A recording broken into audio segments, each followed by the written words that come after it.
हरे कृष्ण माता जी। दंडवत प्रणाम। हरे कृष्ण माता जी। प्रणाम माता जी। हरे कृष्ण माता जी। हरे कृष्ण माता जी। हरे कृष्ण।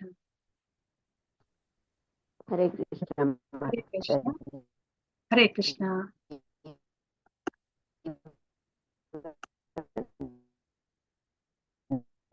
ಹರೇ ಕೃಷ್ಣ. ರೇಖಾ ಮಾತಾಜಿ, ನನ್ನ ಧ್ವನಿ ಕೇಳಿಸ್ತಾ ಇದೆಯಾ? ಹೌದು ಮಾತಾಜಿ, ಕ್ಲಿಯರ್ ಉಂಟು. ಓಕೆ, ಧನ್ಯವಾದ ಮಾತಾಜಿ. ಹರೇ ಕೃಷ್ಣ.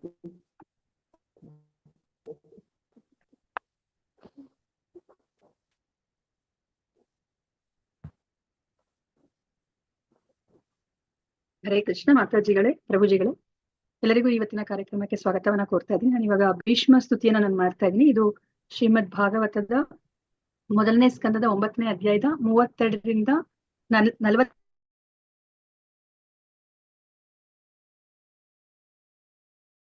ಭೀಷ್ಮ ಉವಾಚ इति मतिरुपकल्पिता वितृष्णा भगवती सात्वत पुंगवे विभूम्नि स्वसुखमुपगते क्वचिद्विहर्तुं प्रकृतिमुपेयुषि यद्भवा प्रवाहः त्रिभुवनखमनं तमालवर्णं रविकरगौरवराम्बरं दधाने वपुरलककुला वृताननाब्जं विजयसखेरतिरस्तु मे अनवद्या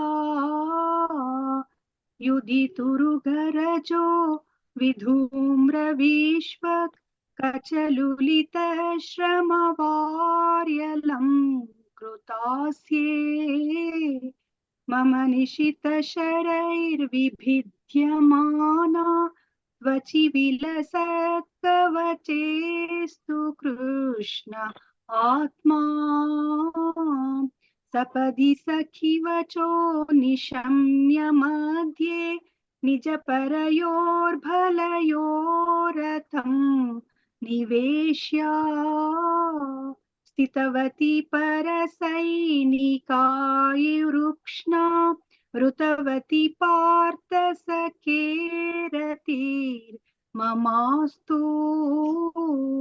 व्यवहितपृतना मुखं निरीक्ष्य स्वजनवधाद्विमुखस्य दोष बुद्ध्या कुमतिमहरदात्मविद्ययाय चरणरति परमस्य तस्य मे अस्तु स्वनिगममपहाय मत्प्रतिज्ञा मृतमधिकर्तुमवाप्लुतो रतस्तः धृतरथचरणोऽभ्ययाचल गुह्व हरिरिव हन्तुमिभं गतोत्तरीयः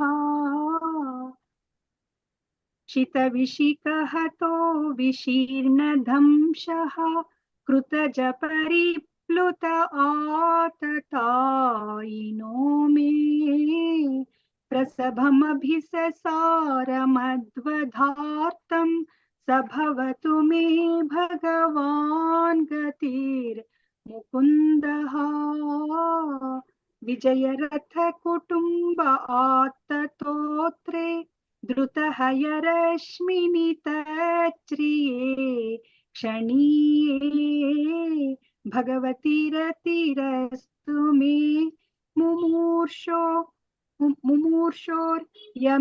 निरीक्ष्रुहतागताः स्वरूपम् ललितगतिविलासवल्गुहासा प्रणय निरीक्षण कल्पितो रुमानाः कृतमनुकृतवत्य उन्मदान्ताः प्रकृतिमगन् किल यस्य गोप वध्वः फणिगण नृपवर्य संकुलेन्तः सदसि युधिष्ठिर राजसूय येषाम् अर्हणमुपपेत् ईक्षणीयो मम दृशिगोचर एष आविरात्मा तमिममहमजं शरीरभाजां हृदि हृदिदिष्टितमात्मकल्पितानां प्रतिदृशमिव नैकदार्कमेकं समधिगतोऽस्मि विधूतभेद मोहः समधिगतोऽस्मि विधूतभेद मोहः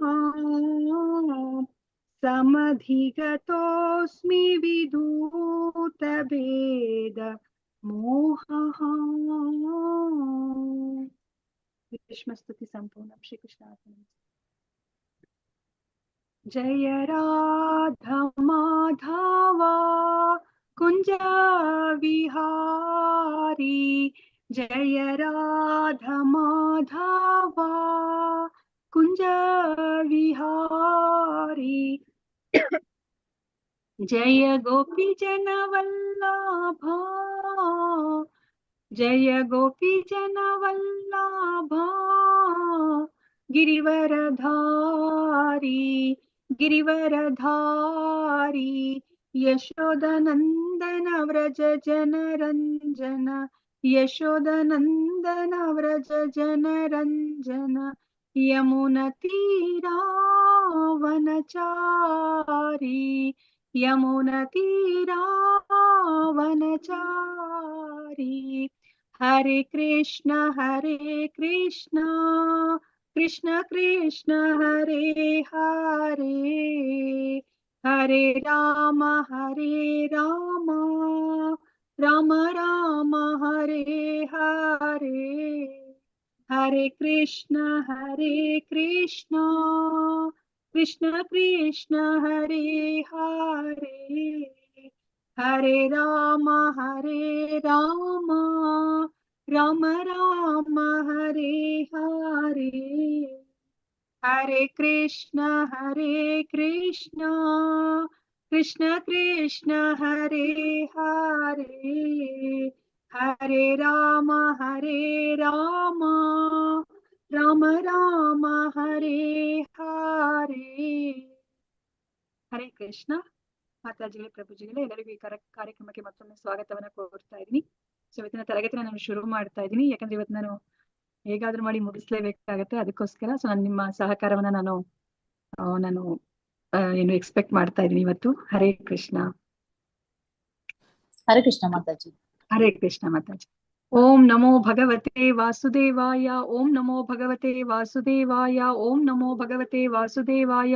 ಇಸ್ಕಾನ್ ಮಂಗಳೂರು ಶ್ರೀ ಶ್ರೀ ರಾಧಾ ಗೋವಿಂದ ದೇವಸ್ಥಾನದ ವತಿಯಿಂದ ನಡೆಸಿಕೊಡುತ್ತಿರುವ ಭಾಗವತಂ ರಸಮಾಲಯಂ ಕಾರ್ಯಕ್ರಮಕ್ಕೆ ಎಲ್ಲರಿಗೂ ಸ್ವಾಗತವನ್ನ ಕೋರುತ್ತಾ ಇದ್ದೇನೆ. ಶ್ರೀ ಶ್ರೀ ರಾಧಾ ಗೋವಿಂದ ಅವರ ಚರಣಾರವಿಂದಗಳಲ್ಲಿ ನನ್ನ ನಮಸ್ಕಾರಗಳನ್ನು ಸಲ್ಲಿಸುತ್ತಾ, ಈ ಕೃಷ್ಣ ಪ್ರಜ್ಞೆಯನ್ನು ಪ್ರಪಂಚದಾದ್ಯಂತ ಹರಡಿರುವ ಎಸಿ ಭಕ್ತಿ ವೇದಾಂತ ಸ್ವಾಮಿ ಪ್ರಭುಪಾದ ಅವರಿಗೂ ನನ್ನ ನಮನಗಳನ್ನು ಸಲ್ಲಿಸುತ್ತಾ, ಈ ದೇವಸ್ಥಾನದ ಮುಖ್ಯಸ್ಥರು, ಈ ಕಾರ್ಯಕ್ರಮದ ಕಾರ್ಯಕರ್ತರುಗಳು ಮತ್ತು ನನ್ನ ಗುರುಗಳಾದ ಪೂಜ್ಯ ನಾಮನಿಷ್ಠಾಸ್ ಪ್ರಭುಗಳಿಗೂ ನನ್ನ ನಮಸ್ಕಾರಗಳನ್ನು ಸಲ್ಲಿಸುತ್ತಾ, ಗುರು ಪ್ರಾರ್ಥನೆಯೊಂದಿಗೆ ನಾನು ಈ ದಿನದ ಕಾರ್ಯಕ್ರಮವನ್ನ ಶುರು ಮಾಡುತ್ತಾ ಇದ್ದೇನೆ.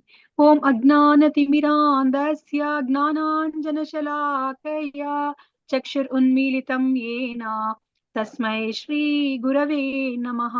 ಶ್ರೀ ಚೈತನ್ಯ ಮನೋಭೀಷ್ಟಂ ಸ್ಥಾಪಿತಂ ಯೇನ ಭೂತಲೆ ಸ್ವಯಂ ರೂಪಃ ಕದಾ ಮಹ್ಯಂ ದದಾತಿ ಸ್ವಪದಾಂತಿಕಂ. ವಂದೇಹಂ ಶ್ರೀ ಗುರೋಃ ಶ್ರೀಯುತಪದಕಮಲಂ ಶ್ರೀ ಗುರೂನ್ ವೈಷ್ಣವಾಂಶ್ಚ ಶ್ರೀರೂಪಂ ಸಾಗ್ರಜಾತಂ ಸಹಗಣ ರಘುನಾಥಾನ್ವಿತಂ ತಂ ಸಜೀವಂ ಸಾದ್ವೈತಂ ಸಾವಧೂತಂ ಪರಿಜನ ಸಹಿತಂ ಕೃಷ್ಣ ಚೈತನ್ಯ ದೇವಂ ಶ್ರೀ ರಾಧಾ ಕೃಷ್ಣ ಪಾದಾನ್ ಸಹಗಣ ಲಲಿತಾ ಶ್ರೀ ವಿಶಾಖಾನ್ವಿತಾಂಶ್ಚ. ಹೇ ಕೃಷ್ಣ ಕರುಣಾ ಸಿಂಧೋ ದೀನಬಂಧೋ ಜಗತ್ಪತೆ ಗೋಪೇಶ ಗೋಪಿಕಾ ಕಾಂತ ರಾಧಾ ಕಾಂತ ನಮೋಸ್ತುತೆ. ತಪ್ತ ಕಾಂಚನ ಗೌರಾಂಗಿ ರಾಧೆ ವೃಂದಾವನೇಶ್ವರಿ ವೃಷಭಾನುಸುತೆ ದೇವಿ ಪ್ರಣಮಾಮಿ ಹರಿಪ್ರಿಯೆ. ವಾಂಚಾ ಕಲ್ಪತರುಭ್ಯಶ್ಚ ಕೃಪಾ ಸಿಂಧುಭ್ಯ ಏವ ಚ पतितानां पावनेभ्यो वैष्णवेभ्यो नमो नमः। नमो ॐ विष्णुपदाय कृष्णप्रेष्ठाय भूतले श्रीमते भक्ति वेदांत स्वामिन् इति नामिने। नमस्ते सरस्वते देवे गौरवाणी प्रचारिणे निर्विशेषा शून्यवादी पश्चात्य देशतारिणे। जय श्री कृष्ण चैतन्य प्रभु नित्यानंदा श्री अद्वैता गदाधरा श्रीवासादि गौर भक्त वृंदा। हरे कृष्णा कृष्ण कृष्ण हरे हरे, हरे रामा राम रामा हरे हरे। हरे कृष्णा कृष्ण कृष्ण हरे हरे, हरे रामा राम रामा हरे हरे। हरे कृष्णा कृष्ण कृष्ण हरे हरे, हरे रामा राम रामा हरे हरे। नारायणं नमस्कृत्य नरं चैव नरोत्तमं देवीं सरस्वतीं व्यासं ततो जयम् उदीरयेत्। नष्टप्रायेषु अभद्रेषु नित्यं भागवत सेवया भगवती उत्तमश्लोके भक्तिर्भवति नैष्टिकी। कृष्णाय वासुदेवाय देवकी नन्दनाय च नन्दगोपकुमाराय गोविन्दाय नमो नमः। नमः पंकजनाभाय नमः पंकजमालिने नमः पंकजनेत्राय नमस्ते पंकजा। हरे कृष्ण ಮಾತಾಜಿಗಳೇ ಪ್ರಭುಜಿಗಳೇ, ನಾವು ಶ್ರೀಮದ್ ಭಾಗವತದ ಮೊದಲನೇ ಸ್ಕಂದವನ್ನ ನಾವು ತಿಳ್ಕೊತಾ ಇದೀವಿ, ಸೃಷ್ಟಿ. ಸೊ ಅದ್ರಲ್ಲಿ ನಾವು 9ನೇ ಅಧ್ಯಾಯಕ್ಕೆ ಬಂದಿದ್ದೀವಿ. 9ನೇ ಅಧ್ಯಾಯದ ಹೆಸರನ್ನ ಹೇಳ್ತೀರಾ? ಹರೇ ಕೃಷ್ಣ.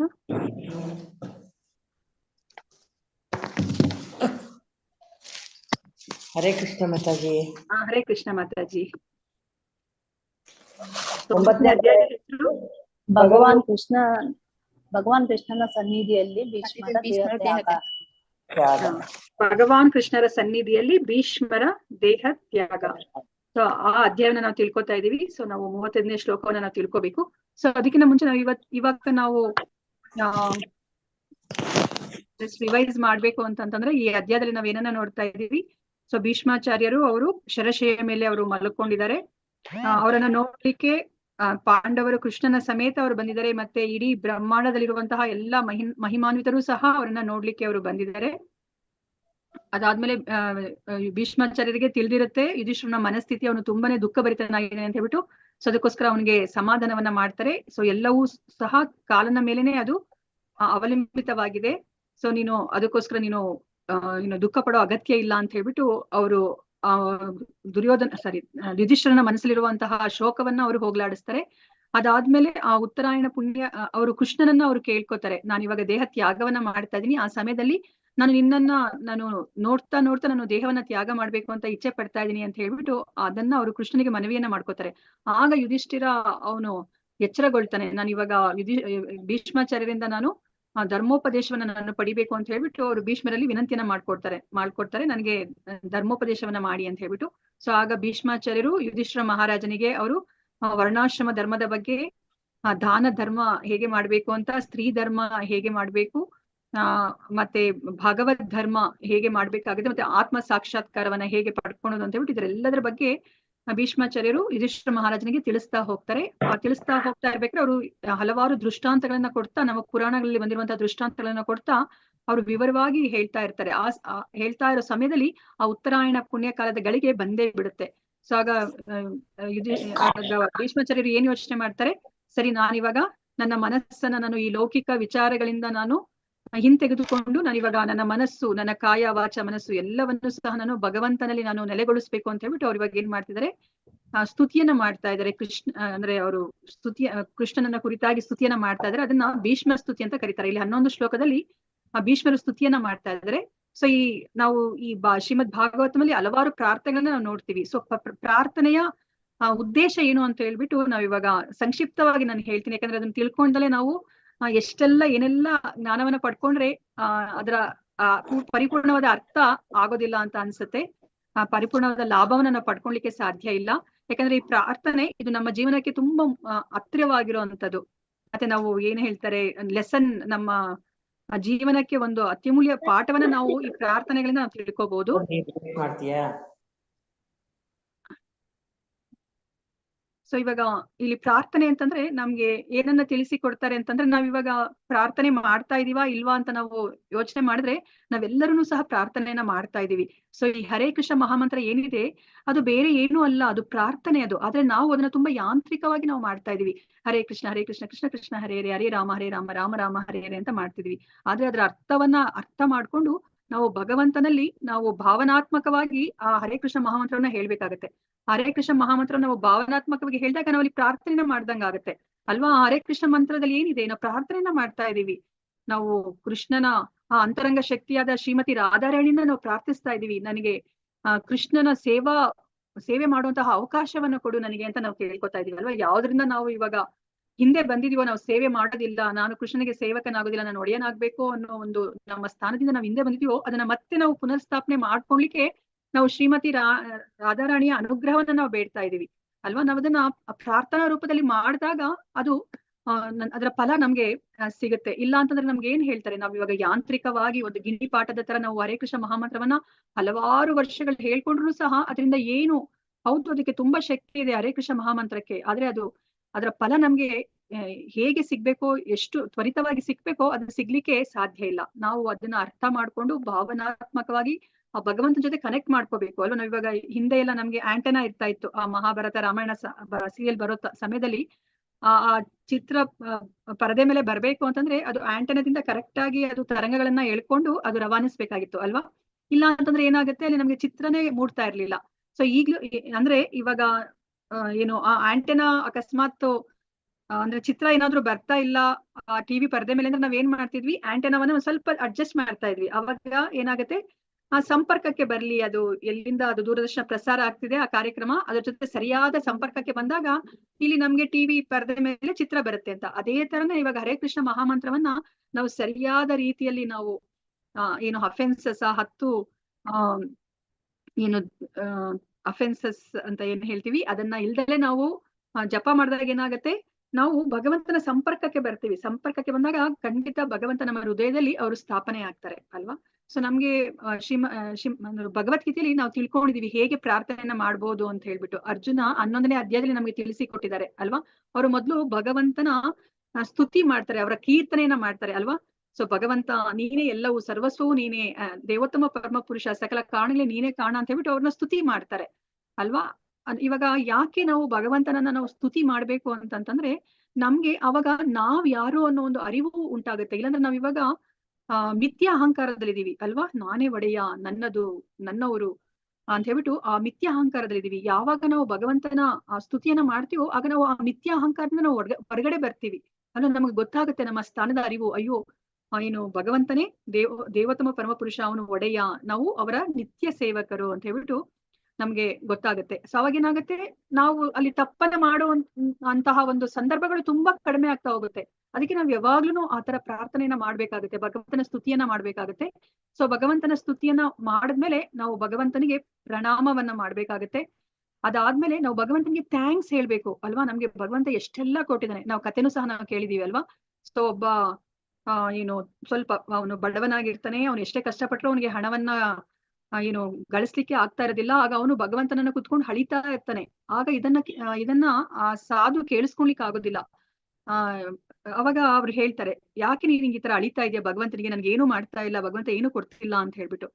ಅವಾಗ ಸಾಧು ಹೇಳ್ತಾರೆ, ಸರಿ ಒಂದ್ ಕೆಲಸ ಮಾಡು, ನಾನ್ ನಿನಗೆ ಕೊಡ್ತೀನಿ, ಭಗವಂತ ಕೊಟ್ಟಿಲ್ಲ ಅಲ್ವಾ, ನಾನ್ ನಿನಗೆ ಕೊಡ್ತೀನಿ, ಆದ್ರೆ ನೀನೊಂದ್ ಕೆಲಸ ಮಾಡ್ಬೇಕು, ನೀನೊಂದ್ ಕೆಲಸ ಮಾಡು, ನಿನ್ನ ಒಂದು ಕಣ್ಣಿದೆಯಲ್ಲ ಒಂದ್ ಕಣ್ ಕೊಟ್ಬಿಡು, ನಾನು ನಿನಗೆ 1 ಕೋಟಿ ಕೊಡ್ತೀನಿ ಅಂತ ಹೇಳ್ತಾನೆ.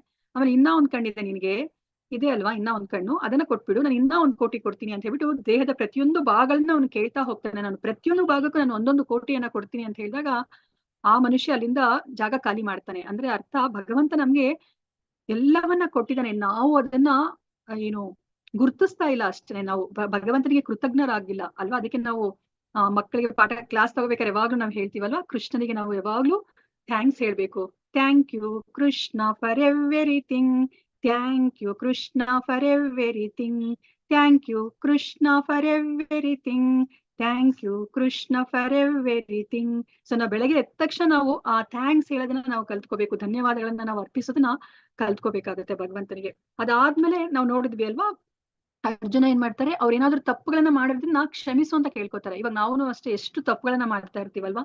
ಸೊ ಭಗವಂತನಿಗೆ ನಾವು ಏನೆಲ್ಲ ಯೋಚನೆ ಮಾಡ್ಕೋತೀವಿ ಅಂದ್ರೆ ನಾನೇ ಎಲ್ಲ ಅನುಭವಿಸ್ಬೇಕು ಅನ್ನೋದು ಅದು ತಪ್ಪು ಆಲೋಚನೆ ಅಲ್ವಾ. ಮತ್ತೆ ನಾವು ವೈಷ್ಣವ ಅಪರಾಧ ಮಾಡ್ತೀವಿ, ನಾಮ ಅಪರಾಧ ಮಾಡ್ತೀವಿ, ಇದೆಲ್ಲ ಮಾಡಿರ್ತೀವಿ ನಾವು. ಅದನ್ನೆಲ್ಲನೂ ಸಹ ನಾವು ಭಗವಂತನಲ್ಲಿ ನಿವೇದನೆ ಮಾಡ್ಕೊಂಡು ನನ್ನನ್ನ ಕ್ಷಮಿಸು ಅಂತ ನಾವು ಕೇಳ್ಕೊಬೇಕಾಗತ್ತೆ. ಸೊ ಅದಾದ್ಮೇಲೆ ನಾವು ನಮ್ಮಲ್ಲಿ ಎಷ್ಟೊಂದು ಕೋರಿಕೆಗಳಿರುತ್ತೆ ಅಲ್ವಾ. ಶುದ್ಧ ಭಕ್ತರು ಯಾವುದೇ ಒಂದನ್ನ ಬೇಡೋದಿಲ್ಲ, ಆದ್ರೆ ನಾವಿನ್ನ ಅಂತಹ ಹಂತಕ್ಕೆ ಬಂದಿಲ್ಲ. ಅದಕ್ಕೋಸ್ಕರ ನಾವು ಭಗವಂತನಲ್ಲಿ ಬೇಡ್ಕೊಳ್ಳೇಬೇಕಾಗುತ್ತೆ. ನಮ್ಮ ಕಷ್ಟಗಳೇನಾದ್ರೂ ಇದ್ರೆ ಅದನ್ನ ಪರಿಹರಿಸು ಅಂತ ಕೇಳ್ಕೊಬೇಕಾಗುತ್ತೆ. ಆದ್ರೆ ನಮ್ಗೆ ಹೇಳ್ಕೊಟ್ಟಿದಾರಲ್ವಾ ಹೇಗೆ ನಾವು ಭಗವಂತನಲ್ಲಿ ಬೇಡ್ಕೋಬೇಕು ಅಂತಂದ್ರೆ, ನೀನು ಇಚ್ಛೆ ಪಟ್ರೆ ನನ್ನ ಈ ಕಷ್ಟವನ್ನ ಹೋಗ್ಲಾಡ್ಸು ಕೃಷ್ಣ ಅಂತ ನಾವು ಕೇಳ್ಕೊಬೇಕಾಗುತ್ತೆ ಅಲ್ವಾ. ಇಫ್ ಯು ಡಿಸೈರ್ ಸೊ, ನಿನ್ಗೆ ಆತರ ಇಚ್ಛೆ ಇದ್ರೆ ಮಾತ್ರ. ಯಾಕಂದ್ರೆ ನಮಗ್ ಗೊತ್ತಿಲ್ಲ ನಮ್ ಒಳ್ಳೇದ್ ಏನಂತ ನಮಗ್ ಗೊತ್ತಿಲ್ಲ, ಭಗವಂತನಿಗೆ ಗೊತ್ತು.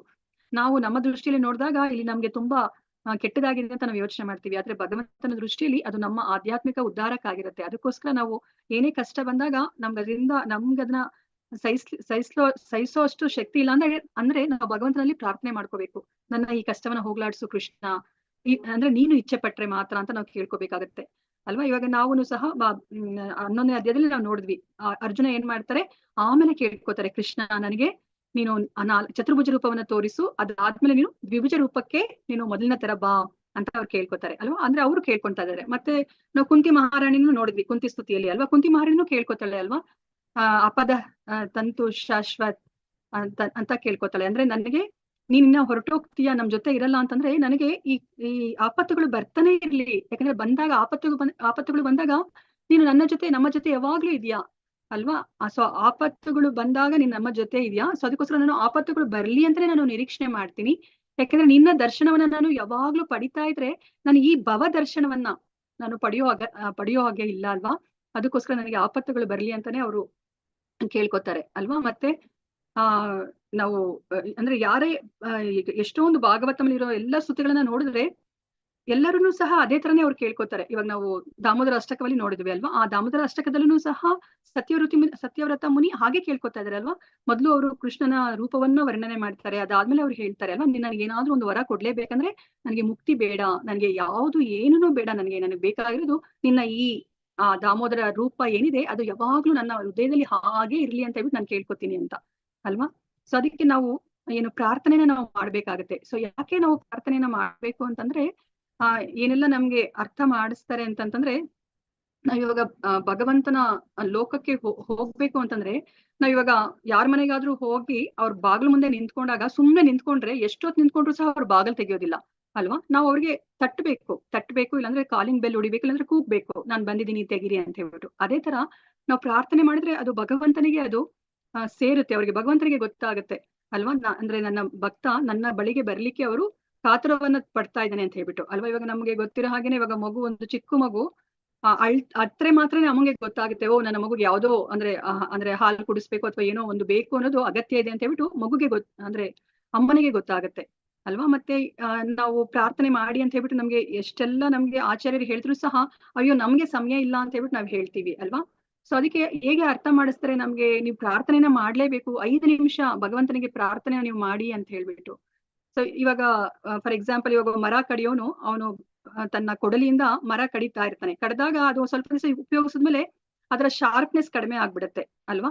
ಸೊ ಅವಾಗ ಅವನೇನ್ ಮಾಡ್ಬೇಕು, ಆ ಶಾರ್ಪ್ ಆಗಿ ಮತ್ತೆ ಅದನ್ನ ಶಾರ್ಪ್ ಮಾಡ್ಕೋಬೇಕು. ಇಲ್ಲ ಅದೇ ಮೊಂಡು ಕೊಡ್ಲಿಯಿಂದ ಅವನು ಕತ್ತರಿಸಿದ್ರೆ ಅವನಿಗಿನ್ನ ಹೆಚ್ಚು ಸಮಯ ಬೇಕಾಗತ್ತೆ ಅಲ್ವಾ. ಅದೇ ತರನೇ ನಾವು ಪ್ರಾರ್ಥನೆ ಮಾಡಿದ್ರೆ ನಮ್ಮ ಮನಸ್ಸು ಬುದ್ಧಿ ಎಲ್ಲಾನು ಸಹ ಅದು ಶುದ್ಧವಾಗುತ್ತೆ, ಅದು ಶಾರ್ಪ್ ಆಗುತ್ತೆ. ಶಾರ್ಪ್ ಆದ್ರೆ ನಾವು ಇವಾಗ 1 ಗಂಟೆಯಲ್ಲಿ ಮಾಡೋ ಕೆಲಸ ನಾವು ಅವಾಗ ಅರ್ಧ ಗಂಟೆಲೆ ಮಾಡ್ಬೋದು. ಅಂದ್ರೆ ನಾವು ಭಗವಂತನಿಗೆ ಸಮಯವನ್ನ ಕೊಟ್ರೆ ಸೊ ಅದು ಭಗವಂತ ಅದನ್ನ ಹಿಗ್ಗಿಸ್ತಾರೆ ಅಲ್ವಾ, ಅದನ್ನ ಎಕ್ಸ್ಪ್ಯಾಂಡ್ ಮಾಡ್ತಾರೆ ಅಂತ ನಾವು ಕೇಳಿದೀವಿ ಅಲ್ವಾ. ಮತ್ತೆ ನಾವ್ ಇವಾಗ ಪ್ರಾರ್ಥನೆ ಮಾಡಿದ್ರೆ ನಮ್ಗೆ ಇನ್ನ ಏನಾಗತ್ತೆ ಅಂತಂದ್ರೆ ಆ ನಮ್ಮ ಮನಸ್ಸಲ್ಲಿ ಇವಾಗ ಎಲ್ಲ ಮನಸ್ಸೆಲ್ಲನೂ ಸಹ ಕೃಷ್ಣಮಯವಾಗ್ಬಿಡುತ್ತೆ. ಸೊ ಇವಾಗ ಮನಸ್ಸು ಯಾವಾಗ ಕೃಷ್ಣಮಯ ಆಗುತ್ತೋ ಆಗ ನಮ್ಗೆ ಈ ಲೌಕಿಕ ವಿಚಾರಗಳು ಬಂದು ಕುತ್ಕೊಳ್ಲಿಕ್ಕೆ ಸಾಧ್ಯ ಇಲ್ಲ ಅಲ್ವಾ. ಇವಾಗ ಒಂದು ಏನು ಕಪ್ ಅಥವಾ ಒಂದು ಗಿಣ್ಣೆ ಅಂತ ಏನ್ ಹೇಳ್ತೀವೋ ಅದ್ರಲ್ಲಿ ನೀರ್ ತುಂಬ್ಕೊಂಡ್ಬಿಟ್ರೆ ಅಥವಾ ಯಾವ್ದೋ ಒಂದು ವಸ್ತು ಇದ್ರೆ, ಸೊ ಇವಾಗ ಅದ್ರಲ್ಲಿ ಇನ್ನ ಏನಾದ್ರು ಹಾಕಕ್ ಹೋದ್ರೆ ಅಲ್ಲಿ ಏನು ಒಳಗಡೆ ಹೋಗ್ಲಿಕ್ಕೆ ಸಾಧ್ಯ ಇಲ್ಲ ಅಲ್ವಾ. ಸೊ ಅದೇ ತರ ನಾವು ನಮ್ಮ ಹೃದಯವನ್ನೆಲ್ಲ ಕೃಷ್ಣಮಯ ಮಾಡ್ಕೊಂಡ್ಬಿಟ್ರೆ ಇನ್ನ ಲೌಕಿಕ ವಿಚಾರಗಳು ಬರ್ಲಿಕ್ಕೆ ಸಾಧ್ಯನೇ ಇಲ್ಲ ಅಲ್ವಾ. ನಾವು ಏನಾಗತ್ತೆ, ಈ ಆಧ್ಯಾತ್ಮಿಕ ಮಾರ್ಗದಲ್ಲಿ ಮುನ್ನಡಿಲಿಕ್ಕೆ ಸಹಾಯ ಆಗುತ್ತೆ. ಸೊ ಅದಕ್ಕೋಸ್ಕರ ನಾವು ಪ್ರಾರ್ಥನೆನ ನಾವು ಮಾಡ್ಬೇಕು ಅಂತ ಹೇಳ್ಬಿಟ್ಟು ಅದಕ್ಕೆ ಹೇಳ್ತಾರೆ 5 ನಿಮಿಷ ಭಗವಂತನಿಗೋಸ್ಕರ ಕೊಟ್ಟು ನಾವು ಪ್ರಾರ್ಥನೆಯನ್ನ ಮಾಡೋದನ್ನ ನಾವು ಕಲ್ತ್ಕೋಬೇಕಾಗತ್ತೆ. ಸೊ ಅದಕ್ಕೆ ಇಲ್ಲಿ ನಾವು ಭೀಷ್ಮರು ನಮ್ಗೆ ಇಲ್ಲಿ ತೋರಿಸ್ತಾ ಇದಾರೆ ಹೇಗೆ ಪ್ರಾರ್ಥನೆಯನ್ನ ಮಾಡೋದು ಅಂತ ಹೇಳ್ಬಿಟ್ಟು. ಸೊ ಅದಕ್ಕೋಸ್ಕರ ಇವಾಗ ಒಂದು ಚಿಕ್ಕ ಎಕ್ಸರ್ಸೈಸ್ ಅನ್ನ ಮಾಡೋಣಂತೆ. ಸೊ ಯಾವಾಗ್ಲೂ ಒಂದು ಆಕ್ಟಿವಿಟಿ ಅಂತಂದ್ರೆ ಮಕ್ಕಳಿಗೆ ತುಂಬಾ ಇಷ್ಟ ಅಲ್ವಾ. ಇವಾಗ ನಾವು ಸಹ ಒಂದು ಚಿಕ್ಕ ಆಕ್ಟಿವಿಟಿಯನ್ನ ಮಾಡೋಣಂತೆ. ಸೊ ಜಸ್ಟ್ ನೀವು ಒಂದು ಅರ್ಧ ಮಿನಿಟ್ ಕಣ್ಣನ್ನ ಮುಚ್ಕೊಂಡು ನೀವು ಆ ಕೃಷ್ಣನ ಆ ರೂಪ, ಯಾವ ರೂಪ ನಿಮ್ಗೆ ಮನಸ್ಸಿಗೆ ಬರುತ್ತೆ ಅಂತ ಹೇಳ್ಬಿಟ್ಟು ನೀವು ಜಸ್ಟ್ ಅದನ್ನ ಅಬ್ಸರ್ವ್ ಮಾಡಿ ಒಂದ್ ಅರ್ಧ ನಿಮಿಷ ನೀವು ಕಣ್ಣು ಮುಚ್ಕೊಳ್ಳಿ. ಸೊ ಅದಾದ್ಮೇಲೆ ನಾವು ಆದ್ರೆ ಡಿಸ್ಕಸ್ ಮಾಡೋಣಂತೆ. ಇಲ್ಲ ಅಂತಂದ್ರೆ ನಾನು ಜಸ್ಟ್ ಅದನ್ನ ಒಂದ್ ಲೈನ್ ಅಲ್ಲಿ ಹೇಳ್ತೀನಿ, ಆಮೇಲೆ ನೀವೇನೆ ಅದನ್ನ ನೀವು ಇಂಟ್ರಾಸ್ಪೆಕ್ಟ್ ಮಾಡ್ಕೊಳ್ಳಿ. ಹರೇ ಕೃಷ್ಣ. ಒಂದು ಅರ್ಧ ನಿಮಿಷ. ಓಕೆ.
ಹರೇ ಕೃಷ್ಣ. ಧನ್ಯವಾದಗಳು.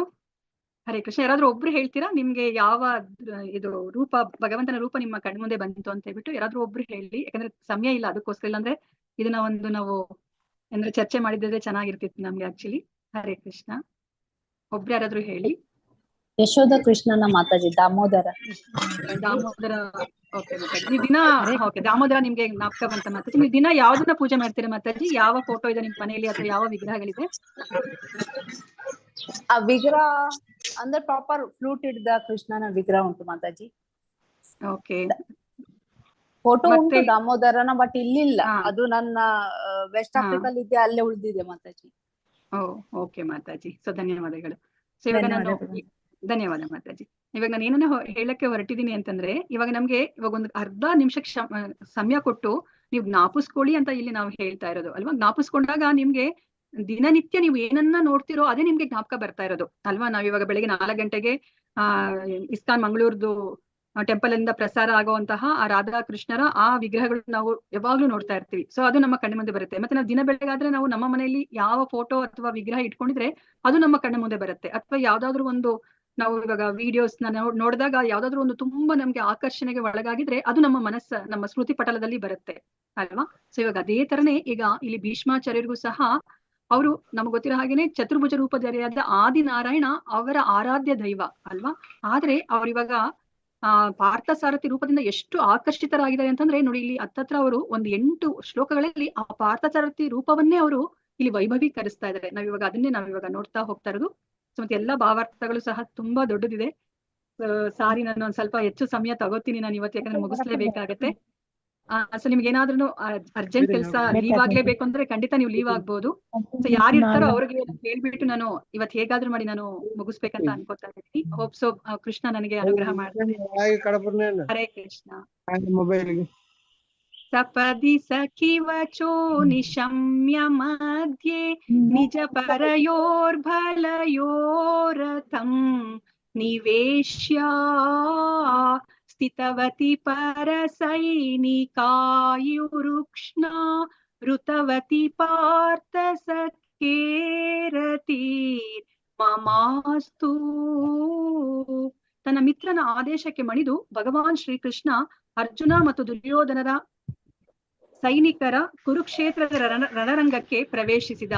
ಅಲ್ಲಿ ಶತ್ರು ಪಕ್ಷದವರ ಆಯುಷ್ಯವನ್ನ ತನ್ನ ಕರುಣಾಪೂರಿತ ದೃಷ್ಟಿಯಿಂದ ಕ್ಷೀಣಿಸಿದ. ಕೇವಲ ಶತ್ರುಗಳ ಕಡೆ ನೋಡುವಷ್ಟರಿಂದಲೇ ಇದನ್ನು ಮಾಡಿದ. ಅಂತಹ ಕೃಷ್ಣನ ಮೇಲೆ ನನ್ನ ಮನಸ್ಸು ನೆಲೆ ನಿಲ್ಲಲಿ.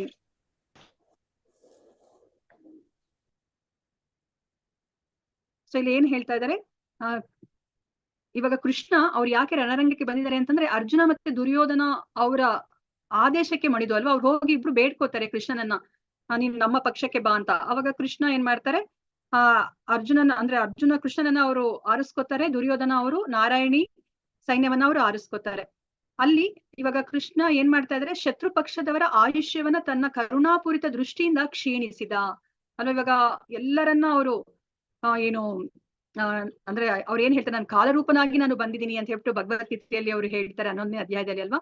ನಾನು ಈ ಎಲ್ಲ ಅಕ್ಷೋಣಿ ಸೈನ್ಯವನ್ನ ನಾನು ಹತ ಮಾಡ್ಲಿಕ್ಕೆ ನಾನು ಬಂದಿದ್ದೀನಿ, ನಾನು ಕಾಲ ಅಂತ ಹೇಳ್ಬಿಟ್ಟು ಹೇಳ್ತಾರೆ.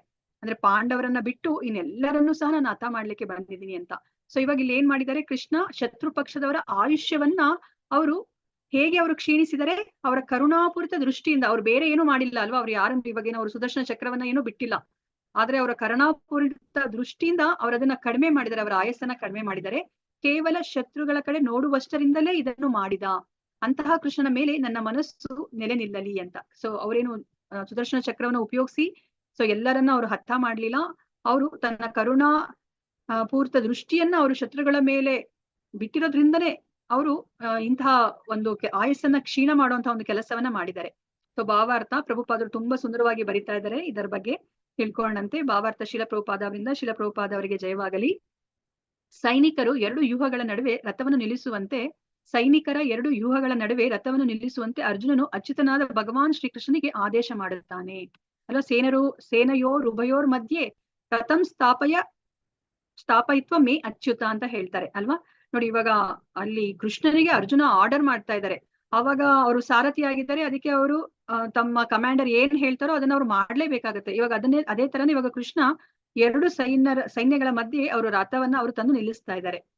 ಯಾಕೆ ಅವರು ಕೇಳ್ತಾರೆ ಅರ್ಜುನ ಅಂತಂದ್ರೆ, ಯುದ್ಧದಲ್ಲಿ ತಾನು ಎದುರಿಸಬೇಕಾದ ಶತ್ರುಗಳನ್ನ ನೋಡಿ ಮುಗಿಸುವವರೆಗೂ ಅಲ್ಲಿಯೇ ನಿಲ್ಲಿಸಿರಬೇಕೆಂದು ಅವನು ಭಗವಂತನಿಗೆ ಹೇಳುತ್ತಾನೆ. ಅದಕ್ಕೆ ಭಗವಂತ ಆಜ್ಞಾನುವರ್ತಿಯಂತೆ ಹಾಗೆಯೇ ಮಾಡುತ್ತಾನೆ.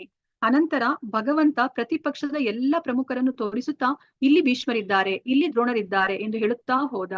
ದೇವೋತ್ತಮನಾದ ಭಗವಂತ ಎಂದಿಗೂ ಇತರರ ಅವರು ಯಾರೇ ಆಗಿರಲಿ ಆಜ್ಞಾಧಾರಕನಾಗಲಿ ಅಥವಾ ಆಜ್ಞಾಪಾಲಕನಾಗಲಿ ಅಲ್ಲ ಅಲ್ವಾ. ನಮ್ಗೆ ಇವಾಗ ನೋಡಿದ್ರೆ ಹೇಗನ್ಸುತ್ತೆ, ಇದಪ್ಪ ಕೃಷ್ಣ ದೇವೋತ್ತಮ ಪರಮ ಪುರುಷ, ಅವರು ಅರ್ಜುನ ಹೇಗೆ ಹೇಳ್ತಾ ಇದಾರೋ ಅವರ ಆಜ್ಞೆಯನ್ನ ಅವರು ಪಾಲಿಸ್ತಾ ಇದ್ದಾರೆ ಅಂತ ಅನ್ಸುತ್ತೆ ಅಲ್ವಾ.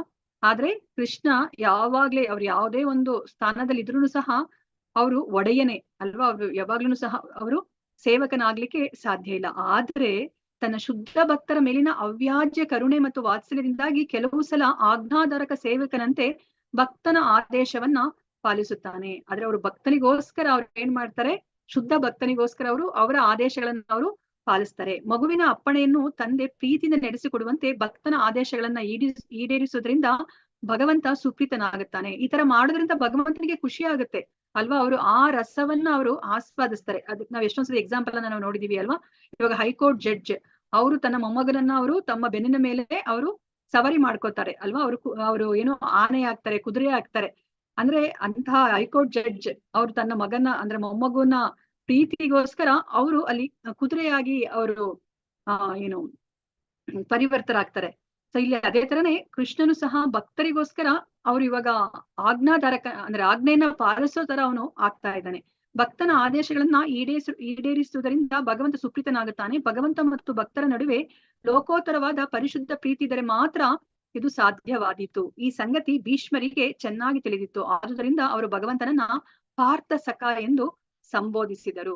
ಸೊ ಇದು ಅವರಿಗೆ ಗೊತ್ತಿತ್ತು ಅಲ್ವಾ. ಅವರಿಗೆ ದೇವೋತ್ತಮ ಪರಮಪುರುಷನ ಸ್ಥಾನ ಏನು ಅಂತ ಹೇಳ್ಬಿಟ್ಟು ಭೀಷ್ಮಾಚಾರ್ಯರಿಗೆ ಚೆನ್ನಾಗಿ ಗೊತ್ತಿದೆ ಅಲ್ವಾ. ಅದಕ್ಕೋಸ್ಕರ ಅವರಿಲ್ಲಿ ಕೃಷ್ಣನನ್ನ ಅವ್ರು ಏನಂತ ಕರಿತಾ ಇದಾರೆ, ಪಾರ್ಥ ಸಖ ಅಂತ ಹೇಳ್ಬಿಟ್ಟು ಕರಿತಾ ಇದ್ದಾರೆ. ಅವರು ಭಗವಂತ ಏನು ಕೃಷ್ಣ ಮತ್ತೆ ಅರ್ಜುನರ ನಡುವೆ ಇದ್ದಿದ್ದು ಅಲ್ಲಿ ಸಾಕ್ಯ ರಸ ಅಲ್ವಾ. ಅದಕ್ಕೋಸ್ಕರನೇ ಮತ್ತೆ ನಮಗೆ ಗೊತ್ತಿರೋ ಹಾಗೇನೆ ಕೃಷ್ಣ ಯಾವಾಗ್ಲೂ ತನ್ನ ಶುದ್ಧ ಭಕ್ತರ ಹೆಸರಿನ ಜೊತೆ ಅವರನ್ನ ಸೇರಿಸಿದಾಗ ಅವ್ರಿಗೆ ತುಂಬಾ ಆತರ ಕರೆದ್ರೆ ತುಂಬಾ ಸಂತೋಷ ಪಡ್ತಾರೆ ಅವರು. ಅದಕ್ಕೋಸ್ಕರ ಇಲ್ಲಿ ಭೀಷ್ಮಾಚಾರ್ಯರು ಕೃಷ್ಣನ ಪಾರ್ಥ ಸಖ ಅಂತ ಹೇಳ್ಬಿಟ್ಟು ಕರೀತಾ ಇದ್ದಾರೆ. ಭಗವಂತ ಪ್ರತಿಪಕ್ಷದವರ ಆಯುಷ್ಯವನ್ನ ತನ್ನ ಕರುಣಾಪೂರಿತ ದೃಷ್ಟಿಯಿಂದ ಕ್ಷೀಣಗೊಳಿಸಿದ. ಕುರುಕ್ಷೇತ್ರ ಯುದ್ಧ ಭೂಮಿಯಲ್ಲಿ ನೆರೆದವರೆಲ್ಲ ಮರಣ ಕಾಲದಲ್ಲಿ ಭಗವಂತನನ್ನ ಸಾಕ್ಷಾತ್ತಾಗಿ ನೋಡಿದುದರಿಂದ ಮೋಕ್ಷವನ್ನ ಪಡೆದರು ಎಂದು ಹೇಳುತ್ತಾರೆ. ಸೊ ಇವಾಗ ನಮಗ್ ಗೊತ್ತಿರೋ ಹಾಗೇನೆ ನಮ್ಮ ಸಾವಿನ ಸಮಯದಲ್ಲಿ ನಾವು ಯಾವ ಭಾವದಲ್ಲಿ ಇರ್ತೀವೋ ಅದೇ ಭಾವವನ್ನ ನಾವು ಮುಂದಿನ ಜನ್ಮದಲ್ಲಿ ನಾವು ಪಡಿತೀವಿ ಅಲ್ವಾ. ಅದೇ ತರದ ದೇಹವನ್ನ, ಅದಕ್ಕನುಗುಣವಾದ ದೇಹವನ್ನ ನಾವು ಪಡಿತೀವಿ. ಸೊ ಈಗ ಮರಣ ಕಾಲದಲ್ಲಿ ಅಂದ್ರೆ 18 ಅಕ್ಷೋಣಿ ಸೈನ್ಯ ಯಾರ ದರ್ಶನವನ್ನ ಪಡೆದ್ರು ಅಥವಾ ಆ ಸಮಯದಲ್ಲಿ ಯಾರಿದ್ರು ಅಲ್ಲಿ ದೇವತಮ ಪರಮ ಪುರುಷ ಅಂತ ಕೃಷ್ಣ ಇದ್ರು. ಸೊ ಅದಕ್ಕೋಸ್ಕರ ಎಲ್ಲರನ್ನು ಸಹ ಆ 18 ಅಕ್ಷೋಹಿಣಿ ಸೈನ್ಯದಲ್ಲಿ ಯಾರೆಲ್ಲ ಅಲ್ಲಿ ಮರಣವನ್ನ ಅಪ್ಪಿದ್ದಾರೆ ಅವರೆಲ್ಲರನ್ನು ಸಹ ಮೋಕ್ಷವನ್ನ ಪಡೆದ್ರು ಅಂತ ಹೇಳ್ಬಿಟ್ಟು ಹೇಳ್ತಾ ಇದ್ದಾರೆ. ಅದನ್ನ ಯಾರು ಹೇಳ್ತಾ ಇದ್ದಾರೆ? ಭೀಷ್ಮಾಚಾರ್ಯರೇ ಹೇಳ್ತಾ ಇದ್ದಾರೆ. ನಾವು ಆ ಶ್ಲೋಕವನ್ನ ಮತ್ತೆ ನೋಡೋಣಂತೆ. ಆದುದರಿಂದ ಅರ್ಜುನನ ಶತ್ರುಗಳ ಆಯುಷ್ಯವನ್ನು ಕಡಿಮೆ ಮಾಡಿದುದರಿಂದ ಅವನು ಅರ್ಜುನ ಪಕ್ಷಪಾತಿ ಎಂದು ಅರ್ಥವಲ್ಲ. ಸೊ ಇವಾಗ ಕೃಷ್ಣ ಹೇಳಿರೋ ಹಾಗೇನೆ ನಾನೇ ಎಲ್ಲರನ್ನ ಹತ ಮಾಡ್ತಾ ಇದ್ದೀನಿ ಅಥವಾ ನೀನು ಹತ ಮಾಡ್ತೀಯೋ ಮಾಡಲು, ಆದ್ರೆ ನನ್ನ ಯೋಜನೆಯಿಂದ ಈ ಎಲ್ಲ ಸೈನಿಕರು ಆವಾಗ್ಲೇನೆ ಹತರಾಗಿದ್ದಾರೆ ಅಂತ ಹೇಳ್ಬಿಟ್ಟು ಕೃಷ್ಣ ಅವರು ನೀನು ಬರೀ ನನಗೆ ಒಂದು ಆಯುಧವಾಗಿರು ಅಂತ ಹೇಳ್ಬಿಟ್ಟು ಹೇಳ್ತಾರೆ ಅಲ್ವಾ. ಅದಕ್ಕೋಸ್ಕರ ಇಲ್ಲಿ ನಮ್ಗೆ ಏನ್ ಅನ್ಸುತ್ತೆ ನೋಡಿದ್ರೆ ಇವರು ಶತ್ರು ಸೈನಿಕರನ್ನೆಲ್ಲ ಕೃಷ್ಣ ಹತ ಮಾಡಿರೋದ್ರಿಂದ ಕೃಷ್ಣ ಅರ್ಜುನನ ಪಕ್ಷಪಾತಿ ಏನೋ ಅನ್ನೋ ತರ ಕಾಣಿಸುತ್ತೆ. ಆದ್ರೆ ಇಲ್ಲಿ ಏನನ್ನ ಹೇಳ್ತಾ ಇದ್ದಾರೆ, ತುಂಬಾ ಮುಖ್ಯವಾದ ವಿಷಯವನ್ನ ಹೇಳ್ತಾ ಇದ್ದಾರೆ. ವಾಸ್ತವವಾಗಿ ಅವನು ಶತ್ರು ಪಕ್ಷದವರ ಬಗೆಗೆ ಕರುಣೆ ತೋರಿದನೆಂದೇ ಹೇಳಬೇಕು ಅಲ್ವಾ. ಇಲ್ಲಿ ಆಕ್ಚುಲಿ ಕೃಷ್ಣ ಏನೇ ಮಾಡಿದ್ರು ಸಹ ಯಾರಿಗೂ ಅದರಿಂದ ಕೆಟ್ಟದಾಗೋದಿಲ್ಲ, ಹಾನಿ ಆಗೋದಿಲ್ಲ ಅಲ್ವಾ. Nothing lamentable happens in the kingdom of Lord ಅಂತ ಹೇಳ್ತಾರೆ ಅಲ್ವಾ. ಭಗವಂತನ ಸಾಮ್ರಾಜ್ಯದಲ್ಲಿ ಯಾವುದು ಸಹ ಕೆಡುಕು ಅನ್ನೋದು ಆಗ್ಲಿಕ್ಕೆ ಸಾಧ್ಯನೇ ಇಲ್ಲ ಅಂತ ಹೇಳ್ಬಿಟ್ಟು ಹೇಳ್ತಾರೆ. ಸೊ ಇಲ್ಲಿ ಏನ್ ಹೇಳ್ತಿದ್ದಾರೆ ಅಂತಂದ್ರೆ, ಏಕೆಂದ್ರೆ ತಮ್ಮ ಸಾಮಾನ್ಯ ಜೀವನ ಕ್ರಮದಲ್ಲಿ ಮನೆಯಲ್ಲಿ ಸತ್ತಿದ್ದರೆ ಅವರಿಗೆ ಮೋಕ್ಷ ಪ್ರಾಪ್ತಿ ಆಗುತ್ತಿರಲಿಲ್ಲ. ಇವಾಗ ಅದೆಲ್ಲ ಯಾರೆಲ್ಲ ಅಲ್ಲಿದ್ರು ಅವರು ಸಾಮಾನ್ಯವಾಗಿ ಅಂತಂದ್ರೆ ಹೇಗೆ ಈ ಪ್ರಕೃತಿಗೆ ಅನುಗುಣವಾಗಿ ಅವರು ದೇಹವನ್ನ ಬಿಟ್ಟಿದ್ರೆ ಅವಾಗ ಅವ್ರಿಗೆ ಮೋಕ್ಷ ಅಂತೂ ಸಿಗ್ತಾ ಇರ್ಲಿಲ್ಲ ಅಲ್ವಾ. ಅಕಸ್ಮಾತ್ ಅವರು ಯುದ್ಧ ಮಾಡ್ತಾ ಇದಾರೆ, ಆ ಯುದ್ಧ ರಣರಂಗದಲ್ಲಿ ಅವರು ದೇಹವನ್ನ ಅವರು ಬಿಟ್ಟಿದ್ದಾರೆ. ಅದ್ರಲ್ಲಿ ಕೃಷ್ಣ ಇಲ್ಲ ಅಂದಿದ್ರೆ ಅವ್ರಿಗೆ ಮ್ಯಾಕ್ಸಿಮಮ್ ಏನ್ ಸಿಗ್ತಾ ಇತ್ತು? ಸ್ವರ್ಗ ಪ್ರಾಪ್ತಿ ಆಗ್ತಿತ್ತು. ಅದಕ್ಕೆ ಯಾಕಂದ್ರೆ ನಮ್ಗೆ ಗೊತ್ತಿರೋ ಹಾಗೇನೆ ಯಾರೇ ವೀರ ಮರಣವನ್ನ ಅಪ್ಪಿದ್ರೆ ಅವ್ರಿಗೆ ಸ್ವರ್ಗ ಪ್ರಾಪ್ತಿ ಆಗುತ್ತೆ, ಆದ್ರೆ ಮೋಕ್ಷ ಸಿಗ್ತಾ ಇರ್ಲಿಲ್ಲ. ಆದ್ರೆ ಈಗ ಕೃಷ್ಣನನ್ನ ನೋಡ್ತಾ ಅವರು ದೇಹವನ್ನ ತ್ಯಾಗ ಮಾಡಿರೋದ್ರಿಂದ ಅವ್ರಿಗೆಲ್ಲರಿಗೂ ಸಹ ಮೋಕ್ಷ ಸಿಕ್ಕಿದೆ. ಆದ್ದರಿಂದ ಅವರು ಲೌಕಿಕ ಜೀವನದಿಂದ ಮುಕ್ತರಾದರು. ಆದುದರಿಂದ ಭಗವಂತನು ಸರ್ವ ಮಂಗಳಕಾರಿ. ನೋಡಿ, ಎಲ್ಲರಿಗೂ ಸಹ ಅವರು ಒಳಿತನ್ನ ಮಾಡ್ತಾ ಇದ್ದಾರೆ. ಅವನು ಏನೇ ಮಾಡಲಿ ಅದು ಪ್ರತಿಯೊಬ್ಬರ ಕಲ್ಯಾಣಕ್ಕಾಗಿಯೇ. ಮೇಲು ನೋಟಕ್ಕೆ ಅದು ಅವನ ಪ್ರಾಣ ಸಹಿತ ಅರ್ಜುನನ ವಿಜಯದಂತೆ ಕಾಣುತ್ತದೆ, ಆದರೆ ವಾಸ್ತವವಾಗಿ ಅದು ಅರ್ಜುನನ ಶತ್ರುಗಳಿಗೆ ಶುಭವನ್ನುಂಟು ಮಾಡಿತು. ಅದು ನಮ್ಗೆ ನೋಡ್ಲಿಕ್ಕೆ, ನಾವು ಹೆಚ್ಚು ಅದನ್ನ ನಾವು ವಿಶ್ಲೇಷಣೆ ಮಾಡಿಲ್ಲ ಅಂತಂದ್ರೆ ನೋಡ್ಲಿಕ್ಕೆ ಕೃಷ್ಣ ಅರ್ಜುನನಿಗೆ ಮಾತ್ರ ಒಳಿತನ್ನ ಮಾಡ್ತಾ ಇದ್ದಾನೆ, ಪಕ್ಷಪಾತಿ ಅಂತ ಹೇಳ್ಬಿಟ್ಟು ಅನ್ಸುತ್ತೆ. ಆದ್ರೆ ಇಲ್ಲಿ ನಾವು ನಿಜವಾದ ಅರ್ಥದಲ್ಲಿ ನೋಡಿದ್ರೆ ಅವ್ರಿಗೆಲ್ಲರಿಗೂ ಸಹ ಮೋಕ್ಷ ಸಿಕ್ಕಿದೆ ಅಲ್ವಾ. ಮತ್ತೆ ಈ ಭೌತಿಕ ಪ್ರಪಂಚಕ್ಕೆ ಬಂದು ಈ ಜನ್ಮ ಮೃತ್ಯು ಜರಾ ವ್ಯಾಧಿ ಆ ಕಷ್ಟಕ್ಕೆ ಅವ್ರು ಯಾರು ಒಳಗಾಗೋದು ಬೇಕಿಲ್ಲ ಅಲ್ವಾ. ಆದರೆ ವಾಸ್ತವವಾಗಿ ಅದು ಅರ್ಜುನನ ಶತ್ರುಗಳಿಗೆ ಶುಭವನ್ನುಂಟು ಮಾಡಿತು. ಭಗವಂತನ ಅಲೌಕಿಕ ಕಾರ್ಯಗಳು ಹೀಗಿರುತ್ತವೆ. ಯಾರು ಇದನ್ನು ಅರ್ಥ ಮಾಡಿಕೊಳ್ಳುತ್ತಾರೋ ಅವರು ಲೌಕಿಕ ದೇಹವನ್ನು ತ್ಯಜಿಸಿದ ಮೇಲೆ ಮೋಕ್ಷವನ್ನು ಪಡೆಯುತ್ತಾರೆ ಅಲ್ವಾ. ನಮ್ಗನ್ಸುತ್ತೆ ಅಲ್ವಾ, ಅಯ್ಯೋ ಅವರೆಲ್ಲ ಎಷ್ಟು ಪುಣ್ಯ ಮಾಡಿದ್ದಾರೆ ನೋಡಿ, ಅವರು ಬರೇ ಸೈನಿಕರು ಅಷ್ಟೇನೆ. ಆದ್ರೆ ಅವರೆಲ್ಲರೂ ಸಹ ಕುರುಕ್ಷೇತ್ರ ಯುದ್ಧ ಭೂಮಿಯಲ್ಲಿ ಇದ್ದಿದ್ದಕ್ಕೆ ಅಲ್ಲಿ ಕೃಷ್ಣ ಇರೋದಕ್ಕೋಸ್ಕರ ಅವರೆಲ್ಲರೂ ಸಹ ಮೋಕ್ಷವನ್ನು ಪಡೆದ್ರು. ಎಷ್ಟು ಈಸಿಯಾಗಿ ಮೋಕ್ಷವನ್ನ ಪಡೆದ್ಬಿಟ್ಟಲ್ಲಪ್ಪ ಇವ್ರು. ನಮ್ಗೆ ಇವಾಗ ಏನು ನಿಯಂತ್ರಕ ತತ್ವಗಳನ್ನೆಲ್ಲ ಹೇಳ್ತಾ ಇದ್ದಾರೆ, ಇದನ್ನೆಲ್ಲ ಮಾಡೋದು ಏನು ಅವ್ರಿಗೆ ಆ ಕಷ್ಟನೇ ತಗೊಳ್ಳಿಲ್ವಲ್ಲ, ಎಷ್ಟು ಈಸಿಯಾಗಿ ಅವರು ಮೋಕ್ಷ ಪಡೆದ್ಬಿಟ್ರು ಅಂತ ನಾವು ಅನ್ಕೋತೀವಿ ಅಲ್ವಾ. ಅದಕ್ಕೆ ನೋಡಿ ಇಲ್ಲಿ ಪ್ರಭುಪಾದರು ಹೇಳ್ತಾ ಇದ್ದಾರೆ, ನೀವ್ ಯಾರನ್ನು ಬೇಜಾರ್ ಮಾಡ್ಕೋಬೇಡಿ.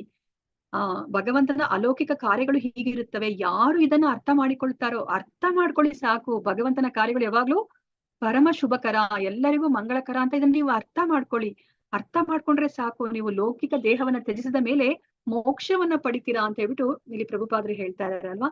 ಸೊ ನಾವಿವಾಗ ಭಗವಂತನ ಕಾರ್ಯಗಳನ್ನ ನಾವು ಅರ್ಥ ಮಾಡ್ಕೊಂಡ್ರೆ ಸಾಕು ಅಲ್ವಾ. ಜನ್ಮ ಕರ್ಮ ಚ ಮೇ ದಿವ್ಯಂ ಏವಂ ಯೋ ವೇತಿ ತತ್ವತಃ ತ್ಯಕ್ತ್ವಾ ದೇಹಂ ಪುನರ್ಜನ್ಮ ನೈತಿ ಮಾಮೇತಿ ಸೋರ್ಜುನ ಅಲ್ವಾ. ಭಗವಂತನೇ ಹೇಳಿದ್ದಾರೆ. ಸೊ ನನ್ನ ಜನ್ಮ ಕರ್ಮವನ್ನ ನೀವು ಅರ್ಥ ಮಾಡ್ಕೊಂಡ್ರೆ ಸೊ ನೀವು ಈ ಭೌತಿಕ ಪ್ರಪಂಚದಲ್ಲಿ ಮತ್ತೆ ಹುಟ್ಟೋ ಹಾಗಿಲ್ಲ ಅಂತ ಹೇಳ್ಬಿಟ್ಟು. ಯಾವುದೇ ಸಂದರ್ಭದಲ್ಲೂ ಭಗವಂತ ತಪ್ಪು ಮಾಡೋದಿಲ್ಲ. ಏಕೆಂದ್ರೆ ಅವನು ಸದಾ ಕಾಲ ಪರಾತ್ಪರನಾದವನು, ಸರ್ವ ಮಂಗಳಕಾರಿಯಾದವನು ಅಲ್ವಾ. ತಂದೆ ತಾಯಿ ಯಾವತ್ತೂ ತಮ್ಮ ಮಕ್ಕಳಿಗೆ ಅವರು ಕೆಡುಕನ್ನ ವಹಿಸುದಿಲ್ಲ. ಅವ್ರು ಏನಾದ್ರೂ ಮಾಡಿದ್ರು ಅವರು ಮಕ್ಕಳಿಗೆ ಒಳ್ಳೇದಾಗ್ಲಿ ಅಂತಾನೆ ಮಾಡ್ತಾರೆ. ಅದನ್ನ ಮಕ್ಕಳು ಅರ್ಥ ಮಾಡ್ಕೊಳೋದ್ರಲ್ಲಿ ತಪ್ಪು ಮಾಡ್ತಾರೆ ಅಥವಾ ಎಡುತ್ತಾರೆ ಹೊರತು ಆ ತಂದೆ ತಾಯಿಗಳು ಯಾವಾಗ್ಲೂ ಹಿತವನ್ನೇ ಬಯಸ್ತಾರೆ ಮಕ್ಕಳಿಗೆ. ವ್ಯವಹಿತ ಪೃತನಾಮುಖಂ ನಿರೀಕ್ಷ್ಯ ಸ್ವಜನವಧಾದ್ವಿಮುಖಸ್ಯ ದೋಷ ಬುದ್ಧ್ಯಾ ಕುಮತಿ ಮಹರದಾತ್ಮ ವಿದ್ಯೆಯಾಯ ಚರಣರತಿ ಪರಮಸ್ಯ ತಸ್ಯ ಮೇಯಸ್ತು. ಯುದ್ಧ ಭೂಮಿಯಲ್ಲಿ ತನ್ನೆದುರಿಗಿರುವ ಯೋಧರನ್ನು ಸೇನಾಪತಿಗಳನ್ನು ಕಂಡು ಅರ್ಜುನ ಅಜ್ಞಾನದಿಂದ ಮಲಿನನಾದಂತೆ ತೋರಿದ. ಆಗ ಭಗವಂತ ದಿವ್ಯ ಜ್ಞಾನವನ್ನು ಬೋಧಿಸುವ ಮೂಲಕ ಅವನ ಅಜ್ಞಾನವನ್ನ ತೊಡೆದು ಹಾಕಿದ. ಅಂತಹ ಭಗವಂತನ ಪಾದ ಪದ್ಮಗಳು ಸದಾ ನನ್ನ ಆಕರ್ಷಣೆಯ ವಿಷಯವಾಗಿ ಉಳಿಯಲಿ. ನೋಡಿ, ಇಲ್ಲಿ ಯಾವ ರೂಪವನ್ನ ಇಲ್ಲಿ ಧ್ಯಾನ ಮಾಡ್ತಾ ಇದ್ದಾರೆ ಭೀಷ್ಮಾಚಾರ್ಯರು. ಅವ್ರಿಗೆ ಗೊತ್ತಿದೆ ಅಲ್ವಾ, ಅಲ್ಲಿ ಅರ್ಜುನನಿಗೆ ಭಗವದ್ಗೀತೆಯನ್ನ ಕೃಷ್ಣ ಬೋಧಿಸಿದ್ರು ಅಂತ. ಯಾಕೆ ಅಂತಂದ್ರೆ ಅರ್ಜುನನ ಜ್ಞಾನ ಮಲಿನ ಆಯ್ತು ಅಂತ ಹೇಳ್ಬಿಟ್ಟು ಇಲ್ಲಿ ಹೇಳ್ತಾ ಇದ್ದಾರೆ. ಸೊ ಆ ಸಮಯದಲ್ಲಿ ಭಗವಂತ ದಿವ್ಯ ಜ್ಞಾನ ಬೋಧಿಸುವ ಮೂಲಕ ಆ ಅರ್ಜುನನ ಅಜ್ಞಾನವನ್ನ ಅವನು ತೊಡೆದು ಹಾಕ್ದ. ಅಂತಹ ಭಗವಂತನ ಪಾದ ಕಮಲಗಳ ಮೇಲೆ ನನ್ನ ಮನಸ್ಸು ನಿಲ್ಲಲಿ ಅಂತ ಹೇಳ್ಬಿಟ್ಟು ಅವರು ಕೇಳ್ಕೊತಾ ಇದ್ದಾರೆ. ಭಾವಾರ್ಥ ಶಿಲಪ್ರಭುಪಾದ ಅವರಿಗೆ ಜಯವಾಗಲಿ. ಹಿಂದೆ ದೊರೆಗಳು ಮತ್ತು ಸೇನಾಪತಿಗಳು ಕಾದುವ ಸೇನೆಯ ಮುಂಚೂಣಿಯಲ್ಲಿ ನಿಂತಿರಬೇಕಾಗಿತ್ತು. ಇಲ್ಲಿ ಪ್ರಭುಪಾದರು ಏನನ್ನ ನಮ್ಗೆ ತಿಳಿಸ್ತಾ ಇದ್ದಾರೆ ಅಂತಂದ್ರೆ, ಹಿಂದಿನ ಕಾಲದಲ್ಲಿ ಯಾವ ತರ ಯುದ್ಧಗಳು ಇರ್ತಾ ಇತ್ತು, ಈಗಿನ ಕಾಲದಲ್ಲಿ ಯಾವ ತರ ಯುದ್ಧ ಇದೆ ಅಂತ ಹೇಳಿ ನಮ್ಗೆ ತಿಳಿಸ್ತಾ ಇದ್ದಾರೆ. ಇದಕ್ಕಿಂತ ಮುಂಚೆನೂ ಸಹ ಇದ್ರ ಬಗ್ಗೆ ನಮ್ಗೆ ಹೇಳಿದ್ರು ಅಲ್ವಾ ಪ್ರಭುಪಾದರು. ಈಗ ಅದನ್ನೇ ಹೇಳ್ತಾ ಇದ್ದಾರೆ. ಇವಾಗ ಈಗಿನ ಕಾಲದಲ್ಲಿ ಯುದ್ಧ ಆದ್ರೆ ಏನ್ ಮಾಡ್ತಾರೆ, ಆ ರಕ್ಷಣಾ ಮಂತ್ರಿ ಯಾರಿರ್ತಾರೋ ಅವ್ರು ಮನೆಯಲ್ಲಿ ಆರಾಮಾಗಿ ಕುತ್ಕೊಂಡಿರ್ತಾರೆ ಅಲ್ವಾ. ಏನೋ ಅವರು ಆ ಸೈನಿಕರಿಗೆ ಉತ್ತೇಜನ ಕೊಡ್ಲಿಕ್ಕೋಸ್ಕರ ಒಂದ್ ಸ್ವಲ್ಪ ಏನಾದ್ರು ಪ್ರೋತ್ಸಾಹದ ಮಾತುಗಳನ್ನ ಆಡ್ಬೋದು ಅಷ್ಟೇನೆ. ಆದ್ರೆ ಅವರು ಆರಾಮಾಗಿ ಮನೆಯಲ್ಲಿ ಇರ್ತಾರೆ. ಅಲ್ಲಿ ಪ್ರಾಣವನ್ನ ಕೊಡೋರು ಯಾರೋ ಬೇರೆಯವ್ರು ಇರ್ತಾರೆ ಅಲ್ವಾ, ಸೈನಿಕರು ಇರ್ತಾರೆ, ಅಸಹಾಯಕರಾದ ಸೈನಿಕರು. ಆದ್ರೆ ಇಲ್ಲಿ ಆತರ ಅಲ್ಲ. ಆಗಿನ ಕಾಲದ ರಾಜರು ಯಾವ ತರ ಯುದ್ಧ ಮಾಡ್ತಿದ್ರು ಅಂತ ಬಿಟ್ಟು ಇಲ್ಲಿ ಹೇಳ್ತಾ ಇದ್ದಾರೆ. ಅಂದಿನ ರಾಜರು ಮತ್ತು ಸೇನಾಧಿಪತಿಗಳು ಇಂದಿನ ರಾಷ್ಟ್ರಾಧ್ಯಕ್ಷರು, ರಕ್ಷಣಾ ಮಂತ್ರಿಗಳು ಎಂಬುವರ ಹಾಗಿರುತ್ತಿರಲಿಲ್ಲ. ಬಡಪಾಯಿ ಸೈನಿಕರು ಅಥವಾ ಬಾಡಿಗೆ ಸಿಪಾಯಿಗಳು ಮುಖಾಮುಖಿಯಾಗಿ ಕಾದುತ್ತಿರುವಾಗ ಇವರು ಮನೆಯಲ್ಲಿ ಇರುತ್ತಿರಲಿಲ್ಲ. ಹಾಗೆ ಮನೆಯಲ್ಲಿರುವುದು ಆಧುನಿಕ ಕಾಲದ ಪ್ರಭುತ್ವದ ನಿಯಮವಾಗಿರಬಹುದು. ಆದರೆ ರಾಜಾಧಿಕಾರ ಜಾರಿಯಲ್ಲಿದ್ದಾಗ ರಾಜರು ಅರ್ಹತೆಯನ್ನ ಪರಿಗಣಿಸದೆ ಆಯ್ಕೆಯಾದ ಹೇಡಿಗಳಾಗುತ್ತಿರಲಿಲ್ಲ ಅಲ್ವಾ. ಇವಾಗ ರಾಜರೆಲ್ಲರೂ ಸಹ ಅವ್ರ ಹೇಡಿಗಳ ತರ ಇರ್ತಾ ಇರಲಿಲ್ಲ. ಅವ್ರು ಯಾವಾಗ್ಲೂ ಶೂರರಾಗಿದ್ರು. ಯಾಕಂದ್ರೆ ಅಂತವ್ರನ್ನೇ ಅಲ್ಲಿ ಅಧಿಕಾರದಲ್ಲಿ ಕೂಡಿಸ್ತಾ ಇದ್ರು ರಾಜರಾಗಿ. ಅಂತವ್ರನ್ನ ಮಾತ್ರನೇ ಅವ್ರು ಮಾಡ್ತಾ ಇದ್ದಿದ್ದು. ಕುರುಕ್ಷೇತ್ರ ರಣರಂಗದಿಂದ ವೇದ್ಯವಾಗುವ ಹಾಗೆ ಎರಡೂ ಪಕ್ಷದ ಭೀಷ್ಮ, ದ್ರೋಣ, ದುರ್ಯೋಧನ, ಅರ್ಜುನರೇ ಮೊದಲಾದ ಸೇನಾ ಮುಖ್ಯರು ಮನೆಯಲ್ಲಿ ಮಲಗಿ ನಿದ್ದೆ ಹೊಡೆಯುತ್ತಿರಲಿಲ್ಲ ಅಲ್ವಾ. ಎಲ್ಲ ಅತಿರಥ ಮಹಾರಥರು ಯಾರಿದ್ದಾರೆ ಎರಡು ಕಡೆಯವರು, ಅವರೆಲ್ಲರೂ ಸಹ ಅಲ್ಲಿ ರಣರಂಗದಲ್ಲಿ ಇದ್ರು. ಅವ್ರ ಮನೆಯಲ್ಲಿ ಮಲಗಿ ನಿದ್ದೆ ಹೊಡಿತಾ ಇರ್ಲಿಲ್ಲ. ಅವರೆಲ್ಲ ಪ್ರತ್ಯಕ್ಷವಾಗಿ ಯುದ್ಧದಲ್ಲಿ ಭಾಗವಹಿಸಿದರು. ನಾಗರಿಕ ಜನವಸತಿಗಿಂತ ದೂರವಾದ ಪ್ರದೇಶದಲ್ಲಿ ಇಂತಹ ಯುದ್ಧ ನಡೆಯುತ್ತಿತ್ತು. ನೋಡಿ, ಇಲ್ಲಿ ಹೇಳ್ತಾ ಇದ್ದಾರೆ, ಆ ಯುದ್ಧ ಮಾಡ್ಲಿಕ್ಕೂ ಸಹ ಒಂದು ಜಾಗ ಅಂತ ಇರ್ತಾ ಇತ್ತು. ರಣಭೂಮಿ ಅಂತ ಇರ್ತಾ ಇತ್ತು. ಆ ರಣಭೂಮಿ ಅದು ಪ್ರಜೆಗಳೆಲ್ಲ ವಾಸ ಮಾಡೋ ಜಾಗಕ್ಕಿಂತ ಅದು ದೂರದಲ್ಲಿ ಇರ್ತಾ ಇತ್ತು.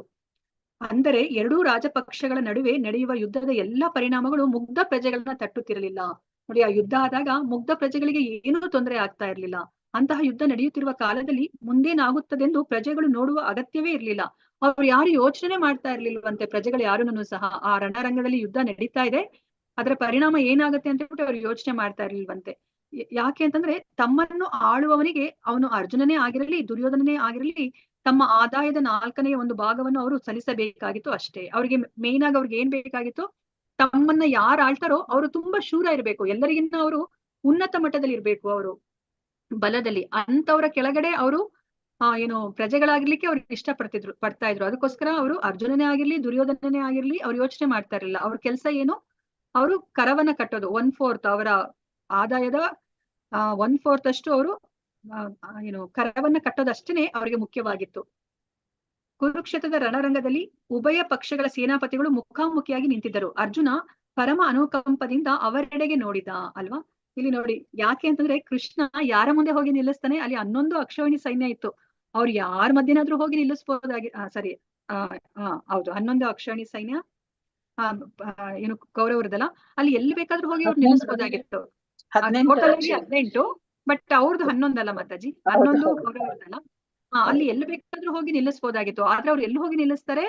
ಅವರು ಭೀಷ್ಮಾಚಾರ್ಯರು ಮುಂದೆನೆ ನಿಲ್ಲಿಸ್ತಾರೆ. ದ್ರೋಣಾಚಾರ್ಯರು ಕಾಣಿಸೋ ಕಡೆನೆ ಅವ್ರು ನಿಲ್ಲಿಸ್ತಾರೆ. ಯಾಕೆ ಅಂತಂದ್ರೆ ಈಗ ಅರ್ಜುನ ಅವ್ರನ್ನೆಲ್ಲ ಶತ್ರುಗಳ ತರ ನೋಡ್ತಾ ಇಲ್ಲ ಅಲ್ವಾ? ಅವ್ರನ್ನೆಲ್ಲರನ್ನು ಸಹ ಬಂಧು ಬಾಂಧವ್ರ ತರ ಅವ್ರು ನೋಡ್ತಾ ಇದ್ದಾರೆ ಅಲ್ವಾ? ಭೀಷ್ಮಾಚಾರ್ಯರನ್ನ ನೋಡಿದ ತಕ್ಷಣ ಅವ್ರಿಗೆ ಆ ವಾತ್ಸಲ್ಯ ಉಕ್ಕಿ ಬರ್ತಾ ಇದೆ. ದ್ರೋಣಾಚಾರ್ಯರನ್ನ ನೋಡಿದ ತಕ್ಷಣ ಅವ್ರಿಗೆ ಗುರುಗಳು ಅಂತ ಹೇಳ್ಬಿಟ್ಟು ಗೌರವ ಬರ್ತಾ ಇದೆ. ಅವಾಗ ಅವ್ನು ಖಂಡಿತ ಯುದ್ಧ ಮಾಡ್ಲಿಕ್ಕೆ ಸಾಧ್ಯ ಇಲ್ಲ ಅಲ್ವಾ? ಇದೆಲ್ಲನೂ ಸಹ ಕೃಷ್ಣನ ಯೋಜನೆ. ಯಾಕೆಂತಂದ್ರೆ ಇವಾಗ ಅರ್ಜುನ ಇಲ್ಲಿ ಗೊಂದಲಕ್ಕೆ ಒಳಗಾದ್ರೆ, ಅವನು ಮೋಹಕ್ಕೆ ಒಳಗಾದ್ರೆ, ಅವ್ರು ಇಲ್ಲಿ ನಮ್ಮೆಲ್ಲರಿಗೋಸ್ಕರ, ನಮ್ಮ ಯಾರೆಲ್ಲ ಬದ್ಧ ಜೀವಿಗಳಿದೆಯೋ ಅವ್ರಿಗೋಸ್ಕರ ಅವರು ಭಗವದ್ಗೀತೆಯನ್ನ ಬೋಧಿಸ್ಬೇಕಾಗಿತ್ತು. ಅದಕ್ಕೋಸ್ಕರನೇ ಇದು ಕೃಷ್ಣನ ಯೋಜನೆ ಆಗಿತ್ತು. ಅದಕ್ಕೆ ಕರೆಕ್ಟ್ ಆಗಿ ಅವರು ಭೀಷ್ಮಾಚಾರ್ಯರು ಮತ್ತೆ ದ್ರೋಣಾಚಾರ್ಯರು ಅವರ ಬಂಧು ಬಾಂಧವರೆಲ್ಲ ಕಾಣಿಸೋ ತರ ಎಲ್ಲಿದ್ರೋ ಅಲ್ಲೇ ಹೋಗಿ ಕರೆಕ್ಟ್ ಆಗಿ ರಥವನ್ನ ಅವರು ನಿಲ್ಲಿಸ್ತಾರೆ. ಅರ್ಜುನ ಪರಮ ಅನುಕಂಪದಿಂದ ಅವರೆಡೆಗೆ ನೋಡಿದ. ಸಾಮ್ರಾಜ್ಯಕ್ಕಾಗಿ ತನ್ನ ಬಂಧುಗಳನ್ನ ಯುದ್ಧ ರಂಗದಲ್ಲಿ ಕೊಲ್ಲಬೇಕಾಯ್ತಲ್ಲ ಎಂದು ಅವನು ಶೋಕಿಸಿದ. ದುರ್ಯೋಧನ ರಚಿಸಿದ್ದ ಬೃಹತ್ ಸೇನಾ ವ್ಯೂಹವನ್ನು ಕಂಡು ಅವನಿಗೆ ಇನ್ನಿತೂ ಅಂಜಿಕೆಯಾಗಲಿಲ್ಲ ಅಲ್ವಾ? ಅಯ್ಯೋ ಇದೇನಪ್ಪಾ ಇಷ್ಟು ದೊಡ್ಡ ಸೈನ್ಯ ಅಂತ ಹೇಳ್ಬಿಟ್ಟು ಅವ್ರಿಗೆ ಅಂಜಿಕೆ ಆಗ್ಲಿಲ್ಲ. ಆದ್ರೆ ಅವ್ರಿಗೆ ಅಂಜಿಕೆ ಅಂದ್ರೆ ಅವ್ರಿಗೆ ಶೋಕ ಬಂದಿದ್ ಯಾಕೆ? ಅಯ್ಯೋ ನಾವು ರಾಜರಾಗ್ಲಿಕ್ಕೆ ನಮ್ಮ ಬಂಧುಗಳನ್ನ ಕೊಲ್ಬೇಕಲ್ಲ ಈ ರಣರಂಗದಲ್ಲಿ ಅಂತ ಹೇಳ್ಬಿಟ್ಟು ಅವ್ರಿಗೆ ಗೊಂದಲಕ್ಕೆ ಅವರು ಒಳಗಾಗ್ತಾರೆ, ಶೋಕ ತಪ್ತರಾಗ್ತಾರೆ. ಆದರೆ ಭಗವಂತನ ಕರುಣಾಮಯಿ ಭಕ್ತನಾದುದರಿಂದ ಲೌಕಿಕ ವಸ್ತುಗಳನ್ನ ತ್ಯಾಗ ಮಾಡುವುದು ಅವನಿಗೆ ಸಹಜವಾಗಿತ್ತು ಅಲ್ವಾ? ಸೊ ಇದು ಭಕ್ತರ ಗುಣ. ಅವ್ರಿಗೆ ಆ ಲೌಕಿಕ ವಸ್ತುಗಳನ್ನ ತ್ಯಾಗ ಮಾಡೋದು ಅವ್ರಿಗೆ ಅದು ಕಷ್ಟ ಅಲ್ಲ ಅಲ್ವಾ? ಅವ್ರದ್ದು ಯುಕ್ತ ವೈರಾಗ್ಯ ಅವ್ರಿಗೆ. ಆದುದರಿಂದ ಪ್ರಾಪಂಚಿಕ ಸ್ವತ್ತುಗಳಿಗಾಗಿ ಯುದ್ಧ ಮಾಡಲಾರನೆಂದು ಅವನು ತೀರ್ಮಾನಿಸಿದ ಅಲ್ವಾ? ನಾವು ಏನು ಭೌತಿಕ ವಸ್ತುಗಳನ್ನ ಪಡ್ಕೊಳ್ಳಿಕ್ಕೋಸ್ಕರ ನಾನು ನನ್ನ ಬಂಧು ಬಾಂಧವರನ್ನ ನಾನು ಸಾಯಿಸೋದಿಲ್ಲ, ನಾನು ಅದಕ್ಕೋಸ್ಕರ ಯುದ್ಧ ಮಾಡೋದಿಲ್ಲ ಅಂತ ಹೇಳ್ಬಿಟ್ಟು ಅವನು ತೀರ್ಮಾನ ಮಾಡ್ತಾನೆ. ಆದರೆ ಇದು ಜ್ಞಾನದ ಕೊರತೆಯ ಪರಿಣಾಮವಷ್ಟೇ. ಆದುದರಿಂದ ಅವನ ಜ್ಞಾನ ಮಲಿನವಾಯಿತೆಂದು ಇಲ್ಲಿ ಹೇಳಿದೆ. ಸೊ ಇಲ್ಲಿ ಅರ್ಜುನ ಕೊಟ್ಟಿರೋ ಕಾರಣ ಅದು ಅವನ ಜ್ಞಾನದ ಕೊರತೆ, ಅವನ ಅಜ್ಞಾನದಿಂದ. ಅಂತಂದ್ರೆ ಅವನಿವಾಗ ಅದನ್ನ ಯೋಜನೆ ಮಾಡಿರೋದು ಸಹ ಕೃಷ್ಣನೇ. ಅಲ್ಲಿ ನಮ್ಗೆ ಬೇರೆಯವ್ರಿಗೆ ನೋಡ್ಲಿಕ್ಕೆ ಏನ್ ಅನಿಸ್ತಾ ಇದೆ?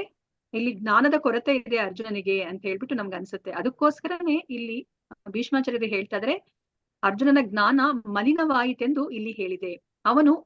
ಅವನು ಭಗವಂತನ ಭಕ್ತನು ಮತ್ತು ನಿಕಟ ಅನುಯಾಯಿಯೂ ಆದುದರಿಂದ ಅವನ ತಿಳುವಳಿಕೆ ಯಾವುದೇ ಕಾಲದಲ್ಲಿ ಮಲಿನಗೊಳ್ಳುವುದು ಸಂಭವವಿಲ್ಲ ಅಲ್ವಾ? ನಮ್ಗೆ ಅರ್ಥ ಆಗುತ್ತೆ ಅಲ್ವಾ? ಇವಾಗ ಅರ್ಜುನನ ಸಾರಥಿ ಕೃಷ್ಣ ಇದಾರೆ ಅಂದ್ರೆ ನಾವು ಅರ್ಥ ಮಾಡ್ಕೋಬೇಕು ಅರ್ಜುನನ ಸ್ಥಾನ ಏನು ಅಂತ.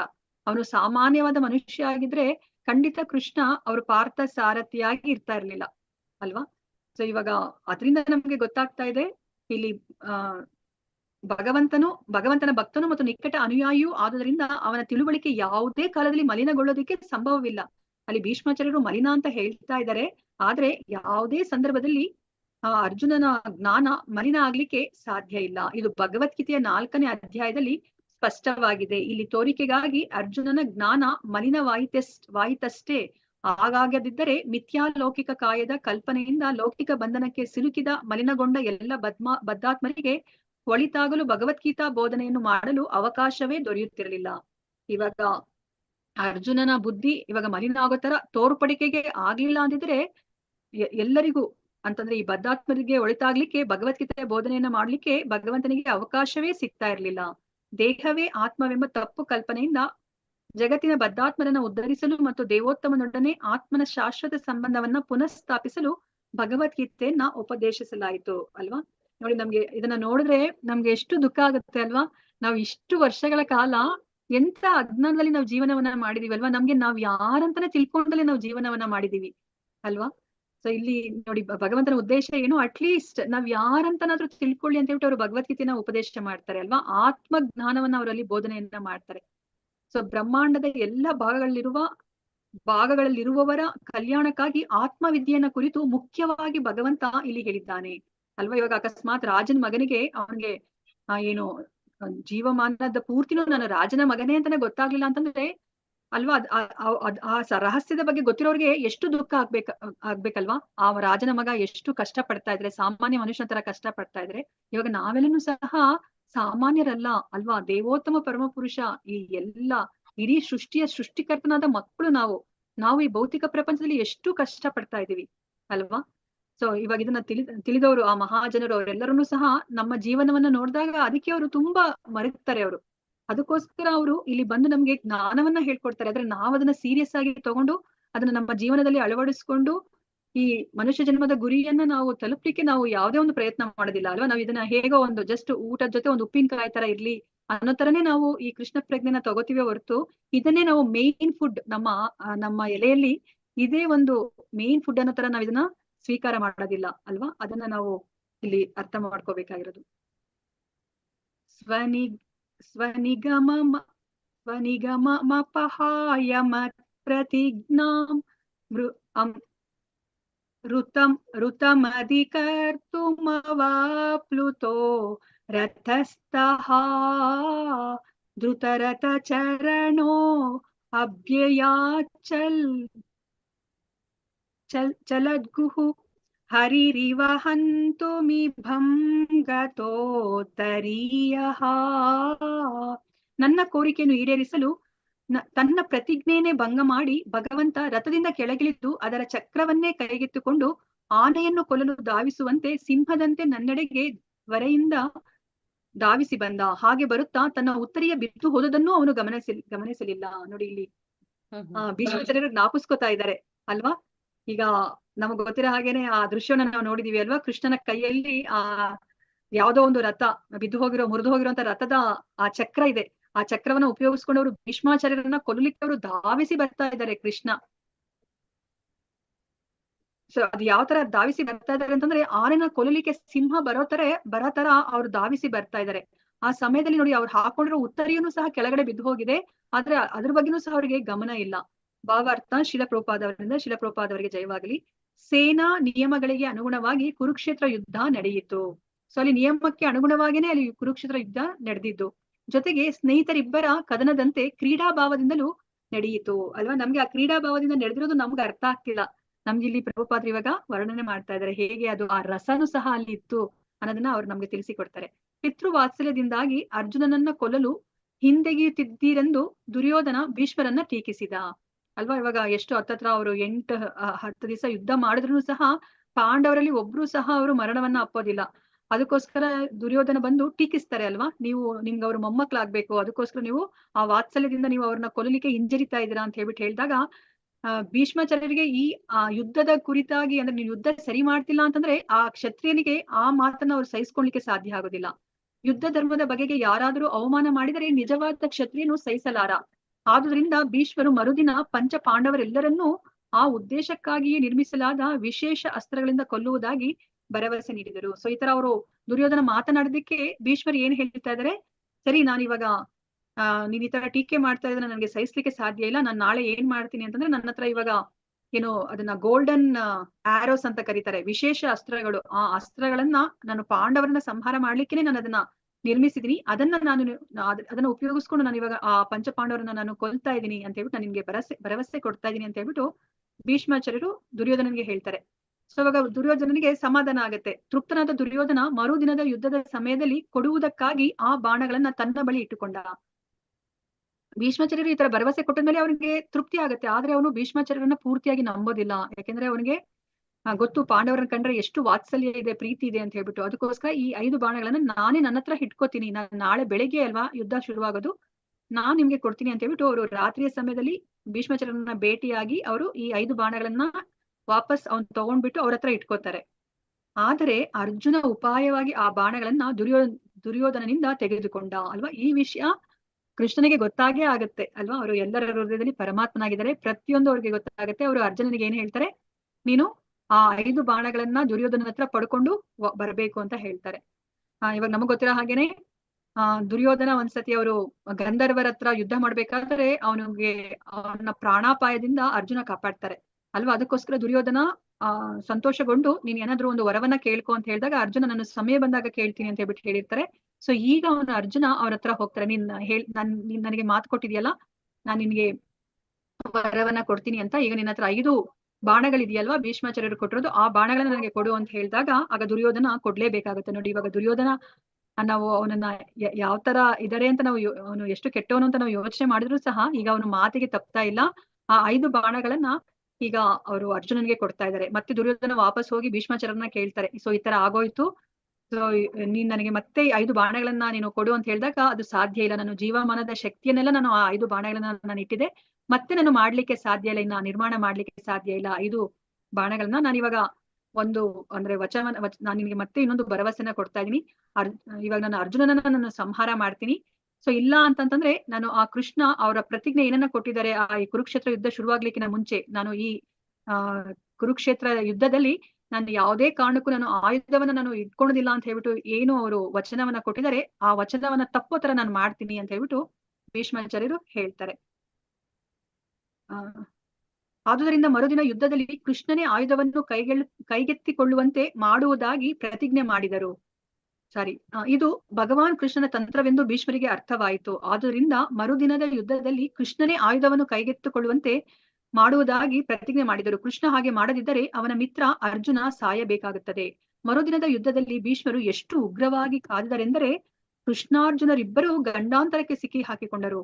ಅರ್ಜುನ ಇನ್ನೇನು ಸೋತು ಹೋಗಬೇಕು, ಇನ್ನೊಂದು ಕ್ಷಣದಲ್ಲಿ ಭೀಷ್ಮರು ಅವನನ್ನು ಕೊಂದು ಬಿಡಬಹುದು ಎನ್ನುವಂತಹ ಗಂಭೀರ ಸನ್ನಿವೇಶ ಉಂಟಾಯಿತು. ನೋಡಿ, ಅವರು ಎಷ್ಟು ಉಗ್ರವಾಗಿ ಯುದ್ಧವನ್ನ ಮಾಡ್ತಾರೆ ಅಂತಂದ್ರೆ ಇಬ್ಬರೂ ಸಹ ಪ್ರಾಣಾಪಾಯಕ್ಕೆ ಸಿಕ್ಕಾಕೋತಾರೆ, ಕೃಷ್ಣ ಮತ್ತೆ ಅರ್ಜುನರು.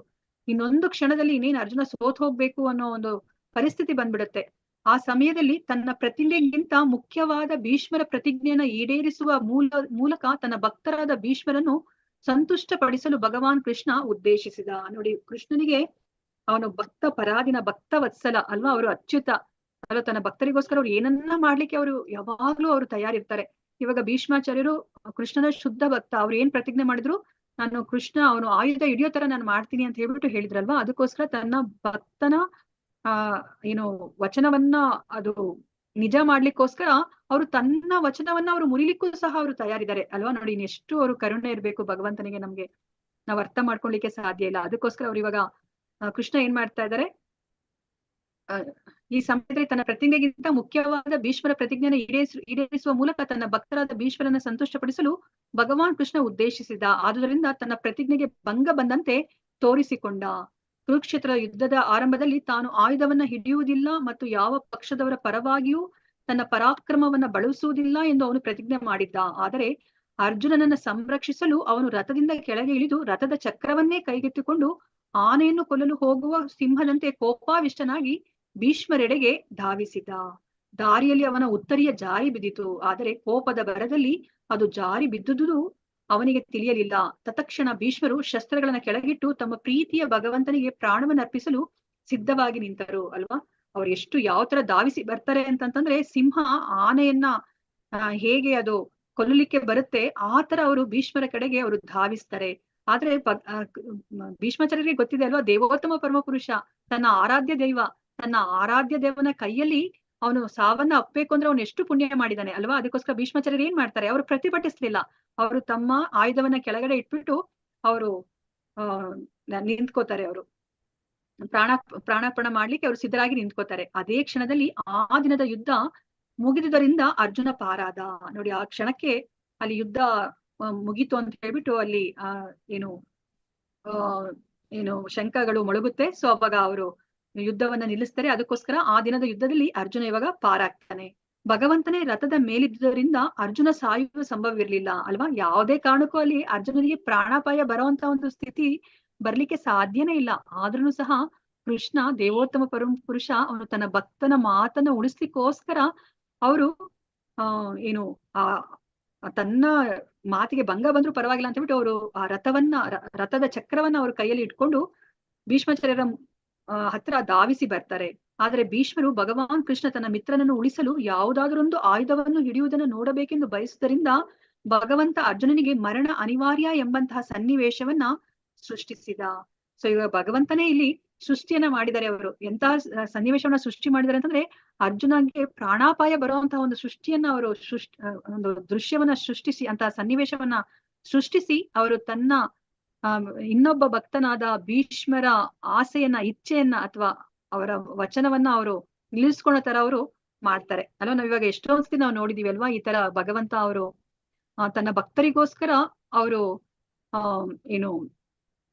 ಅವರ ಇಚ್ಛೆಯನ್ನ ಪೂರೈಸ್ಲಿಕ್ಕೆ ಅವರು ಬಂದಿದ್ದಾರೆ ಅಲ್ವಾ. ನಾವು ಪ್ರಹ್ಲಾದ ಮಹಾರಾಜನನ್ನ ನೋಡಿದ್ವಿ. ಅವರು ಏನ್ ಹೇಳ್ತಾರೆ, ಈ ಕಂಬದಲ್ಲಿ ನಿನ್ನ ನಾರಾಯಣ ಇದಾನ ಅಂತ ಅಂದಿದ್ದಕ್ಕೆ, ಹೌದು ಇಲ್ಲಿ ಈ ಕಂಬದಲ್ಲಿ ಹರಿ ಇದ್ದಾನೆ ಅಂತ ಹೇಳ್ಬಿಟ್ಟು ಪ್ರಹ್ಲಾದ ಹೇಳಿದಿಕ್ಕೇನೆ ಅವರು ಅದೇ ಕಂಬದಿಂದ ಅವ್ರು ಸೀಳ್ಕೊಂಡು ಬರ್ತಾರೆ ಅಲ್ವಾ. ಅಂದ್ರೆ ಅವ್ರು ಬಂದಿರೋದು ನಮ್ಗೆ ಏನ್ ಅನ್ಸುತ್ತೆ, ಅಯ್ಯೋ ಇದೇನಿದು ಹಿರಣ್ಯಕಶಿಪಿಗೋಸ್ಕರ ನರಸಿಂಹ ಬಂದಿದ್ದಾನೇನೋ ಅನ್ನೋ ತರ ನಮ್ಗೆ ಅನ್ಸುತ್ತೆ.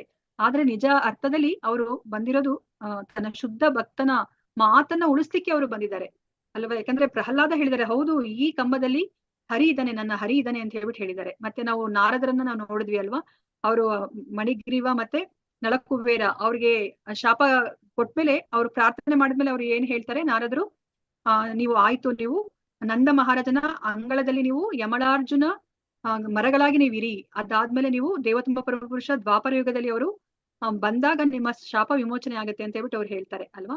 ಸೊ ನೋಡಿ, ಅವ್ರಿಗೆ ಮಣಿಗ್ರೀವ ಮತ್ತೆ ನಳಕುಬೇರ ಅವ್ರು ಯಾವುದೇ ಒಂದು ಭಕ್ತಿಯನ್ನ ಮಾಡಿಲ್ಲ. ನಮ್ಗೆ ಅನ್ಸುತ್ತಲ್ವಾ, ಅವ್ರು ಎಷ್ಟು ಪುಣ್ಯ ಮಾಡಿದ್ರೆ ಅವ್ರಿಗೆ ದೇವೋತ್ತಮ ಪರಮ ಪುರುಷನ ಆ ಬಾಲ್ಯ ಲೀಲೆಗಳನ್ನೆಲ್ಲ ನೋಡಿದ್ದಾರೆ. ದೇವಕಿ ಯಾರು ವಸುದೇವನಿಗೇನೆ ಅಂತಹ ಭಾಗ್ಯ ಸಿಕ್ಕಿಲ್ಲ, ಆದ್ರೆ ನಳಕುಬೇರ ಮತ್ತೆ ಮಣಿಗ್ರೀವ ಆ ದೃಶ್ಯವನ್ನ ಅವರು ನೋಡಿದಾರಲ್ವಾ, ಬಾಲಲೀಲೆಗಳನ್ನೆಲ್ಲ ನೋಡಿದ್ದಾರೆ, ನಂದ ಮಹಾರಾಜನ ಅಂಗಳದಲ್ಲಿ ನಡೆಯುವಂತಹ ಬಾಲಲೀಲೆಗಳನ್ನ ಅಂತ ನಮ್ಗೆ ಅನ್ಸುತ್ತೆ ಅಲ್ವಾ. ಮತ್ತೆ ಅವರು ನಾರದರಿಗೋಸ್ಕರ ಅವರು ಅವರಿಬ್ಬರನ್ನ ಕುಬೇರನ ಮಕ್ಕಳ ಶಾಪ ವಿಮೋಚನೆ ಮಾಡಿದ್ರೆ ಹೊರತು ಅವರು ಆ ನಳಕುಬೇರ ಮತ್ತೆ ಮಣಿಗ್ರೀವರ ಆ ಭಕ್ತಿಯನ್ನ ನೋಡಿ ಅವರು ಮಾಡಿಲ್ಲ ಅಲ್ವಾ. ಸೊ ನಮ್ಗೆ ಇದರಿಂದ ಗೊತ್ತಾಗುತ್ತೆ, ಅವರು ತನ್ನ ಭಕ್ತರಿಗೋಸ್ಕರ ಅವರು ಏನನ್ನ ಮಾಡ್ಲಿಕ್ಕೂ ಅವರು ಸಿದ್ಧರಾಗಿರ್ತಾರೆ, ದೇವೋತ್ತಮ ಪರಮ ಪುರುಷ. ಶಿತ ವಿಶಿಖಹತೋ ವಿಶೀರ್ಣ ದಂಶಃ ಕ್ಷತಜ ಪರಿಪ್ಲುತ ಆತತಾಯಿನೋ ಮೇ ಪ್ರಸಭಮಭಿಸಸಾಭವತು ಮೇ ಭಗವಾನ್ ಗತಿರ್ ಮುಕುಂದಃ. ಮೋಕ್ಷದಾಯಕನಾದ ದೇವೋತ್ತಮ ಪುರುಷ ಭಗವಾನ್ ಶ್ರೀಕೃಷ್ಣ ನನ್ನ ಅಂತಿಮ ಗಮ್ಯಸ್ಥಾನವಾಗಿರಲಿ. ರಣರಂಗದಲ್ಲಿ ನನ್ನ ಮೊನಚಾದ ಬಾಣಗಳಿಂದಾದ ಗಾಯಗಳಿಂದ ಕೋಪಗೊಂಡವನಂತೆ ಅವನು ನನ್ನೆಡೆಗೆ ನುಗ್ಗಿ ಬಂದ. ಅವನ ಕವಚ ಚೂರು ಚೂರಾಗಿತ್ತು, ಅವನ ದೇಹ ಗಾಯಗಳಿಂದ ರಕ್ತಸಿಕ್ತವಾಗಿತ್ತು. ನೋಡಿ, ಆ ಪಾರ್ಥ ಸಾರಥಿಯ ರೂಪವನ್ನ ಭೀಷ್ಮಾಚಾರ್ಯರಿಗೆ ಮರಿಲಿಕ್ಕೆ ಆಗ್ತಾ ಇಲ್ಲ. ನೋಡಿ, ಅವರು ಮರಣ ಸಮಯದಲ್ಲಿ ಅದನ್ನ ಜ್ಞಾಪಿಸ್ಕೊತಿದ್ದಾರೆ ಅಂತಂದ್ರೆ ಆ ರೂಪ, ಭಗವಂತನ ಆ ರೂಪ ಅವರ ಮನಸ್ಸಲ್ಲಿ ಎಷ್ಟು ಮುದ್ರೆ ಒತ್ತಿರ್ಬೇಕು ಅಂತ ಅಲ್ವಾ. ನೋಡಿ, ಇಲ್ಲಿ ಅವ್ರು ಏನ್ ಹೇಳ್ತಿದ್ದಾರೆ, ಮೋಕ್ಷದಾಯಕನಾದ ದೇವೋತ್ತಮ ಪರಮಪುರುಷ. ನೋಡಿ, ಅವ್ರಿಗೆ ಗೊತ್ತಿದೆ ಕೃಷ್ಣನೇ ಮೋಕ್ಷದಾಯಕ ಅಲ್ವಾ, ಮುಕ್ತಿದಾತ ಮುಕುಂದ ಅಂತ ಹೇಳ್ಬಿಟ್ಟು ಅವರು ಭಗವಂತನನ್ನ ಅವ್ರು ಸರಿಯಾಗಿ ಅರ್ಥ ಮಾಡ್ಕೊಂಡಿದ್ದಾರೆ. ಯಾಕಂದ್ರೆ ಅವ್ರು ಮಹಾಜನರಲ್ಲಿ ಒಬ್ಬರು. ಮತ್ತೆ ಅವ್ರಿಗೆ ಇವಾಗ ಯಾವ ದೃಶ್ಯ ಕಾಣಿಸ್ತಾ ಇದೆ, ರಣರಂಗದಲ್ಲಿ ಅವರೇ ಬಿಟ್ಟಂತಹ ಬಾಣಗಳಿಂದ ಭಗವಂತ ಗಾಯಗೊಂಡಿದ್ದಾನೆ, ಮತ್ತೆ ಕೋಪಗೊಂಡಿದ್ದಾನೆ. ಮತ್ತೆ ಅವರು ಆನೆಯನ್ನ ಕೊಲ್ಲೋ ತರ, ಸಿಂಹದ ತರ ಅವರು ಬಂದಿದ್ದಾರೆ, ನುಗ್ಗಿ ಬರ್ತಾ ಇದ್ದಾರೆ ಅವರ ಬಳಿಗೆ. ಮತ್ತೆ ಆ ಸಮಯದಲ್ಲಿ ಭಗವಂತನ ಕವಚ ಚೂರು ಚೂರಾಗಿತ್ತು, ಮತ್ತೆ ಅವರ ದೇಹ ಗಾಯಗಳಿಂದ ರಕ್ತಸಿಕ್ತವಾಗಿತ್ತು. ನೋಡಿ, ಇಂತಹ ರೂಪವನ್ನ ಅವರು ಧ್ಯಾನ ಮಾಡ್ತಾ ಇದ್ದಾರೆ ಭೀಷ್ಮಾಚಾರ್ಯರು. ಭಾವಾರ್ಥ ಶಿಲಪ್ರಭುಪಾದ ಅವರಿಂದ, ಶಿಲಪ್ರಭುಪಾದ ಅವರಿಗೆ ಜಯವಾಗಲಿ. ರಣರಂಗದಲ್ಲಿ ಭಗವಾನ್ ಕೃಷ್ಣ ಮತ್ತು ಭೀಷ್ಮರ ನಡುವಣ ವ್ಯವಹಾರಗಳು ಕುತೂಹಲಕರವಾಗಿದೆ, ಏಕೆಂದರೆ ಭಗವಾನ್ ಕೃಷ್ಣನ ಲೀಲೆಗಳು ಅರ್ಜುನನ ಪರವಾಗಿಯೂ ಭೀಷ್ಮರ ವಿರುದ್ಧವಾಗಿಯೂ ಇರುವಂತೆ ತೋರುತ್ತಿದ್ದವು ಅಲ್ವಾ. ಇವಾಗ ಅರ್ಜುನ ಪಾಂಡವರ ಪಕ್ಷದಲ್ಲಿ ಇದ್ದಾರೆ, ಭೀಷ್ಮಾಚಾರ್ಯರು ಕೌರವರ ಪಕ್ಷದಲ್ಲಿದ್ದಾರೆ. ನಮ್ಗೆ ನೋಡ್ಲಿಕ್ಕೆ ನಮ್ಗೆ ಏನ್ ಅನ್ಸುತ್ತೆ, ಎಲ್ಲ ಅಲ್ಲಿ ನಡೀತಾ ಇರೋ ವ್ಯವಹಾರಗಳೆಲ್ಲರೂ ಸಹ ಅರ್ಜುನನ ಪರವಾಗಿದೆ ಅಂತ ಹೇಳ್ಬಿಟ್ಟು ಅನ್ಸುತ್ತೆ ಹೊರತು ಭೀಷ್ಮಾಚಾರ್ಯರ ಪರವಾಗಿದೆ ಅಂತ ನಮ್ಗೆ ಅನ್ಸೋದಿಲ್ಲ ಅಲ್ವಾ. ಅದನ್ನ ನೋಡಿ ಇಲ್ಲಿ ಪ್ರಭುಪಾದರು ನಮ್ಗೆ ಅರ್ಥ ಮಾಡಿಸ್ತಾ ಇದ್ದಾರೆ. ಆದರೆ ವಾಸ್ತವವಾಗಿ ಭಗವಂತನ ಮಹಾಭಕ್ತರಾದ ಭೀಷ್ಮರಿಗೆ ವಿಶೇಷ ಅನುಗ್ರಹವನ್ನ ತೋರಿಸಲು ಈ ಎಲ್ಲವನ್ನ ವಿಶೇಷವಾಗಿ ನಿಯೋಜಿಸಲಾಗಿತ್ತು ಅಂತ ಹೇಳ್ತಾ ಇದ್ದಾರೆ. ನೋಡಿ, ಭಗವಂತ ತನ್ನ ಭಕ್ತನ ಇಚ್ಛೆನೆಲ್ಲ ಪೂರೈಸ್ಲಿಕ್ಕೆ, ವಿಶೇಷ ಅನುಗ್ರಹವನ್ನ ತೋರಿಸ್ಲಿಕ್ಕೆ ಈ ಎಲ್ಲಾ ಒಂದು ಸಂದರ್ಭವನ್ನ ಅವರು ಸೃಷ್ಟಿ ಮಾಡಿದ್ರು. ಭಕ್ತನೊಬ್ಬ ವೈರಿಯ ಪಾತ್ರವನ್ನ ವಹಿಸಿಯೂ ಭಗವಂತನನ್ನ ಒಲಿಸಿಕೊಳ್ಳಬಹುದು ಎಂಬುದು ಇಂತಹ ವ್ಯವಹಾರಗಳ ಬೆರಗು ಹುಟ್ಟಿಸುವ ಅಂಶವಾಗಿದೆ ಅಲ್ವಾ. ಭಕ್ತನೊಬ್ಬ ಭಗವಂತನ ವೈರಿ ಪಾತ್ರ ಮಾಡ್ತಿದ್ದಾರೆ ಅಷ್ಟೇ, ಅವರು ನಿಜವಾಗ್ಲೂ ಅವರು ವೈರತ್ವವನ್ನ ತೋರಿಸ್ತಾ ಇಲ್ಲ, ವೈರಿಯ ಪಾತ್ರವನ್ನ ಮಾಡ್ತಾ ಇದ್ದಾರೆ. ಆತರ ವೈರಿ ಪಾತ್ರವನ್ನ ಮಾಡಿನೂ ಸಹ ಭಕ್ತ ಭಗವಂತನನ್ನ ಒಲಿಸ್ಕೋಬಹುದು ಅನ್ನೋದನ್ನ ನಮ್ಗೆ ಇಲ್ಲಿ ತೋರಿಸ್ಲಿಕ್ಕೋಸ್ಕರ ಅವರು ಈ ಏನು ಸಂದರ್ಭವನ್ನ ಅವರು ಸೃಷ್ಟಿ ಮಾಡಿದ್ದಾರೆ ಅಲ್ವಾ. ನಾವ್ ಇನ್ನ ಒಂದು ಉದಾಹರಣೆನ ನಾವು ಜ್ಞಾಪಿಸ್ಕೋಬಹುದು. ಯಾರಾದ್ರೂ ಜ್ಞಾಪಿಸ್ಕೋತೀರಾ? ಸೊ ಅವರು ಭಗವಂತನ ಪರಮ ಭಕ್ತ, ಆದ್ರೆ ಅವ್ರು ಭಗವಂತನ ಜೊತೆ ಅವರು ಯುದ್ಧವನ್ನ ಅವರು ಮಾಡಿದ್ದಾರೆ. ಯಾರು ಅಂತ ಹೇಳ್ಬಿಟ್ಟು ಜ್ಞಾಪಿಸ್ಕೋತೀರಾ ಯಾರಾದ್ರೂ? ಹರೇ ಕೃಷ್ಣ. ದ್ರೋಣಾಚಾರ್ಯ. ಪರಶುರಾಮ ಅಂದ್ರೆ ರಾಮನ ಜೊತೆ ಯುದ್ಧ ಮಾಡಿರೋದು ಅಂತನಾ? ಪರಶುರಾಮ ಆದ್ರೆ ನಾವು ಅವ್ರನ್ನ ದಶಾವತಾರದಲ್ಲಿ ನಾವು ಹೇಳ್ತೀವಿ ಅಲ್ಲ. ಹರೇ ಕೃಷ್ಣ. ಶಿವನ ಮಾತಾಜಿ. ಹನುಮಂತ ರಾಮಾಯಣದ ಸಮಯದಲ್ಲೇ ಬರ್ತಾರೆ ಹನುಮಂತ, ಆದ್ರೆ ಹನುಮಂತ ಅಲ್ಲ. ರಾಮಾಯಣದ ಪಾತ್ರಧಾರಿನೇ ಅವರು. ಯಾರವರು?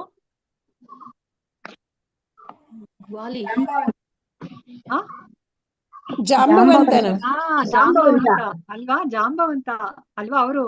ಅವ್ರಿಗೂ ಸಹ ಭಗವಂತನ ಜೊತೆ ವೀರರಸದಲ್ಲಿ ನಾನು ಏನು ಆ ರಸವನ್ನ ಆಸ್ವಾದನೆ ಮಾಡ್ಬೇಕು ಅಂತ ಇಷ್ಟ ಇರುತ್ತೆ. ಅದಕ್ಕೋಸ್ಕರ ನೋಡಿ ಕೃಷ್ಣ ಅವ್ರಿಗೆ ಆ ಅವಕಾಶವನ್ನ ಕಲ್ಪಿಸಿ ಕೊಡ್ತಾರೆ ಅಲ್ವಾ. ಅವರು ದ್ವಾಪರ ಯುಗದಲ್ಲಿ ಬಂದಾಗ ಅವ್ರಿಗೆ ರಾಮನ ಜೊತೆ ಯುದ್ಧ ಮಾಡ್ಲಿಕ್ಕೆ ಸಾಧ್ಯನೇ ಇಲ್ಲ ಜಾಂಬವಂತನಿಗೆ ಅಲ್ವಾ. ಅವರು ಅಷ್ಟು ಪರಮ ಭಕ್ತ. ಅದಕ್ಕೋಸ್ಕರ ಅವರ ಆಸೆಯನ್ನ ಅವರು ಕೃಷ್ಣನಾಗಿ ಬಂದು ಅವರನ್ನ ನೆರವೇರಿಸ್ತಾರೆ. ಆ ವೀರ ರಸವನ್ನ ಅವರು ಆ ಜಾಂಬವಂತರಿಂದ ಅವರು ಏನು ಆಸ್ವಾದಿಸ್ತಾರೆ. ಸೊ ಭಗವಂತನು ಪರಾತ್ಪರನಾದುದರಿಂದ ತನ್ನ ಶುದ್ಧ ಭಕ್ತರಿಂದ ಶತ್ರು ರೂಪದಲ್ಲೂ ಸೇವೆಯನ್ನ ಸ್ವೀಕರಿಸುತ್ತಾನೆ. ಪರಮ ಪ್ರಭುವಿಗೆ ಯಾವ ಶತ್ರುಗಳು ಇರಲಾರರು. ಶತ್ರುಗಳನ್ನಿಸಿಕೊಂಡವರು ಕೂಡ ಅವನಿಗೆ ತೊಂದರೆ ಕೊಡಲಾರರು, ಏಕೆಂದರೆ ಅವನು ಅಜಿತ. ಆದರೂ ಕೂಡ ಶುದ್ಧ ಭಕ್ತನೊಬ್ಬನು ಶತ್ರುವಿನಂತೆ ಅವನನ್ನು ಸೋಲಿಸಿದಾಗ ಅಥವಾ ಸ್ಥಾನದಿಂದ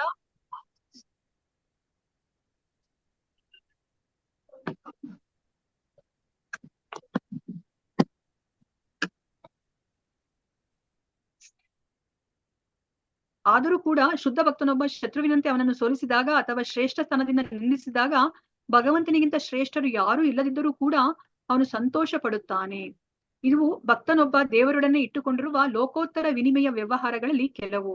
ಪರಿಶುದ್ಧ ಭಕ್ತಿ ಸೇವೆಯ ಪರಿಚಯವಿಲ್ಲದವರು ಅಂತಹ ವ್ಯವಹಾರಗಳ ರಹಸ್ಯವನ್ನ ಭೇದಿಸಲಾರರು ಅಲ್ವಾ. ಭಗವಂತನಿಗೆ ಶತ್ರುಗಳು ಅಂತ ಯಾರು ಇರೋದಿಲ್ಲ ಅಲ್ವಾ. ಸೊ ಇವಾಗ ಅವರು ಅಜಿತ. ಮತ್ತೆ ಇಲ್ಲಿ ಏನ್ ಹೇಳ್ತಾ ಇದಾರೆ, ಇದು ಪರಿಶುದ್ಧ ಭಕ್ತಿ ಸೇವೆ ಪರಿಚಯವಿಲ್ಲದವ್ರು ಮಾತ್ರನೇ ಈ ವ್ಯವಹಾರಗಳನ್ನ ಅವ್ರು ಅರ್ಥ ಮಾಡ್ಕೊಳ್ಲಿಕ್ಕೆ ಸಾಧ್ಯ ಇಲ್ಲ ಅಲ್ವಾ. ಇವಾಗ ನಾವು ಸಾಮಾನ್ಯ ಮನುಷ್ಯ ನಾವೇನ್ ಅನ್ಕೊಂಡ್ವಿ, ಭಗವಂತ ಅರ್ಜುನನ ಪಕ್ಷಪಾತಿ, ಅವರು ಏನು ಭೀಷ್ಮಾಚಾರ್ಯರಿಗೆ ಇಲ್ಲಿ ಏನು ಅವರು ಅಂದ್ರೆ ಶತ್ರು ತರನೇ ಅವರು ಅಲ್ಲಿ ವ್ಯವಹಾರ ಮಾಡ್ತಿದ್ದಾರೆ ಅಂತ ನಮ್ಗೆ ಅನ್ನಿಸ್ತಾ ಇದೆ. ಆದ್ರೆ ಇದನ್ನ ಸಾಮಾನ್ಯರು ಅರ್ಥ ಮಾಡ್ಕೊಳ್ಲಿಕ್ಕೆ ಸಾಧ್ಯ ಇಲ್ಲ. ಭೀಷ್ಮರು ವೀರ ಯೋಧನ ಪಾತ್ರವನ್ನ ವಹಿಸಿದರು. ಅವರು ಉದ್ದೇಶ ಪೂರ್ವಕವಾಗಿ ಭಗವಂತನ ದೇಹವನ್ನ ಇರಿದರು. ಅದರಿಂದ ಸಾಮಾನ್ಯರ ಕಣ್ಣಿಗೆ ಭಗವಂತ ಗಾಯಗೊಂಡನಂತೆ ಕಂಡಿತು. ನಾವು ನೆನ್ನೆಯ ಶ್ಲೋಕದಲ್ಲಿ ನಾವು ಅರ್ಥ ಮಾಡ್ಕೊಂಡ್ವಿ ಅಲ್ವಾ. ಅಭಿದ್ಯಮಾನ ಭಗವಂತನ ಚರ್ಮ ಅದು ನಮ್ಮ ಚರ್ಮದ ತರ ಅಲ್ಲ, ಅದು ಯಾವಾಗ್ಲೂ ಛೇದ ಆಗ್ಲಿಕ್ಕೆ ಸಾಧ್ಯನೇ ಇಲ್ಲ. ಹೇಗೆ ನಾವು ಆತ್ಮವನ್ನ ನಾವು ಛೇದಗೊಳಿಸ್ಲಿಕ್ಕೆ ಸಾಧ್ಯ ಇಲ್ವೋ ಅದೇ ತರ ಭಗವಂತ ಅವರು ಪರಿಪೂರ್ಣವಾಗಿ ಆಧ್ಯಾತ್ಮಿಕರಾಗಿದ್ದಾರೆ, ಅವ್ರನ್ನ ಗಾಯಗೊಳಿಸ್ಲಿಕ್ಕೆ ಸಾಧ್ಯ ಇಲ್ಲ. ಆದ್ರೆ ಇದೆಲ್ಲನೂ ಸಹ ಭಕ್ತರಲ್ಲದವರನ್ನ ದಿಗ್ಭ್ರಮೆ ಮಾಡ್ಲಿಕ್ಕೇನೆ ಇದೆಲ್ಲ ಕಾರ್ಯ ಏನು ಈ ಎಲ್ಲವೂ ಸಹ ಪ್ರಸಂಗಗಳೆಲ್ಲ ನಡೆದಿದ್ದು ಅಂತ ಹೇಳ್ತಾ ಇದ್ದಾರೆ. ಸರ್ವ ಆಧ್ಯಾತ್ಮಿಕ ದೇಹವು ಗಾಯಗೊಳ್ಳಲಾರದು. ಭಕ್ತನೊಬ್ಬ ಭಗವಂತನ ಶತ್ರುವಾಗಲಾರ.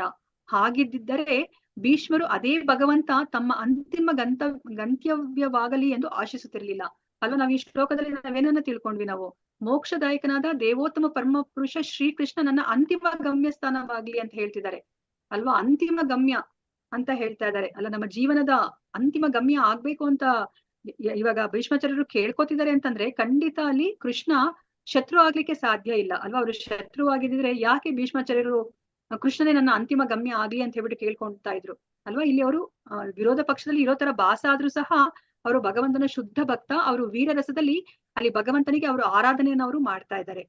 ಭಗವಾನ್ ಕೃಷ್ಣ ಸ್ವಲ್ಪವೂ ಕದಲದೆ ಅವರನ್ನ ನಿರ್ನಾಮ ಮಾಡಬಹುದಾಗಿತ್ತು. ಅಕಸ್ಮಾತ್ ಇವಾಗ ಕೃಷ್ಣನಿಗೆನೆ ಭೀಷ್ಮಾಚಾರ್ಯರು ಈಗ ಶತ್ರು ಹೊಂದಿದ್ರೆ ಅವ್ರು ಅದಕ್ಕೋಸ್ಕರ ಅವ್ರು ಇಷ್ಟು ಕಷ್ಟ ಪಡೋದೇನ್ ಬೇಕಾಗಿಲ್ಲ ಅಲ್ವಾ. ನಾವು ನೋಡಿದ್ವಿ ಅಲ್ವಾ, ಅವರು ಒಂದು ಸುದರ್ಶನ ಚಕ್ರವನ್ನ ಬಿಟ್ರೆ ಸಾಕು, ಅವರು ಶಿಶುಪಾಲನನ್ನ ಅವರು ಸಂಹಾರ ಮಾಡಿದ್ರು. ಅದೇ ತರ ಇವಾಗ ಭೀಷ್ಮನನ್ನ ನಿಂತ್ಕೊಂಡಿರೋ ಕಡೆನೆ ಅವ್ರನ್ನ ಸಂಹಾರ ಮಾಡ್ಬೋದಾಗಿತ್ತು. ಆದ್ರೆ ಅವ್ರು ಯಾಕತರ ಮಾಡಿದ್ರು, ಆ ಚಕ್ರವನ್ನ ಆ ರಥದ ಚಕ್ರವನ್ನ ತಗೊಂಡು ಅವ್ರ ಕಡೆ ಧಾವಿಸಿ ಬರ್ತಾರೆ. ಯಾಕತರ ಮಾಡಿದ್ರು ಅವರು. ಆದ್ರೆ ಆ ವೀರಭಕ್ತ ತನ್ನಂತ ಶುದ್ಧ ಭಕ್ತನಿಂದುಂಟಾದ ಗಾಯಗಳಿಂದ ಅಲಂಕೃತವಾದ ಭಗವಂತನ ದಿವ್ಯ ಸೌಂದರ್ಯವನ್ನ ನೋಡಲು ಬಯಸಿದ್ದರಿಂದ ಹಾಗೆ ಮಾಡಬೇಕಾಯಿತು. ಯಾಕಂದ್ರೆ ತನ್ನ ಭಕ್ತನ ಇಚ್ಛೆಯನ್ನ ನೆರವೇರಿಸುದು ಭಗವಂತನ ಏನು ಕರುಣಾ ಪೂರಿತ ಏನು ಅವರ ಗುಣ.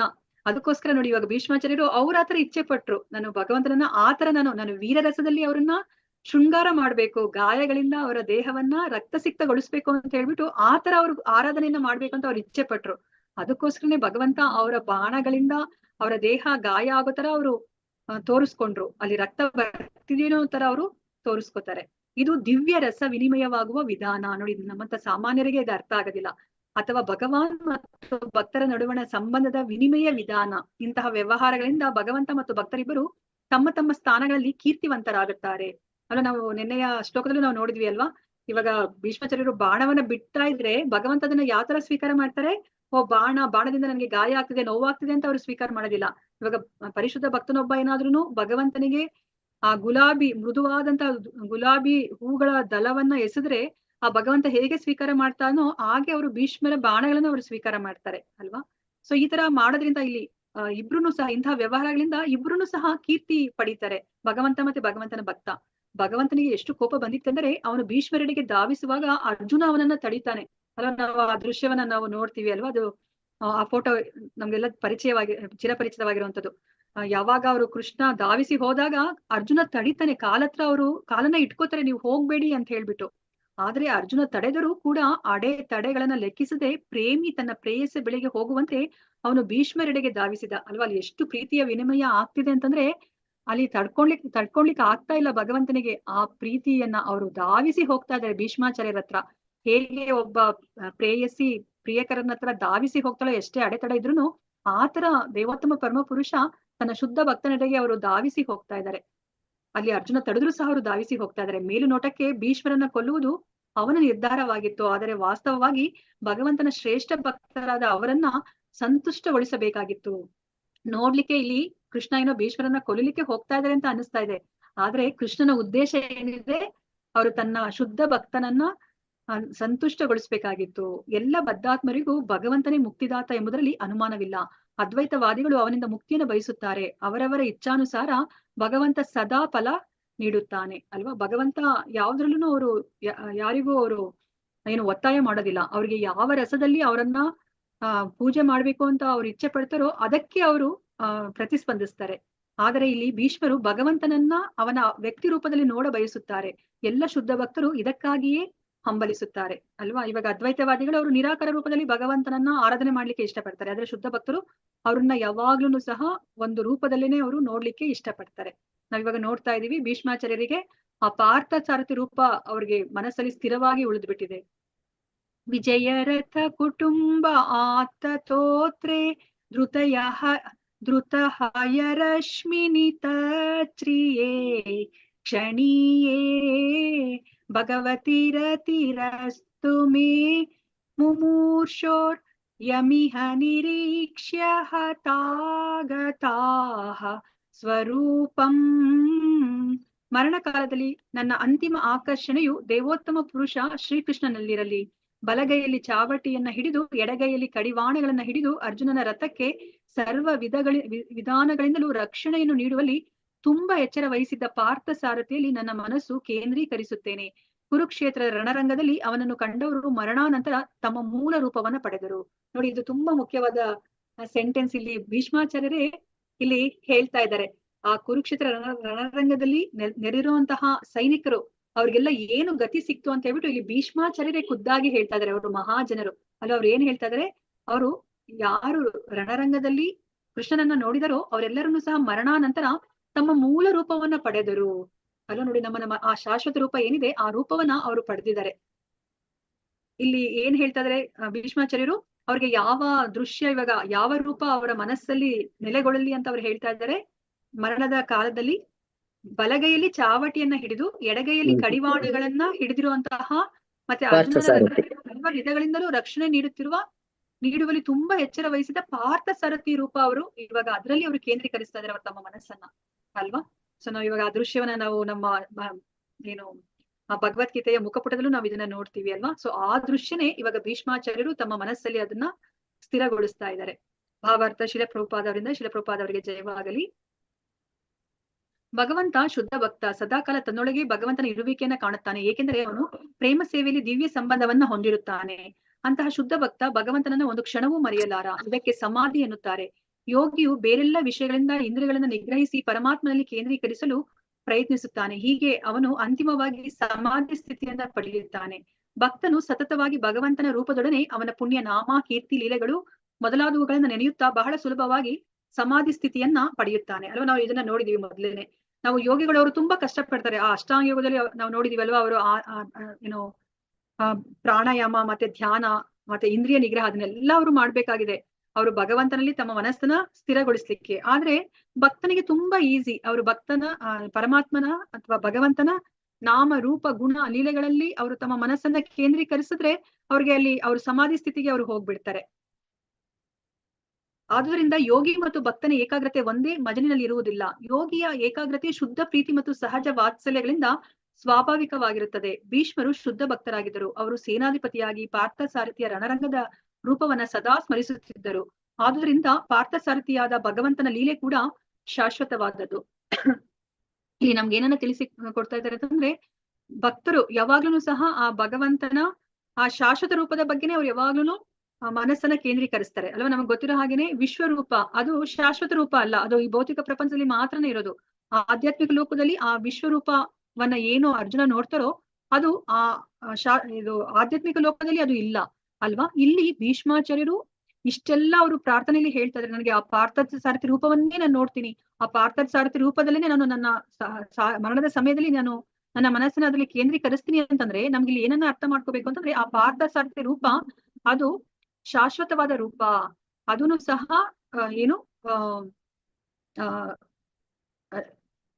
ಏನ್ ಹೇಳ್ತಾರೆ ಅದನ್ನ ಆಧ್ಯಾತ್ಮಿಕ ಪ್ರಪಂಚದಲ್ಲಿ ಇರುವಂತಹ ರೂಪ ಅದು. ಇವಾಗ ಹೇಗೆ ನಾವು ನರಸಿಂಹ, ರಾಮ ಅಂತ ಹೇಳ್ಬಿಟ್ಟು ನಾವು ಹಲವಾರು ರೂಪಗಳನ್ನ ನಾವು ಏನ್ ಕೇಳಿದೀವೋ ಅದೆಲ್ಲನೂ ಸಹ ಆಧ್ಯಾತ್ಮಿಕ ರೂಪದಲ್ಲಿ ಲೋಕದಲ್ಲಿ ಇದೆ ಅಂತ ನಾವು ಏನ್ ಅರ್ಥ ಮಾಡ್ಕೊಂಡಿದೀವೋ, ಅದೇ ತರನೇ ಈ ಪಾರ್ಥಸಾರಥಿ ರೂಪ ನಮ್ಗೇನ್ ಅನ್ಸುತ್ತೆ, ಇದು ಬರೇ ಈ ಭೌತಿಕ ಪ್ರಪಂಚದಲ್ಲಿ ಅಷ್ಟೇ ಇದು ಕುರುಕ್ಷೇತ್ರ ರಣರಂಗದಲ್ಲಿ ಅದು ಇರ್ಲಿಕ್ಕೆ ಸಾಧ್ಯ ಅಂತ ನಾವು ಯೋಚನೆ ಮಾಡ್ತೀವಿ ಅಲ್ವಾ.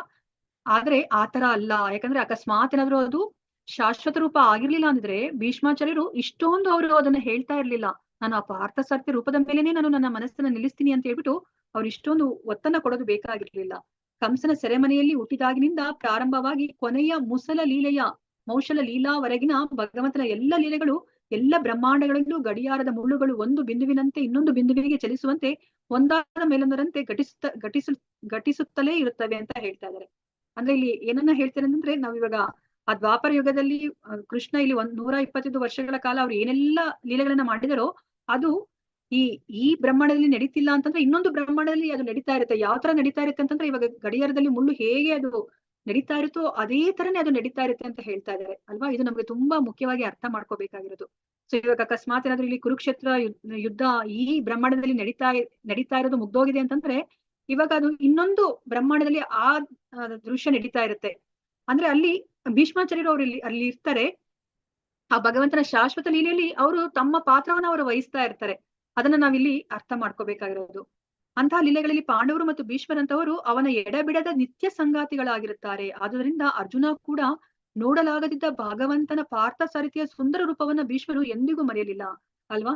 ನೋಡಿ, ಇವಾಗ ಅರ್ಜುನನಿಗೆ ಅಂತಹ ಸುಂದರ ರೂಪವನ್ನ ನೋಡ್ಲಿಕ್ಕೆ ಅವನಿಗೆ ಆಗ್ಲಿಲ್ಲ. ಯಾಕಂದ್ರೆ ಅವರು ಹಿಂದೆ ಇದ್ರು, ಭಗವಂತನ ಹಿಂದೆ ಇದ್ರು ಅವರು ಆ 18 ದಿನಗಳ ಕಾಲ. ಭೀಷ್ಮಾಚಾರ್ಯರು ಅವ್ರನ್ನ ಕೃಷ್ಣನನ್ನ ಮುಂದಿನ ನೋಡ್ತಾ ಇದ್ರು ಅವರು ಅಲ್ವಾ. ಭೀಷ್ಮಾಚಾರ್ಯರು ಎಷ್ಟು ಪುಣ್ಯ ಮಾಡಿದ್ರೆ ಅವರು ಈ ಪಾರ್ಥಸಾರಥಿ ರೂಪವನ್ನ ನೋಡ್ಲಿಕ್ಕೆ ಸಾಧ್ಯ ಆಗತ್ತೆ. ಸುಂದರ ಪಾರ್ಥಸಾರಥಿಯ ಹಿಂದೆ ಅರ್ಜುನನಿದ್ದ, ಆದರೆ ಭೀಷ್ಮರು ಭಗವಂತನ ಎದುರಿನಲ್ಲಿಯೇ ಇದ್ದರು. ಯೋಧನ ಲಕ್ಷಣದಲ್ಲಿದ್ದ ಭಗವಂತನ ರೂಪವನ್ನು ಕುರಿತು ಹೇಳುವುದಾದರೆ, ಅರ್ಜುನನಿಗಿಂತ ಹೆಚ್ಚಾಗಿ ಭೀಷ್ಮರೇ ಅದನ್ನ ನೋಡಿ ಆನಂದಿಸಿದರು ಅಲ್ವಾ. ಇವಾಗ ನೋಡಿ, ಅರ್ಜುನನಿಗೆ ಸಿಗ್ದಲೇ ಇರುವಂತಹ ಆ ರೂಪ ಈಗ ಭೀಷ್ಮಾಚಾರ್ಯರಿಗೆ ಅದರ ದರ್ಶನ ಸಿಕ್ಕಿದೆ. ಕುರುಕ್ಷೇತ್ರ ರಣರಂಗದ ಎಲ್ಲ ಯೋಧರು ಹಾಗೂ ವ್ಯಕ್ತಿಗಳು ತಮ್ಮ ಮರಣಾನಂತರ ಭಗವಂತನಂತಹ ತಮ್ಮ ಮೂಲ ಆಧ್ಯಾತ್ಮಿಕ ರೂಪವನ್ನು ಹೊಂದಿದ್ದರು. ಏಕೆಂದರೆ ಭಗವಂತನ ಅವ್ಯಾಜ ಕರುಣೆಯಿಂದ ಅವರು ಈ ಸಂದರ್ಭದಲ್ಲಿ ಅವನನ್ನು ಮುಖಾಮುಖಿಯಾಗಿ ಕಾಣುವುದು ಸಾಧ್ಯವಾಯಿತು. ಜಲಚರಗಳಿಂದ ಬ್ರಹ್ಮನವರೆಗೆ ವಿಕಾಸ ಚಕ್ರದಲ್ಲಿ ಸುತ್ತುತ್ತಿರುವ ಬದ್ಧಾತ್ಮರೆಲ್ಲರೂ ಮಾಯೆಯಿಂದ ನೀಡಿದ ರೂಪದಲ್ಲಿರುತ್ತಾರೆ, ಅಥವಾ ತಮ್ಮ ತಮ್ಮ ಕರ್ಮಾನುಸಾರ ಲೌಕಿಕ ಪ್ರಕೃತಿಯ ನೀಡಿದ ರೂಪಗಳಲ್ಲಿರುತ್ತಾರೆ. ಬದ್ಧಾತ್ಮರ ಲೌಕಿಕ ರೂಪಗಳೆಲ್ಲ ಪರಕೀಯವಾದದ್ದು. ಲೌಕಿಕ ಶಕ್ತಿಯ ಹಿಡಿತಗಳಿಂದ ಬಿಡುಗಡೆ ಹೊಂದಿದ ಮೇಲೆ ಬದ್ಧಾತ್ಮವು ಮುಕ್ತಾತ್ಮವಾಗುತ್ತದೆ. ಆಗ ಅವನು ಮೂಲ ರೂಪವನ್ನು ಪಡೆಯುತ್ತಾನೆ. ಅದ್ವೈತಿಯು ಭಗವಂತನ ನಿರಾಕಾರ ಬ್ರಹ್ಮ ಜ್ಯೋತಿಯಲ್ಲಿ ಸೇರಲು ಇಚ್ಛಿಸುತ್ತಾನೆ, ಆದರೆ ಅದು ಭಗವಂತನ ಅವಿಭಾಜ್ಯ ಅಂಗಗಳಾದ ಜೀವಕಿಡಿಗಳಿಗೆ ಎಷ್ಟು ಹೊಂದಿಕೆಯಾಗುವುದಿಲ್ಲ. ಆದ್ದರಿಂದ ಅದ್ವೈತಿಗಳು ಮತ್ತೆ ಪತನ ಹೊಂದಿ ಲೌಕಿಕ ರೂಪಗಳನ್ನು ಹೊಂದುತ್ತಾರೆ. ಇದು ಚೇತನಾತ್ಮಕ್ಕೆ ನಿಷ್ಠವಾಗಿರುವುದಿಲ್ಲ. ಭಗವಂತನ ಆಧ್ಯಾತ್ಮ ರೂಪವಾದ ದ್ವಿಭುಜ ಅಥವಾ ಚತುರ್ಭುಜ ರೂಪವನ್ನ ಆತ್ಮದ ಮೂಲ ರೂಪಕ್ಕೆ ಅನುಗುಣವಾಗಿ ಭಗವದ್ ಭಕ್ತನು ವೈಕುಂಠದಲ್ಲೋ ಅಥವಾ ಗೋಲೋಕ ಗ್ರಹದಲ್ಲೋ ಪಡೆಯುತ್ತಾನೆ. 100ಕ್ಕೆ 100 ಆಧ್ಯಾತ್ಮವಾದ ಈ ರೂಪವು ಜೀವಿಯ ಸ್ವರೂಪವಾಗಿರುತ್ತದೆ. ಕುರುಕ್ಷೇತ್ರದ ರಣರಂಗದಲ್ಲಿ ಎರಡೂ ಪಕ್ಷಗಳಲ್ಲಿ ಪಾಲ್ಗೊಂಡಿದ್ದ ಎಲ್ಲಾ ಜೀವಿಗಳು ಸ್ವರೂಪವನ್ನು ಪಡೆದರು. ಇದನ್ನು ಭೀಷ್ಮರು ದೃಢಪಡಿಸಿದ್ದಾರೆ. ಭಗವಾನ್ ಶ್ರೀಕೃಷ್ಣ ಕೇವಲ ಪಾಂಡವರಿಗಷ್ಟೇ ಕರುಣಾಮಯಿಯಾಗಿರಲಿಲ್ಲ, ಇತರ ಪಕ್ಷದವರ ಬಗೆಗೂ ಅವನು ಕರುಣಾಮಯಿಯ ಆಗಿದ್ದ. ಆದುದರಿಂದ ಅವರೆಲ್ಲ ಅದೇ ಫಲವನ್ನ ಪಡೆದರು. ಭೀಷ್ಮರಿಗೂ ಅದೇ ಸೌಲಭ್ಯ ಬೇಕಾಗಿತ್ತು. ಎಲ್ಲಾ ಸಂದರ್ಭಗಳಲ್ಲೂ ಭಗವಂತನ ಸಹಚರನ ಸ್ಥಾನದ ಭರವಸೆ ಅವರಿಗೆ ದೊರಕಿದ್ದರೂ ಭಗವಂತನಲ್ಲಿ ಅವರು ಅದೇ ಪ್ರಾರ್ಥನೆಯನ್ನ ಮಾಡುತ್ತಿದ್ದರು. ಇದರ ಸಾರಾಂಶವೇನೆಂದರೆ, ದೇವೋತ್ತಮ ಪರಮ ಪುರುಷನನ್ನ ಅಂತರಂಗದಲ್ಲೋ ಅಥವಾ ಬಹಿರಂಗದಲ್ಲೋ ನೋಡುತ್ತಾ ಯಾರು ಮರಣ ಹೊಂದುತ್ತಾರೋ ಅವರು ಜೀವನದ ಅತ್ಯುನ್ನತ ಪೂರ್ಣತೆಯಾದ ಮೂಲ ಸ್ವರೂಪವನ್ನ ಪಡೆಯುತ್ತಾರೆ ಅಲ್ವಾ. ಸೊ ಇಲ್ಲಿ ನಮ್ಗೆ ನಾವು ಸಾಯುವ ಗಳಿಗೆಯಲ್ಲಿ ನಾವು ಯಾವ ರೂಪವನ್ನ ಅಥವಾ ಯಾವ ಭಾವದಲ್ಲಿ ಇರ್ತೀವೋ ನಾವು ಅದಕ್ಕೆ ಅನುಗುಣವಾದ ದೇಹವನ್ನ ನಾವು ಪಡಿತೀವಿ ಅನ್ನೋದನ್ನ ನಮಗೆ ಮತ್ತೆ ಇಲ್ಲಿ ಹೇಳ್ತಾ ಇದ್ದಾರೆ. ನಾವು ಇವಾಗ ಭೌತಿಕ ಪ್ರಪಂಚದಲ್ಲಿ ನಾವು ಸಾಯ್ಬೇಕಾದ್ರೆ ನಾವು ಏನನ್ನೋ ಯೋಚನೆ ಮಾಡ್ಕೊಂಡು ನಾವು ಸತ್ರೆ ಏನಾಗುತ್ತೆ, ನಮ್ಗೆ ಅದಕ್ಕೆ ಅನುಗುಣವಾದ ಒಂದು ಲೌಕಿಕ ದೇಹ ನಮ್ಗೆ ಸಿಗುತ್ತೆ ಅಲ್ವಾ. ಆದ್ರೆ ಇಲ್ಲಿ ಏನಾಗ್ತಾ ಇದೆ, ಇವರೆಲ್ಲರನ್ನೂ ಸಹ ದೇವೋತ್ತಮ ಪರಮಪುರುಷನ ನೋಡ್ತಾ ಅವರು ದೇಹವನ್ನ ಅವರು ಬಿಡ್ತಾ ಇದ್ದಾರೆ. ಅದಕ್ಕೋಸ್ಕರ ಅವರು ತಮ್ಮ ಮೂಲ ಸ್ವರೂಪ, ಸೊ ಮೂಲ ಸ್ವರೂಪದಲ್ಲಿ ಇಲ್ಲಿ 2 ತರ ಹೇಳ್ತಾ ಇದ್ದಾರೆ. ಒಂದು ದ್ವಿಭುಜ ರೂಪ ಅಥವಾ ಚತುರ್ಭುಜ ರೂಪ, ಇವೆರಡನ್ನೂ ಸಹ ಆತ್ಮದ ಮೂಲ ರೂಪ. ಅಂದ್ರೆ ಅವರು ವೈಕುಂಠದಲ್ಲಿದ್ರೆ, ಅಂದ್ರೆ ಆಧ್ಯಾತ್ಮಿಕ ಲೋಕದಲ್ಲಿ ನಮಗೆ ಗೊತ್ತಿರೋ ಹಾಗೇನೆ ವೈಕುಂಠ ಮತ್ತೆ ಗೋಲೋಕ ವೃಂದಾವನ ಇದೆ. ಗೋಲೋಕ ವೃಂದಾವನಕ್ಕೆ ಏನಾದ್ರೂ ನಾವು ಹೋದ್ರೆ ನಾವು ದ್ವಿಭುಜ ರೂಪದಲ್ಲಿ ಇರ್ತೀವಿ. ಅದೇ ನಾವೇನಾದ್ರೂ ವೈಕುಂಠ ಲೋಕದಲ್ಲಿ ಇರೋರಾಗಿದ್ರೆ ನಮ್ಗೆ ಚತುರ್ಭುಜ ರೂಪ ಸಿಗುತ್ತೆ. ಇವೆರಡನ್ನೂ ಸಹ ಮೂಲ ರೂಪ, ಅಂದ್ರೆ ಅಲ್ಲಿರೋರೆಲ್ಲರನ್ನೂ ಸಹ ಮೂಲ ರೂಪವನ್ನ ಇವಾಗ ಪಡೆದಿದ್ದಾರೆ ಅಲ್ವಾ. ನಾನು ಇವಾಗ ಮತ್ತೆ ಇದ್ರ ಬಗ್ಗೆ ಎಕ್ಸ್ಪ್ಲೈನ್ ಮಾಡಿದ್ರೆ ಮತ್ತೆ ತುಂಬಾ ಸಮಯ ಆಗುತ್ತೆ. 6:35 ಆಗೋಗ್ತಾ ಇದೆ, ಏನ್ ಮಾಡ್ಬೇಕಂತ ಗೊತ್ತಾಗ್ತಾ ಇಲ್ಲ. ಸೊ ಇನ್ನ ಇಲ್ಲಿ ಭೀಷ್ಮ ಸ್ತುತಿನೇ ಇನ್ನ 2 ಇದೆ. ಅದಾದ್ಮೇಲೆ ಮತ್ತೆ ಇನ್ನ 9 ಶ್ಲೋಕಗಳು ಬರುತ್ತೆ, ಇನ್ನ 8 ಶ್ಲೋಕಗಳು ಬರುತ್ತೆ. ಹರೇ ಕೃಷ್ಣ. ಸೊ ನಾನು ಜಸ್ಟ್ ಅನುವಾದ ಮಾತ್ರ ಓದ್ಕೊಂಡು ಹೋಗಿ ನಾನು ಮುಗಿಸ್ಲಾ ನಾನು ಈ ಕ್ಲಾಸ್ ಅನ್ನ, ಯಾಕಂದ್ರೆ 7 ಗಂಟೆಗಾದ್ರೂ ಮುಗಿಸ್ಬೇಕಂದ್ರೆ ನಾನು ಅಷ್ಟೇ ಮಾಡ್ಲಿಕ್ಕೆ ಸಾಧ್ಯ ಆಗುತ್ತೆ. ಆಯ್ತು ಮಾತಾಜಿ, ಹಾಗೆ ಮಾಡಿ. ಓಕೆ. ಸೊ ನೀವೆಲ್ಲನೂ ಸಹ ಅದು ಭಾವಾರ್ಥ ಓದ್ಕೊಳ್ಳಿ, ಯಾಕಂದ್ರೆ ನಾನು ಈ ತರ ಓದಿದ್ರು ಸಹ ಅಷ್ಟು ಉಪಯೋಗ ಆಗಲ್ಲ ಅಂತ ಅನ್ಕೋತೀನಿ ಫಾಸ್ಟ್ ಆಗಿ ಓದಿದ್ರೆ. ಲಲಿತ ಗತಿ ವಿಲಾಸ ವಲ್ಗುಹಾಸ ಪ್ರಣಯ ನಿರೀಕ್ಷಣ ಕಲ್ಪಿತೋ ರುಮಾನಾಹ ಕೃತಮನು ಕೃತವತ್ಯ ಉನ್ಮದಾಂಧಾಃ ಪ್ರಕೃತಿ ಮಗನ್ ಕಿಲ ಯಸ್ಯ ಗೋಪ ವದ್ವಹ. ವ್ರಜಧಾಮದ ಗೋಪಿಕೆಯರನ್ನು ತನ್ನ ಲಲಿತವಾದ ಚಲನವಲನ ಮತ್ತು ಪ್ರೀತಿ ತುಂಬಿದ ಮಂದಹಾಸಗಳಿಂದ ಆಕರ್ಷಿಸಿದ ಭಗವಾನ್ ಶ್ರೀಕೃಷ್ಣನಲ್ಲಿ ನನ್ನ ಮನಸ್ಸು ನೆಲೆಗೊಳ್ಳಲಿ. ಆ ಗೋಪಿಕೆಯರು ಭಗವಂತನು ರಾಸ ನೃತ್ಯಾನಂತರ ಅದೃಶ್ಯನಾದ ಮೇಲೆ ಅವನ ಚಲನವಲನಗಳನ್ನ ಅನುಕರಿಸಿದರು. ನೋಡಿ, ಇವಾಗ ಮತ್ತೆ ಇನ್ನ ಯಾವ ದೃಶ್ಯ ಅವರಿಗೆ ಜ್ಞಾಪಕ ಬರ್ತಾ ಇದೆ ಭಗವಂತನ ಲೀಲೆದು ಅಂತಂದ್ರೆ, ಗೋಪಿಕಾಸ್ತ್ರೀಯರು ರಾಸಲೀಲೆ ಆದ್ಮೇಲೆ ಕೃಷ್ಣ ಅದೃಶ್ಯರಾಗ್ತಾರಲ್ವಾ, ಆಗ ಅವ್ರೇನ್ ಮಾಡ್ತಾರೆ, ಭಗವಂತನನ್ನೇ ಜ್ಞಾಪಿಸ್ಕೊಂಡು ಭಗವಂತನ ಹಾವಭಾವಗಳನ್ನ ಅದನ್ನ ಅವರು ಅಲ್ಲಿ ಅನುಕರಿಸ್ತಾರಂತೆ, ಅವರ ಚಲನವಲನಗಳನ್ನ ಅನುಕರಿಸ್ತಾರಂತೆ. ಆ ದೃಶ್ಯ ನನ್ನ ಕಣ್ಣ ಮುಂದೆ ಬರ್ಲಿ ಅಂತ ಹೇಳ್ಬಿಟ್ಟು ಯೋಚನೆ ಮಾಡ್ತಾ ಇದ್ರೆ ಭೀಷ್ಮಾಚಾರ್ಯರು. ಸೊ ಅಲ್ಲಿ ಅವರು ಏನನ್ನ ಯೋಚನೆ ಮಾಡ್ತಾರೆ ಅಂತಂದ್ರೆ, ನನಗೆ ಗೋಪಿಕೆಯರ ಅನುಗ್ರಹ ಇರ್ಲಿ ಅಂತ ಹೇಳ್ತಾ ಇದ್ದಾರೆ. ಇಲ್ಲಿ ಭಾವಾರ್ಥದಲ್ಲಿ ಪ್ರಭುಪಾದರು ಏನ್ ಹೇಳ್ತಾರೆ ಅಂತಂದ್ರೆ, ನಮ್ಗೆ ನೋಡ್ಲಿಕ್ಕೆ ಇಲ್ಲಿ ಅರ್ಜುನನ ಸಾರಥಿಯಾಗಿ ಕೃಷ್ಣ ಇದ್ದಾರಲ್ವಾ, ಅದಕ್ಕೆ ಅರ್ಜುನ ತುಂಬಾ ಶ್ರೇಷ್ಠ ಅಂತ ನಮ್ಗೆ ಅನ್ಸುತ್ತೆ ಅಲ್ವಾ. ಮತ್ತೆ ಇಲ್ಲಿ ಭೀಷ್ಮಾಚಾರ್ಯರಿಗೆ ಚೆನ್ನಾಗಿ ಗೊತ್ತಿದೆ ಅರ್ಜುನನಿಗಿಂತ ಗೋಪಿಕಾಸ್ತ್ರೀಯರು ಇನ್ನ ಶ್ರೇಷ್ಠ ಸ್ಥಾನದಲ್ಲಿದ್ದಾರೆ ಅಂತ ಹೇಳ್ಬಿಟ್ಟು. ಯಾಕೆ ಅಂತಂದ್ರೆ ಅವರು ಭಗವಂತನಲ್ಲಿ ಅವರು ಒಂದಾಗಿದ್ದಾರೆ, ಅಲ್ಲಿ ಯಾವುದೇ ಒಂದು ಭೇದ ಭಾವ ಇಲ್ಲ. ಅಂದ್ರೆ ಅವರು ರಾಸ ನೃತ್ಯ ಮಾಡಿದ್ದಾರೆ, ಭಗವಂತನ ಜೊತೆಯಲ್ಲೇ ರಾಸ ನೃತ್ಯ ಮಾಡಿದ್ದಾರೆ. ಮತ್ತೆ ಭಗವಂತನ ಇಚ್ಛೆಗೂ ಮತ್ತೆ ಗೋಪಿಕಾಸ್ತ್ರೀಯರ ಇಚ್ಛೆಗೂ ಯಾವುದೇ ಒಂದು ಭೇದ ಇಲ್ಲ. ಇವಾಗ ನಮ್ಮ ಮನೆಯಲ್ಲೇನೆ ಅಷ್ಟೇನೆ, ಎಲ್ಲರ ಇಚ್ಛೆನೂ ಒಂದೇ ಇದ್ದಾಗ ಅಲ್ಲಿ ಯಾವುದೇ ಒಂದು ಭೇದ ಭಾವ ಇರೋದಿಲ್ಲ. ಎಲ್ಲರೂ ಒಟ್ಟು ಕುಟುಂಬ, ಒಂದೇ ಕುಟುಂಬ ಅನ್ನೋ ತರ ನಮ್ಗೆ ಅನಿಸ್ತಾ ಇರುತ್ತೆ. ಸೊ ಅದೇ ತರನೇ ಇಲ್ಲಿ ಅರ್ಜುನನಿಗೆ ಅವರು ಪಾರ್ಥಸಾರಥಿ ಆದ್ರೂ ಸಹ ಅವರು ಕೃಷ್ಣನಿಗೆ ಎಷ್ಟು ಬಲ ಇದೆಯೋ ಅಷ್ಟು ಬಲವನ್ನ ಅವರು ಅರ್ಜುನಿಗೆ ಕೊಡ್ಲಿಲ್ಲ. ಆದ್ರೆ ಇಲ್ಲಿ ಗೋಪಿಕಾಸ್ತ್ರೀಯರ ವಿಷಯ ಆತರ ಅಲ್ಲ. ಸೊ ಗೋಪಿಕಾಸ್ತ್ರೀಯರು ಭಗವಂತನಲ್ಲಿ ಒಂದಾಗಿ ಹೋಗಿದ್ರು, ಆದ್ರೆ ಒಂದಾಗಿ ಹೋಗಿದ್ದಾರೆ ಅಂತಂದ್ರೆ ನಾವಿಲ್ಲಿ ತಪ್ಪಾಗಿ ಅರ್ಥ ಮಾಡ್ಕೋಕೂಡ್ದು. ಇವಾಗ ನಮ್ಗೆ ಗೊತ್ತಿರೋ ಹಾಗೇನೆ, ಈಗ ಅದ್ವೈತವಾದಿಗಳು ಆ ಬ್ರಹ್ಮ ಜೊತೆಲಿ ಲೀನ ಆಗ್ಬೇಕು ಅಂತ ಅನ್ಕೋತಾರೆ ಅಲ್ವಾ. ಆ ಬ್ರಹ್ಮ ಜೊತೆಲಿ ಲೀನ ಆದಾಗ ಏನಾಗತ್ತೆ, ಅವರು ಅಲ್ಲಿ ಹೆಚ್ಚು ದಿನಗಳ ಕಾಲ ಆತರ ಭಗವಂತನ ಸೇವೆ ಮಾಡ್ತಾ ಅವರು ಅಲ್ಲಿ ಇರ್ಲಿಕ್ಕೆ ಸಾಧ್ಯ ಆಗುದಿಲ್ಲ. ಅವರು ಮತ್ತೆ ವಾಪಸ್ಸು ಈ ಭೌತಿಕ ಪ್ರಪಂಚಕ್ಕೆ ಬಂದ್ಬಿಡ್ತಾರೆ. ಆದ್ರೆ ಇಲ್ಲಿ ಗೋಪಿಕಾಸ್ತ್ರೀಯರು ಭಗವಂತನಲ್ಲಿ ಲೀನ ಆಗಿದ್ದಾರೆ, ಏನೇ ಒಂದು ಭೇದ ಭಾವ ಇಲ್ಲ ಅಂತಂದ್ರೆ ಅದು ಶ್ರೇಷ್ಠವಾದ ಸ್ಥಾನ. ಅಂದ್ರೆ ಭಗವಂತ ಮತ್ತೆ ಗೋಪಿಕಾಸ್ತ್ರೀಯರು ಎರಡೂ ಒಂದೇ ಅನ್ನೋ ಒಂದು ಭಾವ ಅಂತ ಹೇಳ್ಬಿಟ್ಟು ಇಲ್ಲಿ ಶ್ರೀಲ ಪ್ರಭುಪಾದರು ಹೇಳ್ತಾ ಇದ್ದಾರೆ. ಅಂದ್ರೆ ಗೋಪಿಕಾಸ್ತ್ರೀಯರು ಇನ್ನ ತುಂಬಾ ಶ್ರೇಷ್ಠರು. ಸೊ ಅದಕ್ಕೆ ಭೀಷ್ಮಾಚಾರ್ಯರು ಗೋಪಿಕಾಸ್ತ್ರೀಯರ ಕೃಪೆಯನ್ನ ಅವ್ರು ಇಲ್ಲಿ ಬೇಡ್ತಾ ಇದ್ದಾರೆ ಈ ಭಾವಾರ್ಥದಲ್ಲಿ. ಮುನಿಗಣ ನೃಪವರ್ಯ ಸಂಕುಲೇಂತಹ ಸದಸಿ ಯುಧಿಷ್ಠಿರ ರಾಜಸೂಯ ಯೇಷಾಂ ಅರ್ಹಣಮುಪಪೇದ ಈಕ್ಷಣೀಯೋ ಮಮ ದೃಷಿಗೋಚರ ಯೇಷ ಆವಿರಾತ್ಮ. ಯುಧಿಷ್ಠಿರ ಮಹಾರಾಜ ಆಚರಿಸಿದ ರಾಜಸೂಯ ಯಜ್ಞದಲ್ಲಿ ಪ್ರಪಂಚದ ಎಲ್ಲ ಮುನಿ ಗಣಗಳ ಮತ್ತು ನೃಪವರ್ಯರ ಮಹಾ ಸಂಕುಲವೇ ಸೇರಿತು. ಆ ಮಹಾಸಭೆಯಲ್ಲಿ ಭಗವಾನ್ ಶ್ರೀಕೃಷ್ಣನನ್ನು ಪ್ರತಿಯೊಬ್ಬರು ಅತ್ಯುನ್ನತ ದೇವೋತ್ತಮ ಪುರುಷನೆಂದು ಪೂಜಿಸಿದರು. ಇದು ನನ್ನ ಕಣ್ಣೆದುರಿನಲ್ಲೇ ನಡೆಯಿತು. ನನ್ನ ಮನಸ್ಸನ್ನ ಭಗವಂತನಲ್ಲಿಯೇ ನೆಲೆಗೊಳಿಸಲು ನಾನು ಆ ಪ್ರಸಂಗವನ್ನ ನೆನಪಿನಲ್ಲಿ ಇಟ್ಟುಕೊಂಡಿದ್ದೇನೆ. ನೋಡಿ, ಇವಾಗ ಅವ್ರು ಇನ್ನ ಯಾವ ದೃಶ್ಯವನ್ನ ಜ್ಞಾಪಿಸ್ಕೊತಾ ಇದ್ದಾರೆ? ಈ ಕುರುಕ್ಷೇತ್ರ ಯುದ್ಧ ಭೂಮಿ ಕುರುಕ್ಷೇತ್ರ ಯುದ್ಧ ನಡಿಲಿಕ್ಕಿನ ಮುಂಚೆ, ಅವರು ಆ ಪಗಡೆ ಆಟ ಆಡ್ಲಿಕ್ಕಿನ ಮುಂಚೆನೆ ಒಂದು ರಾಜಸೂಯ ಯಾಗ ನಡೆದಿತ್ತಲ್ವಾ? ಸೊ ಆ ಸಮಯದಲ್ಲಿ ನಮಗ್ ಗೊತ್ತಿರೋ ಹಾಗೇನೆ ಎಲ್ಲ ಇಡೀ ಈ ಬ್ರಹ್ಮಾಂಡದಲ್ಲಿ ಇರೋರೆಲ್ಲರನ್ನೂ ಸಹ ಅಥವಾ ಈ ಪ್ರಪಂಚದಲ್ಲಿ ಇರೋರೆಲ್ಲರನ್ನೂ ಸಹ ಯಾರು ಯುಧಿಷ್ಠಿರನನ್ನ ಅವರು ರಾಜನನ್ನಾಗಿ ಅಂದ್ರೆ ಮಹಾರಾಜನನ್ನಾಗಿ ಒಪ್ಪಿಗೆ ಕೊಟ್ಟಿದ್ರು. ಅಂದ್ರೆ ನಮ್ಗೆ ಗೊತ್ತಿರೋ ಹಾಗೆ ಕುದುರೆಯನ್ನ ಕಳಿಸ್ತಾರೆ. ಆ ಕುದುರೆಯನ್ನ ಯಾರು ಕಟ್ಟ ಹಾಕ್ತಾರೋ ಅವರು ಮತ್ತೆ ಆ ರಾಜನ ಜೊತೆ ಯುದ್ಧ ಮಾಡ್ಬೇಕಾಗಿರುತ್ತೆ. ಆ ಯುದ್ಧದಲ್ಲಿ ಅವ್ರೇನಾದ್ರು ಸೊಲನ್ನ ಅಪ್ಪಿದ್ರೆ ಅವರು ಆ ಮಹಾರಾಜನನ್ನ ರಾಜನನ್ನಾಗಿ ಅವರು ಒಪ್ಕೋಬೇಕಾಗಿರುತ್ತೆ, ಸ್ವೀಕರಿಸಬೇಕಾಗಿರುತ್ತೆ. ಅದೇ ತರ ಇಲ್ಲಿ ಆ ರಾಜಸೂಯ ಯಾಗವನ್ನ ಇಲ್ಲಿ ಯುಧಿಷ್ಠಿರ ಮಾಡ್ಲಿಕ್ಕೆ ಸಾಧ್ಯ ಅಂತಂದ್ರೆ ಏನರ್ಥ? ಈ ಪ್ರಪಂಚದಲ್ಲಿರೋ ಪ್ರತಿಯೊಬ್ಬರನ್ನು ಸಹ ಯುಧಿಷ್ಠಿರನ್ನ ಆ ಸರ್ವೋಚ್ಚ ಸ್ಥಾನವನ್ನ ಒಪ್ಕೊಂಡಿದ್ದಾರೆ ಅಂತ ಅರ್ಥ. ಅಂದ್ರೆ ಅಂತಹ ರಾಜಸೂಯ ಯಾಗ ಮಾಡಿದಾಗ ಯುಧಿಷ್ಠಿರ ಮಹಾರಾಜ ಏನ್ ಮಾಡ್ತಾರೆ? ಎಲ್ಲರನ್ನೂ ಸಹ ಅಲ್ಲಿ ಆಹ್ವಾನ ಮಾಡ್ತಾರೆ ಆ ರಾಜಸೂಯ ಯಾಗಕ್ಕೆ.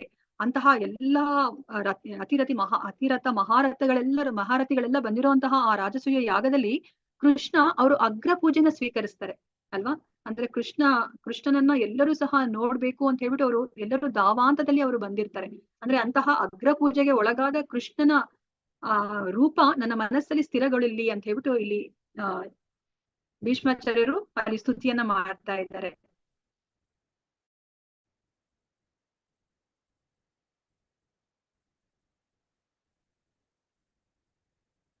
ತಮಿಮಹಮಜಂ ಶರೀರ ಭಾಜಾಂ ಹೃದಿ ಸ್ಥಿತಮಾತ್ಮ ಕಲ್ಪಿತಾನಾಂ ಪ್ರತಿದೃಶಮಿವ ನೈಕದಾರ್ಕಮೇಕಂ ಸಮಧಿಗತೋಸ್ಮಿ ವಿಧೂತ ಭೇದ ಮೋಹಃ. ಈಗ ನನ್ನೆದುರಿಗಿರುವ ಭಗವಾನ್ ಶ್ರೀಕೃಷ್ಣನನ್ನು ಕುರಿತು ನಾನು ಸಂಪೂರ್ಣ ಏಕಾಗ್ರ ಚಿತ್ತನಾಗಿ ಧ್ಯಾನ ಮಾಡಬಲ್ಲೆ. ಏಕೆಂದರೆ ಪ್ರತಿಯೊಬ್ಬನ ಹೃದಯದಲ್ಲಿ ಅಷ್ಟೇಕೆ ಮಾನಸಿಕ ಊಹಾತ್ಮಕ ಚಿಂತಕರ ಹೃದಯಗಳಲ್ಲೂ ಕೂಡ ಅವನ ಇರುವಿಕೆಯ ಬಗೆಗೆ ಇದ್ದ ದ್ವಂದ್ವಗಳ ತಪ್ಪು ಗ್ರಹಿಕೆಗಳನ್ನ ಈಗ ನಾನು ದಾಟಿದ್ದೇನೆ. ಅವನು ಪ್ರತಿಯೊಬ್ಬರ ಹೃದಯದಲ್ಲೂ ಇದ್ದಾನೆ.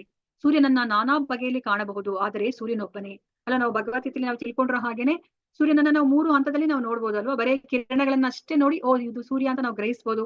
ತಲೆಯನ್ನ ಮೇಲೆ ಎತ್ತಿ ನೋಡಿದಾಗ ಅಲ್ಲಿ ನಮ್ಗೆ ಬೆಂಕಿಯ ಉಂಡೆ ಇರುವಂತಹ ಒಂದು ತಟ್ಟೆ ಕಾಣುತ್ತೆ, ಅದು ಸೂರ್ಯ ಅಂತ ನಾವು ಅರ್ಥ ಮಾಡ್ಕೋಬಹುದು. ಅಥವಾ ನಾವ್ ಇನ್ನ ಮುಂದುವರೆದ್ರೆ ಅಲ್ಲಿ ಸೂರ್ಯ ಗ್ರಹದಲ್ಲಿ ಅಲ್ಲಿ ವ್ಯಕ್ತಿಯಾಗಿ ಸೂರ್ಯ ಇರ್ತಾನೆ ಅಲ್ವಾ? ಈ ತರ ಬೇರೆ ಬೇರೆ ಹಂತದಲ್ಲಿ ಅರ್ಥ ಮಾಡ್ಕೋಬಹುದು. ಅದೇ ತರ ಈಗ ಭೀಷ್ಮಾಚಾರ್ಯರು ಅವ್ರು ಇವಾಗ ನಮಗ್ ಗೊತ್ತಿರೋ ಹಾಗೇನೆ ಆ ಬ್ರಹ್ಮನ್, ಪರಮಾತ್ಮ ಮತ್ತೆ ಭಗವಾನ್, ಆ 3 ಹಂತಗಳು ಏನಿದೆ ಅಲ್ಲಿ ಯಾವುದೇ ಒಂದು ದ್ವಂದ್ವತೆ ಅವರಲ್ಲಿ ಇಲ್ಲ. ಅವರು ಸರಿಯಾಗಿ ಅರ್ಥ ಮಾಡ್ಕೊಂಡಿದ್ದಾರೆ.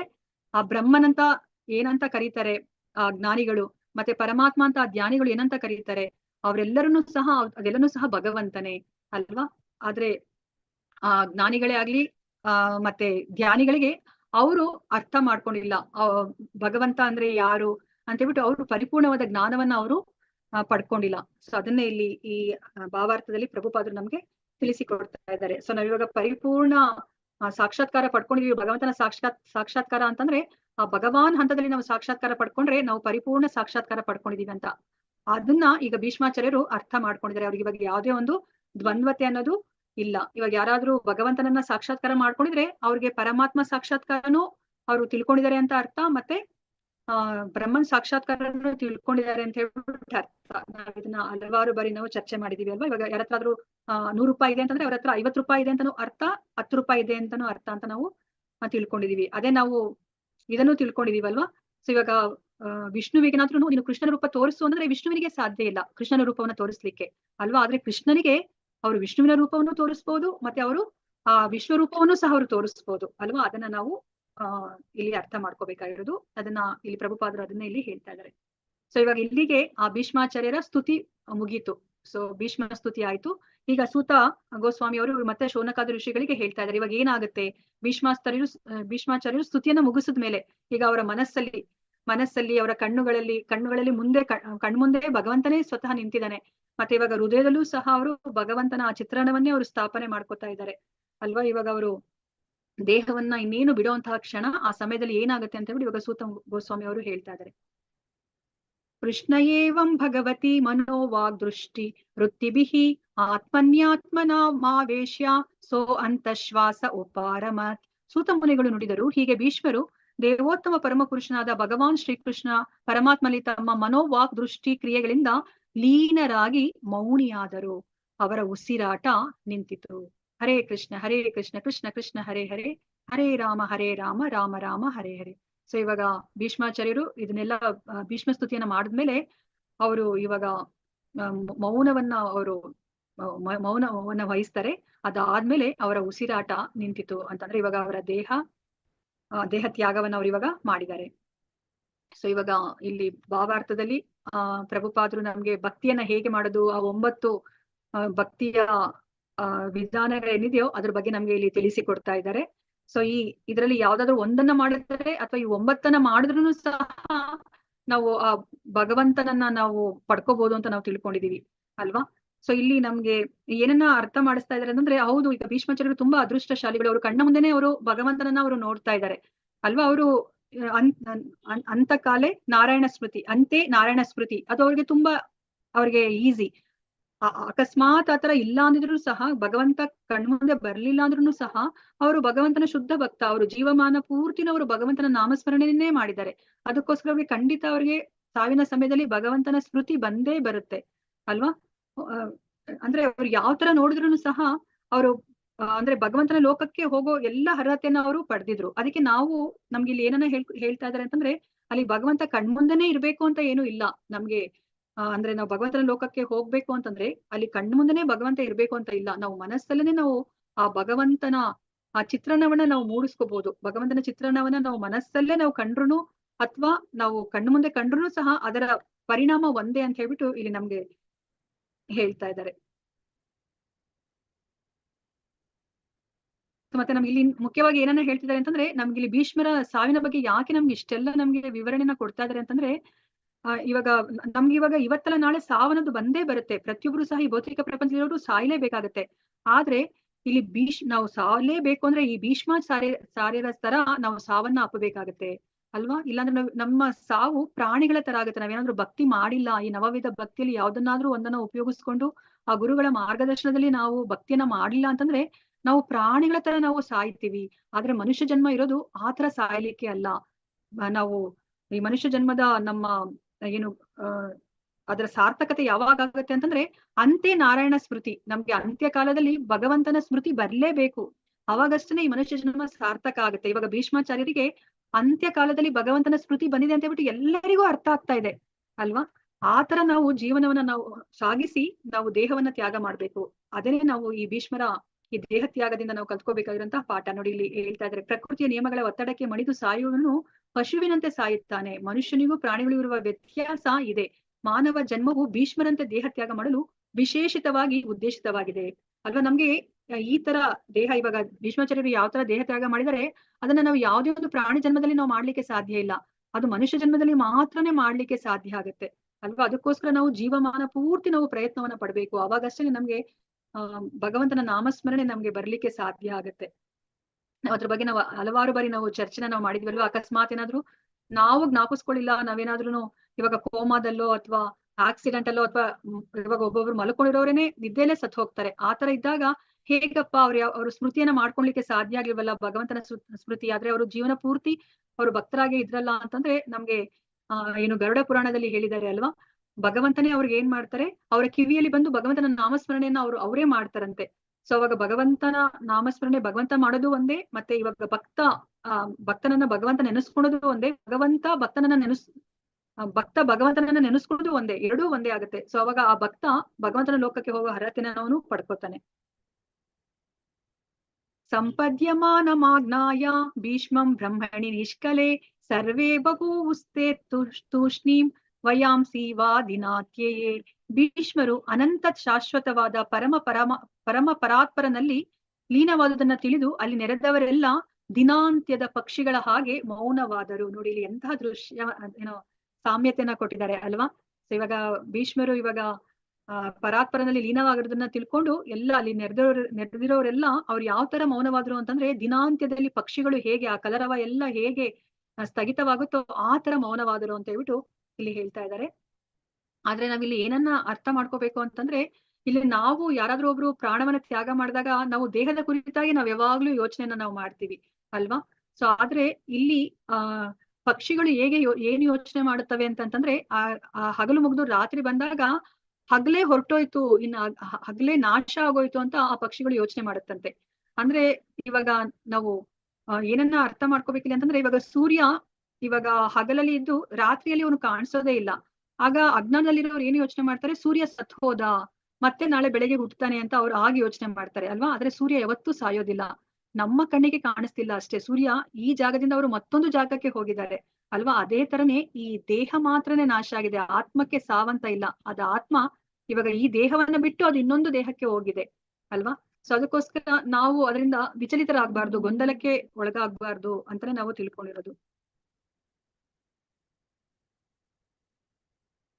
ನೋಡಿ ಎಲ್ಲಾನು ಸಹ ದೊಡ್ಡ ದೊಡ್ಡ ಭಾವಾರ್ಥಗಳಿದೆ. ಸೊ ನೀವು ಇದನ್ನ ಇವತ್ತೇ ಓದಿ ನೀವು. ತತ್ರ ದುಂದಭಯೋ ನೇದುರ್ ದೇವ ಮಾನವವಾದಿತಾಹ ಶಶಂಸು ಸಾಧವೋ ರಾಜ್ಞಾಂ ಕಾತ್ಪೇತು ಪುಷ್ಪವೃಷ್ಟಯಃ.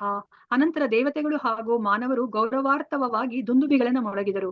ನಿಶ್ಚರಾದ ರಾಜಭಟರು ಗೌರವ ಸಮರ್ಪಣೆ ಮಾಡಲಾರಂಭಿಸಿದರು. ಆಕಾಶದಿಂದ ಪುಷ್ಪವೃಷ್ಟಿಯಾಯಿತು. ನೋಡಿ ಇವಾಗ ದೇವತೆಗಳನ್ನು ಸಹ ಇಂತಹ ಶುದ್ಧ ಭಕ್ತನ, ಮಹಾನ್ ಭಕ್ತನ ದೇಹತ್ಯಾಗದ ಸಮಯದಲ್ಲಿ ಅವರೆಲ್ಲರನ್ನೂ ಸಹ ಅಲ್ಲಿ ಗೌರವಾರ್ಥವಾಗಿ ದುಂದುಬಿಗಳನ್ನ ಒಳಗಿಸಿದರೆ, ಮತ್ತೆ ಅಲ್ಲಿ ಗೌರವ ಸಮರ್ಪಣೆ ಮಾಡಿದರೆ ಪುಷ್ಪವೃಷ್ಟಿ ಆಯ್ತು. ಇವಾಗ ನಮ್ಗೆ ಇಲ್ಲಿ ಏನ್ ಅನ್ಸುತ್ತೆ ಅಂತಂದ್ರೆ, ಇಲ್ಲಿ ಹೆಣಕ್ಕೆ ಅಲಂಕಾರ ಮಾಡ್ತಾ ಇದಾರಲ್ವಾ, ಇದೇನು ಹೆಣಕ್ಕೆ ಅಲಂಕಾರ ಮಾಡಿದ್ರೆ ಏನ್ ಪ್ರಯೋಜನ ಅಂತ ನಮ್ಗೆ ಇದಕ್ಕಿಂತ ಮುಂಚೆ ನಾವು ತಿಳ್ಕೊಂಡಿದೀವಲ್ಲ. ಇಲ್ಲಿ ನೋಡಿದ್ರೆ ಇಲ್ಲಿ ಭೀಷ್ಮಾಚಾರ್ಯರ ಹೆಣಕ್ಕೆ ಅಲಂಕಾರ ಆಗ್ತಿದೆ ಅಂತಂದ್ರೆ, ನಾವು ಇಲ್ಲಿ ಭೀಷ್ಮಾಚಾರ್ಯರ ದೇಹವನ್ನ ನಾವು ಸಾಮಾನ್ಯರ ದೇಹದ ತರ ನಾವು ಅನ್ಕೊಳೋ ಹಾಗಿಲ್ಲ. ಅವರು ಈ ಭೌತಿಕ ಪ್ರಪಂಚದಲ್ಲಿ ಇದ್ದಾಗ್ಲೇನೆ ಅವರ ದೇಹ ಆಧ್ಯಾತ್ಮಿಕವಾಗಿರುತ್ತೆ ಅಲ್ವಾ.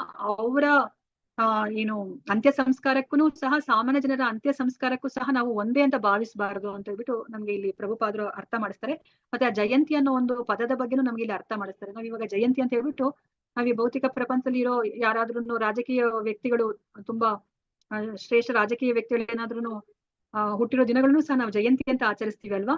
ಆತರ ಜಯಂತಿ ಅಂತ ನಾವು ಆಚರಿಸ್ಕೂಡ್ದು ಅಂತ ಹೇಳ್ಬಿಟ್ಟು ಇಲ್ಲಿ ಪ್ರಭುಪಾದರು ಹೇಳ್ತಾ ಇದಾರೆ. ಜಯಂತಿ ಅಂತಂದ್ರೆ ಅದು ದೇವೋತ್ತಮ ಪರಮ ಪುರುಷನ ಹುಟ್ಟಿದ ಹಬ್ಬಕ್ಕೆ ಮಾತ್ರ ನಾವು ಆತರ ಜಯಂತಿ ಅಂತ ಹೇಳ್ಬಿಟ್ಟು ಹೇಳ್ಬೇಕಾಗತ್ತೆ ಅಂತ ಹೇಳ್ಬಿಟ್ಟು ಇಲ್ಲಿ ಪ್ರಭುಪಾದರು ಈ ಭಾವಾರ್ಥದಲ್ಲಿ ನಮ್ಗೆ ತಿಳಿಸಿಕೊಡ್ತಾ ಇದ್ದಾರೆ. ತಸ್ಯ ನಿರ್ಹರಣಾದೀನಿ ಸಂಪರೇ ತಸ್ಯ ಭಾರ್ಗವ ಯುಧಿಷ್ಠಿರಃ ಕಾರಯಿತ್ವಾ ಮುಹೂರ್ತಂ ದುಃಖಿತೋ ಅಭವತ್. ಹೇ ಭೃಗು ವಂಶಜನೆ ಶೌನಕ, ಭೀಷ್ಮರ ಪಾರ್ಥಿವ ಶರೀರದ ಅಂತ್ಯಕ್ರಿಯೆಗಳನ್ನ ಮಾಡಿದ ಬಳಿಕ ಯುಧಿಷ್ಠಿರ ಮಹಾರಾಜ ಕ್ಷಣಕಾಲ ಶೋಕತಪ್ತನಾದನು ಅಲ್ವಾ. ಇವಾಗ ಭೀಷ್ಮಾಚಾರ್ಯರಿಗೆ ಅವ್ರಿಗೆ ಅಂತ ಹೇಳ್ಬಿಟ್ಟು ಯಾರು ಮಕ್ಕಳಿಲ್ಲ. ಇವಾಗ ಮಾಡ್ಬೇಕಾಗಿರೋದು ಈಗ ಯುಧಿಷ್ಠಿರ ಮಹಾರಾಜನೇ ಅಲ್ವಾ. ಇವಾಗ ಯುಧಿಷ್ಠಿರ ಮಹಾರಾಜ ಏನ್ ಮಾಡ್ತಾನೆ, ಅವರು ಭೀಷ್ಮರ ಪಾರ್ಥಿವ ಶರೀರಕ್ಕೆ ಏನೆಲ್ಲ, ಹೌದು ಅದು ಆಧ್ಯಾತ್ಮಿಕ ಶರೀರನೇ, ಆದ್ರೆ ಯಾವ ರೀತಿಯಲ್ಲಿ ಅಂತ್ಯಕ್ರಿಯೆಯನ್ನ ಮಾಡ್ಬೇಕೋ ಆ ರೀತಿ ಅವರು ಅಂತ್ಯಕ್ರಿಯೆಯನ್ನ ಮಾಡ್ತಾರೆ. ಮತ್ತೆ ಅವನು ಸಹ ಈಗ ಕ್ಷಣಕಾಲ ಶೋಕತಪ್ತನಾಗ್ತಾನೆ ಅಲ್ವಾ. ಇಲ್ಲಿ ಶೋಕತಪ್ತನಾಗೋದು ಭೀಷ್ಮಾಚಾರ್ಯರ ದೇಹದ ಕುರಿತಾಗಿ ಅವನು ಶೋಕತಪ್ತನಾಗೋದಿಲ್ಲ. ಅಯ್ಯೋ ಇಂತಹ ದಿವ್ಯವಾದ ಆತ್ಮ ನಮ್ಮನ್ನ ಅಗಲಿ ಹೋಯ್ತಲ್ಲ ಅಂತ ಹೇಳ್ಬಿಟ್ಟು ಅವನು ಕ್ಷಣಕಾಲ ಅವನು ಶೋಕವನ್ನ ಅನುಭವಿಸ್ತಾನೆ ಯುಧಿಷ್ಠಿರ ಮಹಾರಾಜ. ತುಷ್ಟುರ್ಮುನಯೋ ಹೃಷ್ಟ್ವಾಹ ಕೃಷ್ಣಂ ತದ್ಗುಹ್ಯ ನಾಮಭಿಃ ತತಸ್ತೆ ಕೃಷ್ಣ ಹೃದಯಾಃ ಸ್ವಾಶ್ರಮಾನ್ ಪ್ರಯಯುಃ ಪುನಃ. ಆಗ ಎಲ್ಲಾ ಮಹಾಮುನಿಗಳು ಅಲ್ಲಿದ್ದ ಭಗವಾನ್ ಶ್ರೀಕೃಷ್ಣನನ್ನ ರಹಸ್ಯವಾದ ವೇದ ಸೂಕ್ತಗಳಿಂದ ಸ್ತುತಿಸಿದರು. ಅನಂತರ ಭಗವಾನ್ ಕೃಷ್ಣನನ್ನು ತಮ್ಮ ಹೃದಯಗಳಲ್ಲಿ ಸದಾ ಧಾರಣೆ ಮಾಡಿ ತಮ್ಮ ತಮ್ಮ ಆಶ್ರಮಗಳಿಗೆ ಹಿಂತಿರುಗಿದರು ಅಲ್ವಾ. ಅಲ್ಲಿ ಯಾವುದೇ ಒಂದು ಕಾರ್ಯಕ್ರಮ ನಡೆದಾಗ, ಯಾವುದೇ ಒಂದು ಕೆಲಸ ನಡೆದಾಗ ಅಲ್ಲಿ ನಾವು ಭಗವಂತನಿಗೆ ಸಮರ್ಪಿಸ್ಲಿಲ್ಲ ಅಂತಂದ್ರೆ ಆ ಕಾರ್ಯಕ್ಕೆ ಯಾವುದೇ ಒಂದು ಅರ್ಥ ಇರೋದಿಲ್ಲ ಅಲ್ವಾ. ಸೊ ಏನು ಕೃಷ್ಣಾರ್ಪಣ ಮಸ್ತು ಅಥವಾ ಓಂ ತತ್ ಸತ್ ಅದನ್ನ ನಾವು ಹೇಳಲೇಬೇಕು ಅಂತ ನಮ್ಗೆ ಹೇಳಿದ್ದಾರೆ ಅಲ್ವಾ. ಅದೇ ತರ ನೋಡಿ ಇಲ್ಲಿ ಅಂತ್ಯಕ್ರಿಯೆ ಅಲ್ವಾ. ಸೊ ಇದು ಯಾವ್ದೋ ನಮ್ಗೆ ಅಶುಭ ಕಾರ್ಯ ಅಂತ ನಾವು ಅನ್ಕೋತೀವಿ, ಆದ್ರೆ ಇಲ್ಲೂ ಸಹ ದೇವೋತ್ತಮ ಪರಮ ಪರಮೇಶ್ವರನ ಸ್ತುತಿಯನ್ನ ಮಾಡ್ತಾರೆ ಅಲ್ಲಿ ನಡೆದಿರೋರೆಲ್ಲರೂ ಸಹ. ಅದಾದ್ಮೇಲೆ ಅವರು ತಮ್ಮ ತಮ್ಮ ಮನೆಗಳಿಗೆ ಅವರು ವಾಪಸ್ಸಾಗಿ ಹಿಂತಿರುಗ್ತಾರೆ ಅಂತ ಹೇಳ್ಬಿಟ್ಟು ಇಲ್ಲಿ ಹೇಳ್ತಾ ಇದ್ದಾರೆ. ತಥೋ ಯುಧಿಷ್ಠಿರೋ ಗತ್ವಾ ಸಹ ಕೃಷ್ಣೋ ಗಜಾಹ್ವ್ಯಯಂ ಪಿತರಂ ಸಾಂತ್ವಯಾಮಾಸ ಗಾಂಧಾರೀಂ ಚ ತಪಸ್ವಿನೀಂ. ಆಮೇಲೆ ಯುಧಿಷ್ಠಿರ ಮಹಾರಾಜ ಕೃಷ್ಣನಿಂದ ಒಡಗೂಡಿ ತನ್ನ ರಾಜಧಾನಿಯಾದ ಹಸ್ತಿನಾಪುರಕ್ಕೆ ಕೂಡಲೇ ನಡೆದನು.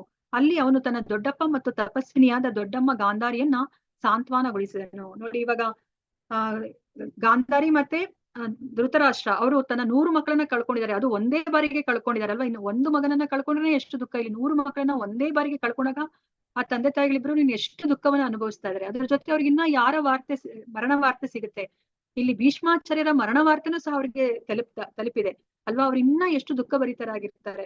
ಅದಕ್ಕೆ ನೋಡಿ ಇವಾಗ ಯುಧಿಷ್ಠಿರ ಮಹಾರಾಜ ಇದನ್ನ ಅವನು ಅರ್ಥಕೊಳ್ತಾ ಇದ್ದಾನೆ. ಅದಕ್ಕೋಸ್ಕರ ಅದು ಅವನ ಕರ್ತವ್ಯ. ತನ್ನ ದೊಡ್ಡಮ್ಮನನ್ನ ಸಾಂತ್ವನಗೊಳಿಸೋದು ಅವನ ಕರ್ತವ್ಯ ರಾಜನಾಗಿ. ಮತ್ತೆ ಅವ್ರಿಗೆ ಇವಾಗ ಮಕ್ಕಳು ಬೇರೆ ಇಲ್ಲ, ಅದಕ್ಕೆ ಅವನ ಕರ್ತವ್ಯ ಅಂತ ಹೇಳ್ಬಿಟ್ಟು ಅವನ ಕರ್ತವ್ಯವನ್ನ ಪರಿಪಾಲನೆ ಮಾಡ್ಲಿಕ್ಕೆ ಅವನು ಸಹ ದುಃಖ ತಪ್ತನಾಗಿದ್ದಾನೆ. ಭೀಷ್ಮಾಚಾರ್ಯರ ಅಗಲಿಕೆ ಅವನ ಮನಸ್ಸಲ್ಲಿ ಇನ್ನ ಅದು ನೋವು ಇದ್ದೇ ಇದೆ. ಆದ್ರೂ ಸಹ ಅವನು ಕರ್ತವ್ಯವನ್ನ ಮಾಡ್ಲಿಕ್ಕೋಸ್ಕರ ಈಗ ಅರಮನೆಗೆ ಅವನು ಹೋಗ್ತಾ ಇದ್ದಾನೆ. ಹೋಗಿ ಅವರು ದೊಡ್ಡಮ್ಮ ಗಾಂಧಾರಿಯನ್ನ ಸಾಂತ್ವನಗೊಳಿಸನು ಅಂತ ಹೇಳ್ತಾರೆ. ನೋಡಿ ಇಲ್ಲಿ ತಪಸ್ವಿನಿ ಅಂತ ಹೇಳ್ತಾ ಇದಾರೆ ಗಾಂಧಾರಿಯನ್ನ ಅಲ್ವಾ. ಇದು ಸಾಮಾನ್ಯವಾದದಲ್ಲ ನೋಡಿ. ನಮ್ಗೆ ಇವಾಗ ಒಂದು ಕ್ಷಣ ಕಣ್ಣು ಮುಚ್ಕೊಳ್ಳಿ ಅಂದ್ರೆ ಯಾವಾಗಪ್ಪ ಕಣ್ಣು ಓಪನ್ ಮಾಡ್ಲಿ ಅಂತ ನಾವು ಕಾಯ್ಕೊಂಡಿರ್ತೀವಿ ಅಲ್ವಾ. ಆದ್ರೆ ನೋಡಿ ಗಾಂಧಾರಿ ಅದು ಕಣ್ಣುಗಳಿದ್ದು ಚೆನ್ನಾಗಿ ಕಾಣುವಂತ ಕಣ್ಣುಗಳು ಇದ್ಕೊಂಡು ಅವರು ತನ್ನ ಪತಿವ್ರತೆ ಆ ಧರ್ಮವನ್ನ ಪರಿಪಾಲನೆ ಮಾಡ್ಬೇಕಂತ ಹೇಳ್ಬಿಟ್ಟು ಅವಳು ಜೀವನದ ಪೂರ್ತಿ ಅವಳು ಕಣ್ಣಿಗೆ ಬಟ್ಟೆಯನ್ನ ಕಟ್ಕೊಂಡಿದ್ದಾಳೆ. ಅಂದ್ರೆ ಅದು ಖಂಡಿತ ಅದು ದೊಡ್ಡ ತಪಸ್ಸೆ. ನಮ್ಗೆ ಇಲ್ಲಿ ಭಾವಾರ್ಥದಲ್ಲಿ ಪ್ರಭುಪಾದರು ಹೇಳ್ತಾರೆ, ಆ ಭೀಷ್ಮಾಚಾರ್ಯರ ಅವ್ರೆಂತಹ ತಪಸ್ವಿ ಆಗಿದ್ರು ಅಲ್ವಾ. ಅವರು ಸಹ ಮಾತನ್ನ ಅವ್ರ ವಚನ ಬದ್ಧರಾಗಿರ್ತಾರೆ. ಅವ್ರೆಂತಹ ತಪಸ್ವಿ ಇದ್ರು, ಅದಕ್ಕೆ ಗಾಂಧಾರಿ ಏನು ಕಡಿಮೆ ಆಗಿರ್ಲಿಲ್ಲ ಅಂತ ಹೇಳ್ಬಿಟ್ಟು ಪ್ರಭುಪಾದರು ಭಾವಾರ್ಥದಲ್ಲಿ ಹೇಳ್ತಾರೆ. ಕೊನೆ ಶ್ಲೋಕ. ಪಿತ್ರಾಚಾನುಮತೋ ರಾಜ ವಾಸುದೇವಾನುಮೋದಿತಃ ಚಕಾರ ರಾಜ್ಯಂ ಧರ್ಮೇಣ ಪಿತೃಪೈತಾಮಹಂ ವಿಭುಃ ಅಲ್ವಾ. ಇಲ್ಲಿ ನಮ್ಗೆ ಏನು ಇಲ್ಲಿ ಶುಭವಾದ ಕಾರ್ಯಗಳು ನಡೀತಾ ಇದೆ. ಏನು ಅಂತಂದ್ರೆ ಇವಾಗ ಯುಧಿಷ್ಠಿರ ಮಹಾರಾಜನಾಗಿದ್ದಾನೆ. ಅವನು ಇವಾಗ ಧರ್ಮಯುತವಾಗಿ ಅವನು ಇವಾಗ ಪರಿಪಾಲನೆಯನ್ನ ಮಾಡ್ತಾ ಇದ್ದಾನೆ. ಅದನ್ನ ನಮ್ಗೆ ಇಲ್ಲಿ ಹೇಳ್ತಾ ಇದ್ದಾರೆ. ಆ ಬಳಿಕ ಮಹಾ ಧರ್ಮಿಷ್ಠನಾದ ಯುಧಿಷ್ಠಿರ ಮಹಾರಾಜ ತನ್ನ ದೊಡ್ಡಪ್ಪನಿಂದ ಅನುಮೋದಿತವಾದ ಮತ್ತು ಭಗವಾನ್ ಶ್ರೀಕೃಷ್ಣನಿಂದ ದೃಢೀಕರಿಸಲ್ಪಟ್ಟ ರಾಜಧರ್ಮಗಳಿಗೆ ಅನುಸಾರವಾಗಿ ಕಟ್ಟುನಿಟ್ಟಾಗಿ ರಾಜ್ಯ ಪರಿಪಾಲನೆ ಮಾಡಿದನು ಅಲ್ವಾ. ಇವಾಗ ಯುಧಿಷ್ಠಿರ ಮಹಾರಾಜ ರಾಜನಾಗಿದ್ದಾನೆ. ಅವನು ಇವಾಗ ತನ್ನ ಮನಸ್ಸೋ ಇಚ್ಛೆ ಅವನು ರಾಜ್ಯಭಾರ ಮಾಡ್ತಾ ಇಲ್ಲ ಅಲ್ವಾ. ನಾವು ನೋಡಿದ್ವಿ ಅಲ್ವಾ ಇವಾಗ ಅಶ್ವತ್ಥಾಮ ಅವನು ಮನಸ್ಸೋ ಇಚ್ಛೆ ಅವನು ತನ್ನ ಕೃತ್ಯವನ್ನ ಮಾಡಿದ. ಅದರಿಂದ ಅವನು ಎಂತಹ ಒಂದು ಪರಿಣಾಮವನ್ನ ಅನುಭವಿಸ್ತಾ ಅಲ್ವಾ. ಆದ್ರೆ ಇಲ್ಲಿ ಯುಧಿಷ್ಠಿರ ಮಹಾರಾಜ ತನ್ನ ಮನಸ್ಸೋ ಇಚ್ಛೆ ಇಲ್ಲಿ ರಾಜ್ಯಭಾರ ಮಾಡ್ತಾ ಇಲ್ಲ. ಅವನು ಇವಾಗ ನಮಗ್ ಗೊತ್ತಿರೋ ಹಾಗೇನೆ ಅವನು ಈಗ ಭೀಷ್ಮಾಚಾರ್ಯರಿಂದ ಅವನು ಧರ್ಮ ಬೋಧನೆಯನ್ನ ಅವನು ಪಡೆದಿದ್ದಾನೆ. ಮತ್ತೆ ಅವರ ಕುಲೋಪುರೋಹಿತರಾದ ದೌಮ್ಯ ಋಷಿಗಳ ಆಜ್ಞೆಯ ಅನುಸಾರವಾಗಿ ಅವನು ಪರಿಪಾಲನೆ ಮಾಡ್ತಾನೆ. ಮತ್ತೆ ಅಲ್ಲಿ ತನ್ನ ದೊಡ್ಡಪ್ಪ ಇದ್ದಾರೆ ಅಲ್ವಾ, ಧೃತರಾಷ್ಟ್ರ ಇದ್ದಾರೆ. ಅವರ ಮಾತಿನ ಅನುಸಾರವಾಗಿ ಅವರು ನಡೀತಾರೆ. ಮತ್ತೆ ಎಲ್ಲರಿಗಿನ್ನ ದೇವೋತ್ತಮ ಪರಮಪುರುಷ ಕೃಷ್ಣನ ಮಾರ್ಗದರ್ಶನ ಇದೆ. ಅಂದ್ರೆ ಇಂತಹ ಮತ್ತೆ ವಿದುರ ಇದ್ದಾರೆ. ಸೊ ಇವರೆಲ್ಲರ ಮಾರ್ಗದರ್ಶನದಲ್ಲಿ ಈಗ ಯುಧಿಷ್ಠಿರ ಅವನು ರಾಜ್ಯಭಾರವನ್ನ ಮಾಡ್ತಾ ಇದ್ದಾನೆ ಅಲ್ವಾ. ಇಂತಹ ರಾಜನ ಕೆಳಗಡೆ ಖಂಡಿತ ಪ್ರಜೆಗಳಿದ್ರೆ ಅವರು ಮೋಕ್ಷ ಮಾರ್ಗದ ಕಡೆಗೆ ಅವರು ತಮ್ಮ ಜೀವನವನ್ನ ಅವರು ಸಾಗಿಸ್ತಾರೆ ಅಲ್ವಾ. ಅದಕ್ಕೆ ಪ್ರಭುಪಾದರು ಇಲ್ಲಿ ಹೇಳ್ತಾರೆ, ಅಂದ್ರೆ ಇಲ್ಲಿ ಈಗಿರುವಂತಹ ರಾಜಕಾರಣಿಗಳು ಅವರು ಗೆದ್ದಿರೋದಾದ್ರೂ ಹೇಗೆ ಅಲ್ವಾ. ಅವರು ಓಟಿನ ಮೂಲಕ ಅವರು ಗೆದ್ದಿರ್ತಾರೆ. ಮತ್ತೆ ಅವ್ರಿಗೆ ಯಾರದೇ ಒಂದು ಮಾರ್ಗದರ್ಶನ ಇಲ್ಲ. ಸೊ ಖಂಡಿತ ಅವರ ಪ್ರಜೆಗಳು ಹೇಗಿರ್ತಾರೆ ಅಂತ ನಾವು ಯೋಚನೆ ಮಾಡ್ಬೋದು ಅಲ್ವಾ. ಅವರು ತಮ್ಮ ಮನುಷ್ಯ ಜೀವನವನ್ನ ಅವ್ರು ಖಂಡಿತ ಅವರು ಅದನ್ನ ಸಾರ್ಥಕತೆಗೊಳಿಸೋ ಕಡೆ ಅವರು ಕರ್ಕೊಂಡು ಹೋಗೋದಿಲ್ಲ ಅಂತ ಹೇಳ್ಬಿಟ್ಟು ನಮ್ಗೆ ಇಲ್ಲಿ ಪ್ರಭುಪಾದರು ಭಾವಾರ್ಥದಲ್ಲಿ ಹೇಳ್ತಾ ಇದ್ದಾರೆ. ಸೊ ಯುಧಿಷ್ಠಿರ ಮಹಾರಾಜ ಒಬ್ಬ ರಾಜನಾಗಿ ಅವನು ರಾಜ್ಯಭಾರ ಮಾಡ್ತಾನೆ. ಅದನ್ನ ಹೇಗೆ ಅವರು ಆದರ್ಶ ರಾಜನಾಗಿ ರಾಜ್ಯಭಾರ ಮಾಡ್ತಾನೆ ಅದನ್ನ ನಾವು ಮುಂದಿನ ಅಧ್ಯಾಯಗಳಲ್ಲೂ ಸಹ ನಾವು ಅದನ್ನ ತಿಳಿತಾ ಇದ್ದೀವಿ. ಸೊ ಇಲ್ಲಿಗೆ ಶ್ರೀಮದ್ ಭಾಗವತದ ಮೊದಲನೆಯ ಸ್ಕಂದದ ಭಗವಾನ್ ಕೃಷ್ಣನ ಸನ್ನಿಧಿಯಲ್ಲಿ ಭೀಷ್ಮರ ದೇಹತ್ಯಾಗ ಎಂಬ 9ನೇ ಅಧ್ಯಾಯದ ಭಕ್ತಿ ವೇದಾಂತ ಭಾವಾರ್ಥವು ಮುಗಿಯಿತು. ಸೊ ನಮ್ಗೆ ತುಂಬಾ ಮುಖ್ಯವಾದ ಅಧ್ಯಾಯವನ್ನ ನಾವು ತಿಳ್ಕೊಂಡ್ವಿ. ಸೊ ಭಗವಂತ ಅವರು ತನ್ನ ಭಕ್ತರ ಜೊತೆ ಹೇಗೆ ಆ ವೀರ ರಸವನ್ನ ಅವರು ಆಸ್ವಾದನೆ ಮಾಡ್ತಾರೆ ಅನ್ನೋದನ್ನ ನಾವು ತಿಳ್ಕೊಂಡ್ವಿ. ನಮ್ಗೆ ಮೇಲ್ನೋಟದಲ್ಲಿ ಅವರು ಭೀಷ್ಮಾಚಾರ್ಯರಿಗೆ ಅವರು ಏನು ಅಂದ್ರೆ ಭೀಷ್ಮಾಚಾರ್ಯರ ಕಡೆಯಲ್ಲಿ ಇಲ್ಲ ಅಂತ ನಮ್ಗೆ ಅನ್ನಿಸ್ಬೋದು, ಅರ್ಜುನನ ಪಕ್ಷಪಾತಿ ಅಂತ ಅನ್ನಿಸ್ಬೋದು ಭಗವಂತ. ಆದ್ರೆ ಅವರು ತನ್ನ ಶುದ್ಧ ಭಕ್ತನ ಜೊತೆ ಅಲ್ಲಿ ರಸ ವಿನಿಮಯವನ್ನ ಅವರು ಮಾಡ್ಕೋತಾ ಇದ್ದಾರೆ. ಮತ್ತೆ ಅವರು ಭೀಷ್ಮರು ಪ್ರಾಣತ್ಯಾಗವನ್ನ ಮಾಡೋದು ಸೊ ನಮ್ಗೆ ಜೀವನದ ಪಾಠವನ್ನ ನಾವು ಕಲಿಬೇಕಾಗಿದೆ. ಹೇಗೆ ನಾವು ನಮ್ಮ ದೇಹವನ್ನ ತ್ಯಾಗ ಮಾಡ್ಬೇಕು, ಅದಕ್ಕೋಸ್ಕರ ನಾವು ನಮ್ಮ ಇಡೀ ನಾವು ಹೇಗೆ ನಾವು ಜೀವನವನ್ನ ನಾವು ಹೇಗೆ ತೊಡಗಿಸ್ಕೋಬೇಕು, ಭಗವಂತನಲ್ಲೇ ನಾವು ನಾಮಸ್ಮರಣೆಯನ್ನ ಮಾಡ್ತಾ ನಾವು ನಮ್ಮ ಜೀವನವನ್ನ ತೊಡಗಿಸ್ಕೊಂಡ್ರೆ ಅಷ್ಟೇ ಅಂತ್ಯ ನಾರಾಯಣ ಸ್ಮೃತಿಯನ್ನ ನಾವು ಮಾಡ್ಲಿಕ್ಕೆ ಸಾಧ್ಯ ಅಂತ ಹೇಳ್ಬಿಟ್ಟು ನಾವು ಇವತ್ತಿನ ಅಧ್ಯಾಯದಲ್ಲಿ ನಾವು ತಿಳ್ಕೊಂಡ್ವಿ. ಶ್ರೀಮದ್ ಭಾಗವತ ಗ್ರಂಥ ಮಹಾರಾಜ್ ಕಿ ಜೈ, ಶಿಲ ಪ್ರಭುಪಾದ್ ಕಿ ಜೈ, ಶಿಲ ಗುರುದೇವ್ ಕಿ ಜೈ, ಇನ್ನೆದ್ದಿರುವ ಅನಂತ ಕೋಟಿ ವೈಷ್ಣವ ಭಕ್ತರೊಂದಿಗೆ ಜೈ. ವಾಂಚ ಕಲ್ಪತರುಭ್ಯಶ್ಚ ಕೃಪಾ ಸಿಂಧುಭ್ಯೇವ ಚ ಪತಿತನಾಂ ಪಾವನೇಭ್ಯೋ ವೈಷ್ಣವೇಭ್ಯೋ ನಮೋ ನಮಃ. ಹರೇ ಕೃಷ್ಣ.